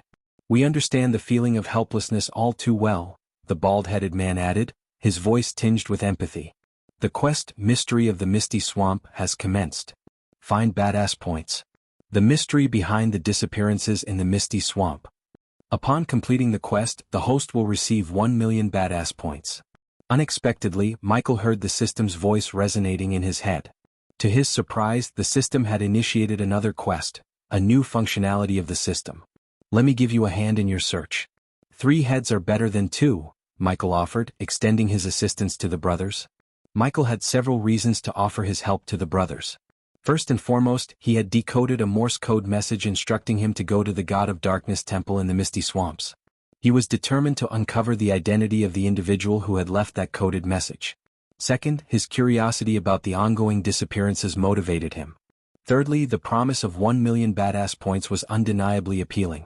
Lastly, the brothers themselves appeared to be genuine and kind-hearted souls, and assisting them in achieving their goal aligned well with his intentions. The 2 brothers seemed surprised by his offer but wore skeptical expressions. Why would you want to help us? Assisting us could jeopardize any chance you have of receiving healing from that old woman. We were driven out of our village for opposing her, the young blonde one voiced his concerns. We were exiled, and if you help us, you might face the same fate of being banned from our village, added the bald one. That's not an issue. I have a knack for finding people and you'll need my help. Besides, I don't give a damn if your village exiled me. I'm an outsider, Michael replied nonchalantly. After sharing a glance, the 2 brothers let out resigned sighs, realizing that their desperation to locate their cousin overrode their concerns, and they reluctantly accepted Michael's offer of help. Vidora remained perched silently on Michael's shoulder, observing as he followed the brothers through the rugged path. I'm Veer and this is my brother Hal, introduced the blond young man. Nice to meet you both. I'm John, Michael responded using a fabricated name. Revealing his true identity as the God of Darkness to the brothers would undoubtedly leave them crap their pants. What about the 3-headed snake on your shoulder? We've never seen its kind in this part of our land, Hal inquired as he guided Michael along the dirt path. Don't take this the wrong way, but are you by any chance a worshipper of the God of Darkness? I mean, you're dressed all in black and you asked us about a temple nearby, Vera, the blonde-haired young man, inquired of Michael. Yeah, he does give off that vibe like one of the God of Darkness followers. He even has a 3-headed pet on his shoulder just like the statue in that temple, Hal chimed in, catching Michael off guard. You've seen the temple? Michael asked. Yeah, when we were kids. Carmela, some of our friends, and I used to sneak into the temple. There was a statue of the God of Darkness and his pet Hydra inside, Veer recalled with a nostalgic smile. It's rare to come across worshippers of the God of Darkness. Are you one, John? Hal inquired. Not really. I just like to wear black clothes, Michael responded casually, deciding there was no need to reveal his true identity as the God of Darkness himself. As their conversation continued, Michael led the way to a small stream, crossing it over a quaint bridge. Once they were on the other side, a picturesque garden and a cozy cabin with a creaking windmill came into view. That's where the old woman lives, Michael pointed out, indicating the cabin. As they approached the cabin, a sudden commotion caught their attention. A small figure with vibrant red hair and a rather prominent nose came bounding towards them. The halfling's expression was a mix of annoyance and concern as he addressed the 2 brothers with a shrill voice. You two. What are you doing here again? The halfling yelled, his voice high-pitched and agitated. Lady Griffey explicitly said she doesn't want to see you both, and she's extremely upset with your constant presence. Michael observed the scene with intrigue, both surprised and amused to encounter a halfling in this land. He watched as the halfling continued to admonish the brothers, his gestures animated and his demeanor remarkably authoritative for someone of his stature. Despite the halfling's tirade, Michael remained composed, his expression neutral as he silently assessed the situation. The halfling's tirade continued unabated, his words flowing with a mixture of frustration and anger. The two brothers, however, seemed determined to get their point across, and their voices rose in protest. "We need to speak with Griffey. It's important," the bald-headed brother demanded, his face etched with a mixture of concern and desperation. His blonde-haired counterpart chimed in, "We're not leaving until we talk to her. Carmela's life might be in danger." Just as the tension was escalating, chaos erupted in an unexpected fashion. Vidora suddenly lunged forward, her serpentine form striking with remarkable speed. Her three heads darted towards the halfling, and Iag's sharp teeth found purchase on the halfling's neck. A shriek of pain echoed through the air as the halfling's screams reverberated, mixing with his frantic curses. Michael, the two brothers, and even the old woman's cabin seemed frozen in shock. The scene unfolded so abruptly that they could hardly believe their eyes. "What in the blonde brother began, his voice a mixture of astonishment and confusion. The halfling's face turned an alarming shade of red as Iag's bite took its toll. His arm flailed, swatting at Vidora in a desperate attempt to free himself from her grip. In the midst of the chaos, his hand rose menacingly, poised to strike Vidora across her scaled head. But before the halfling's hand could make contact, Michael moved. A swift kick landed solidly on the halfling's side, and the impact sent the small figure flying. He crashed into a nearby tree, the force of the blow leaving him momentarily stunned. "Enough," Michael's voice cut through the air, firm and commanding. His dark eyes bore into the halfling, his expression unwavering. The halfling groaned, writhing on the ground in pain, his anger momentarily overtaken by shock at the unexpected turn of events. "We're leaving," Michael stated firmly, his tone conveying a mix of authority and urgency. He quickly assessed the situation, realizing there was more to Vidora's actions than met the eye. Turning his attention to the two brothers, Michael's voice was composed yet compelling. "Come with me," he instructed, his words carrying an air of leadership. The brothers, still taken aback by the unexpected turn of events, hesitated only for a moment before falling in line behind Michael. As they hurried away from the scene, the halfling's fury erupted anew. Shouts and rocks were hurled their way, some of the rocks finding their mark and striking Michael in the back. As they moved away from the scene, the halfling's shouts faded into the background like distant echoes. As they distanced themselves from the cabin, Hall's emotions swung between astonishment and anger, his frustration finally boiling over. "What the fuck was that, John?" he bellowed, his voice dripping with rage.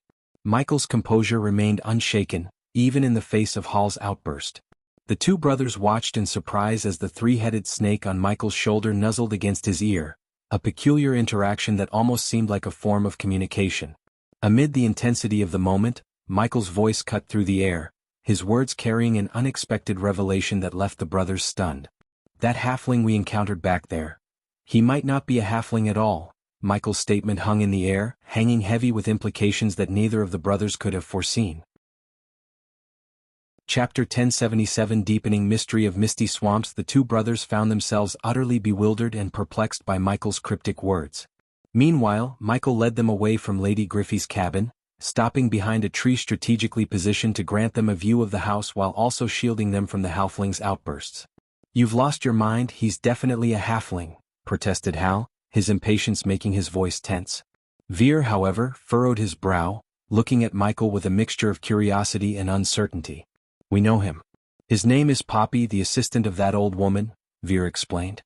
"If I'm wrong, which rarely happens, I'll apologize to the halfling.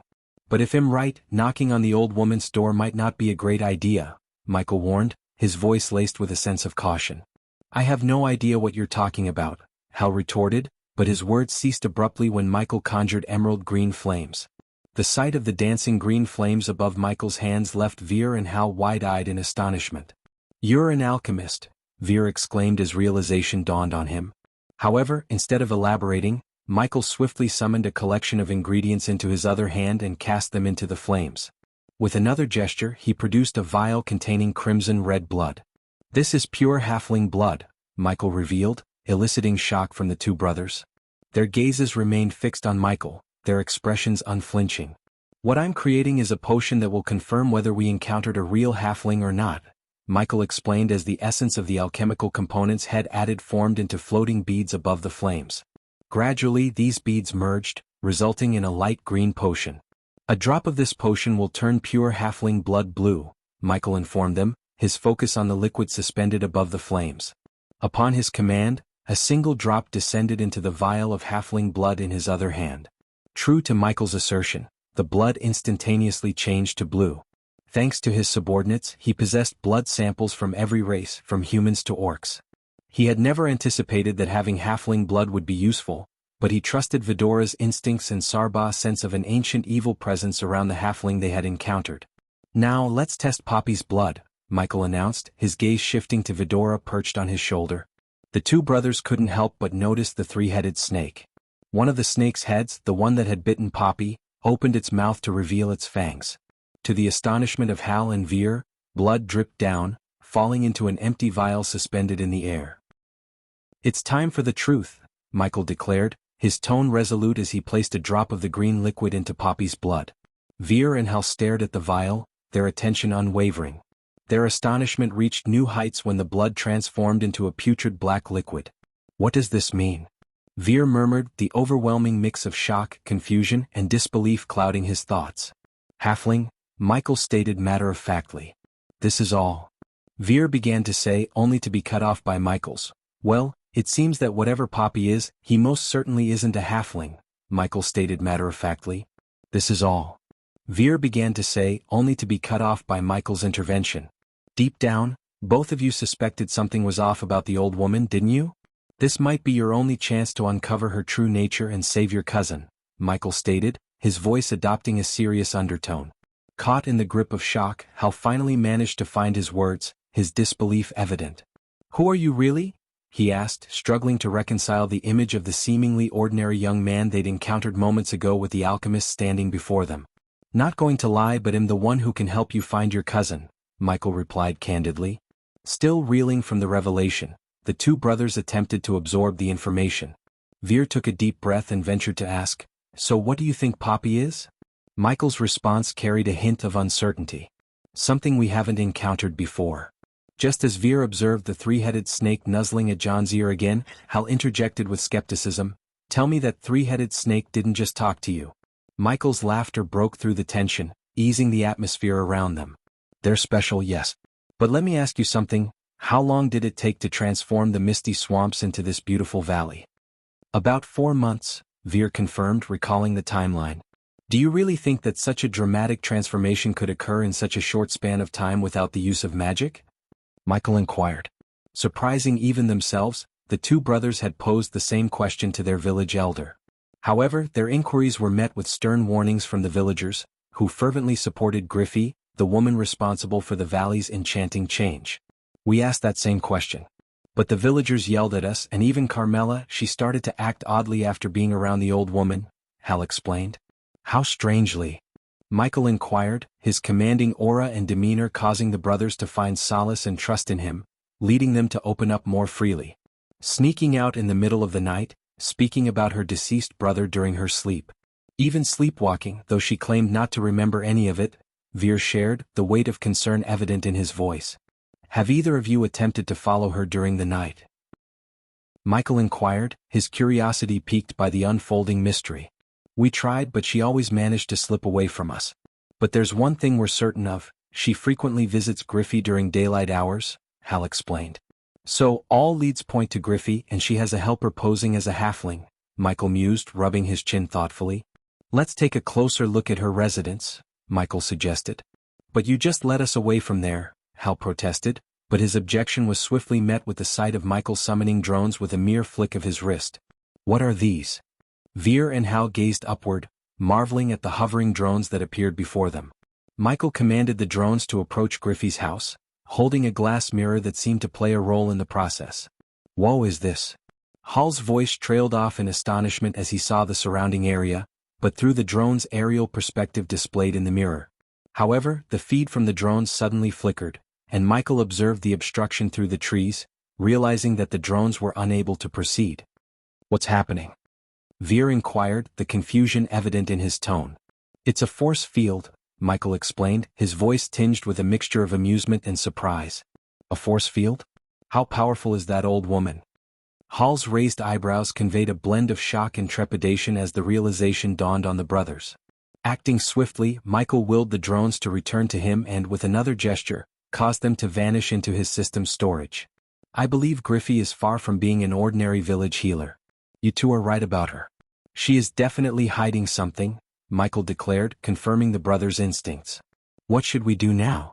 Veer inquired, uncertainty creeping into his voice. Rather than offering an immediate response, Michael regarded the two brothers with a peculiar smile forming on his lips. Do you really want to find your cousin Carmela and be willing to do whatever it takes? Michael asked. Yes, the brothers replied in unison, their determination to rescue their cousin unwavering. Good. Because this might get bloody, Michael chuckled. Wait here for me, Michael instructed. Before the brothers could voice any objections, he walked around the tree and headed straight back toward Griffey's residence, his intent resolute. As Michael walked back towards the tree, the halfling noticed his approach and erupted into a tirade of shouting, accompanied by a string of foul language. You bastard. You think you can just come back here after sucker kicking me? I'll take you down, you son of a bitch. Get any closer and I'll tear you apart. The halfling yelled, his face contorted in anger. And you damn snake. Bit me like a coward. He directed his fury not only at Michael but also at the three-headed snake on Michael's shoulder, hurling curses at it for the bite it had inflicted earlier. Despite the onslaught of profanity and aggression, Michael remained remarkably composed.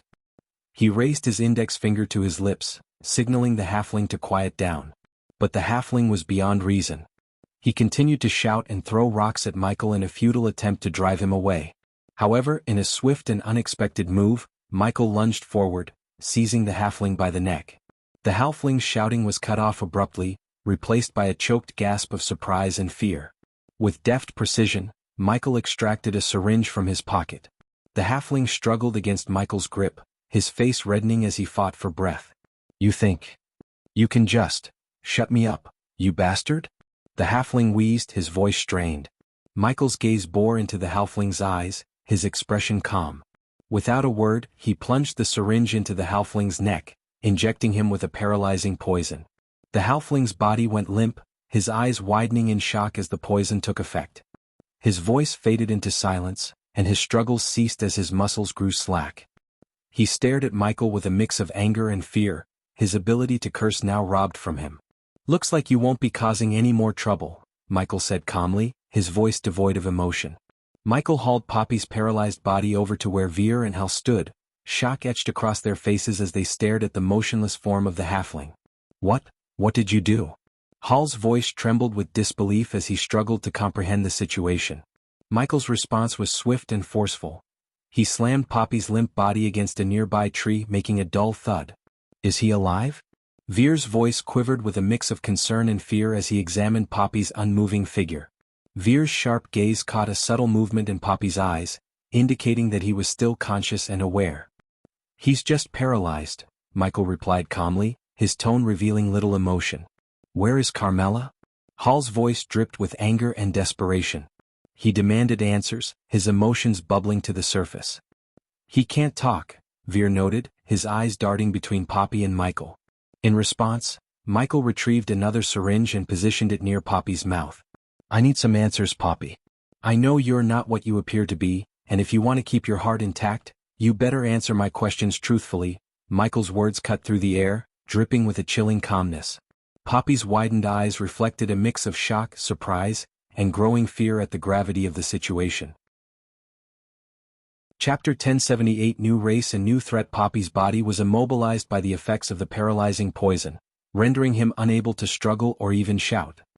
His mouth barely moved, and his attempts to resist were futile against the potent poison coursing through his veins. Michael proceeded to inject a colorless liquid into Poppy's mouth, giving him the ability to speak by giving the antidote to the paralyzing poison around his mouth. What are you? Michael's tone was cold and calculating as he posed his question, leaving Hal and Veer trembling with a mixture of fear and excitement.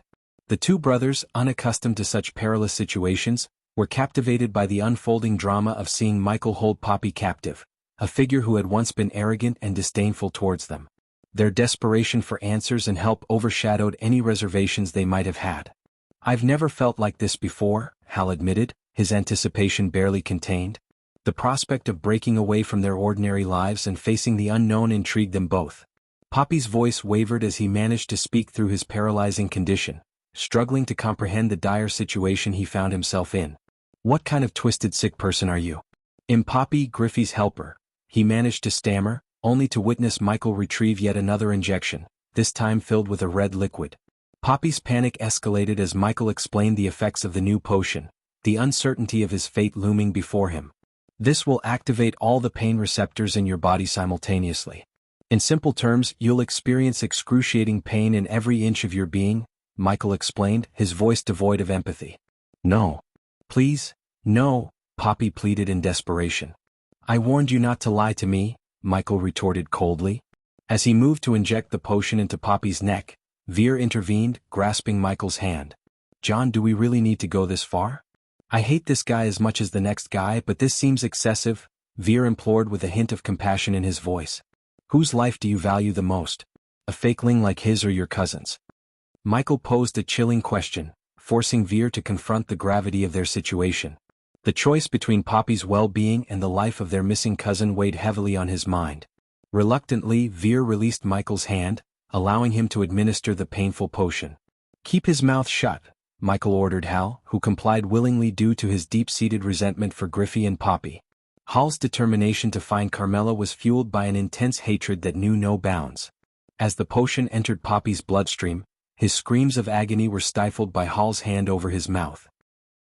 "Piece of shit," Hal cursed through gritted teeth as Poppy's pain-fueled bite struck his hand. "Stop biting if you're ready to tell the truth," Michael commanded, his icy gaze fixed on Poppy. Although Poppy attempted to maintain his resolve, the excruciating pain chipped away at his defenses.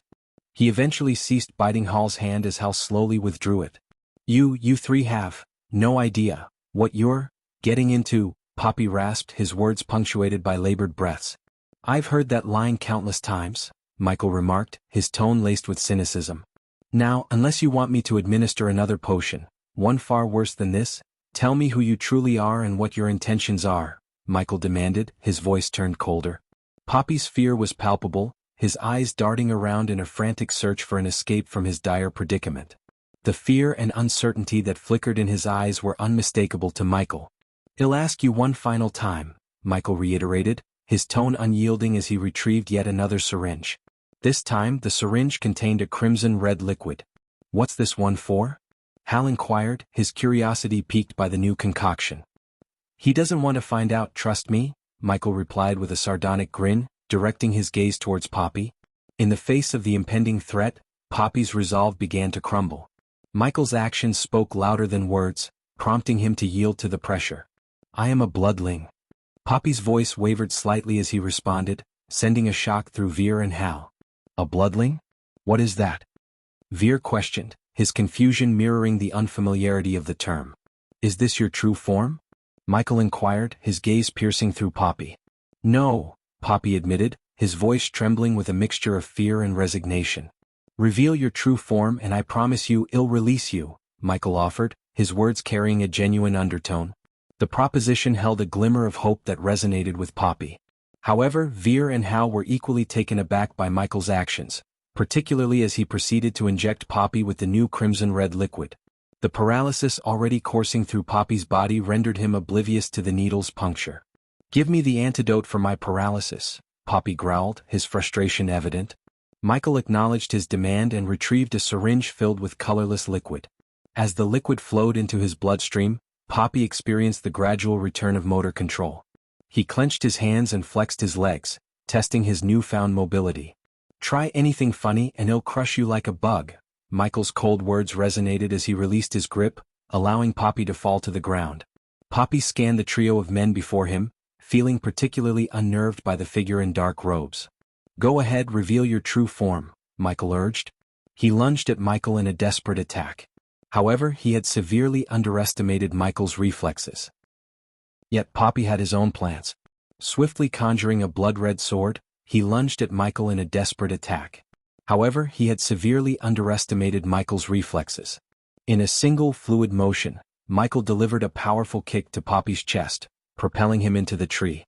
Michael's boot pressed onto Poppy's neck, immobilizing him once again. "I told you," Michael's voice remained chillingly composed. Despite Poppy's attempts to retaliate, even managing to swing his dagger, Michael deftly disarmed him with a swift kick. Veer's hesitation lingered as he watched Michael's ruthlessness unfold. Although harboring no sympathy for Poppy, he struggled to witness a living being subjected to such merciless treatment. "John?"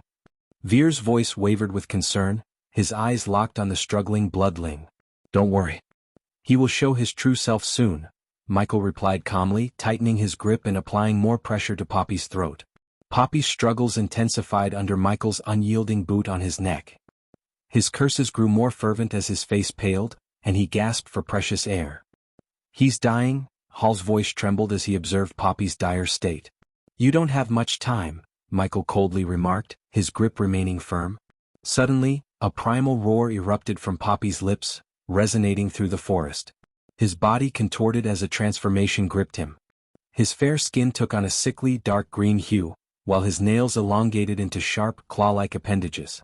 His eyes turned a menacing blood red, and his teeth morphed into vicious, shark-like fangs.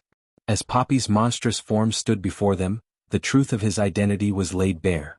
The confrontation had led to an unsettling unveiling, increasing the tension and mystery surrounding their quest. Well, look at this ugliness," Michael commented with a touch of amusement. As Poppy's true form was unveiled, Michael lifted his boot off Poppy's neck. "You've stirred up a hornet's nest that will burn you to the ground. You three are fucked." Poppy shouted, his anger palpable. With his newfound appearance, he dashed away from Michael, his path leading straight toward Griffey's home. "He's escaping." Hall's panic was evident in his voice. However, Michael let out a chuckle. "Let him go.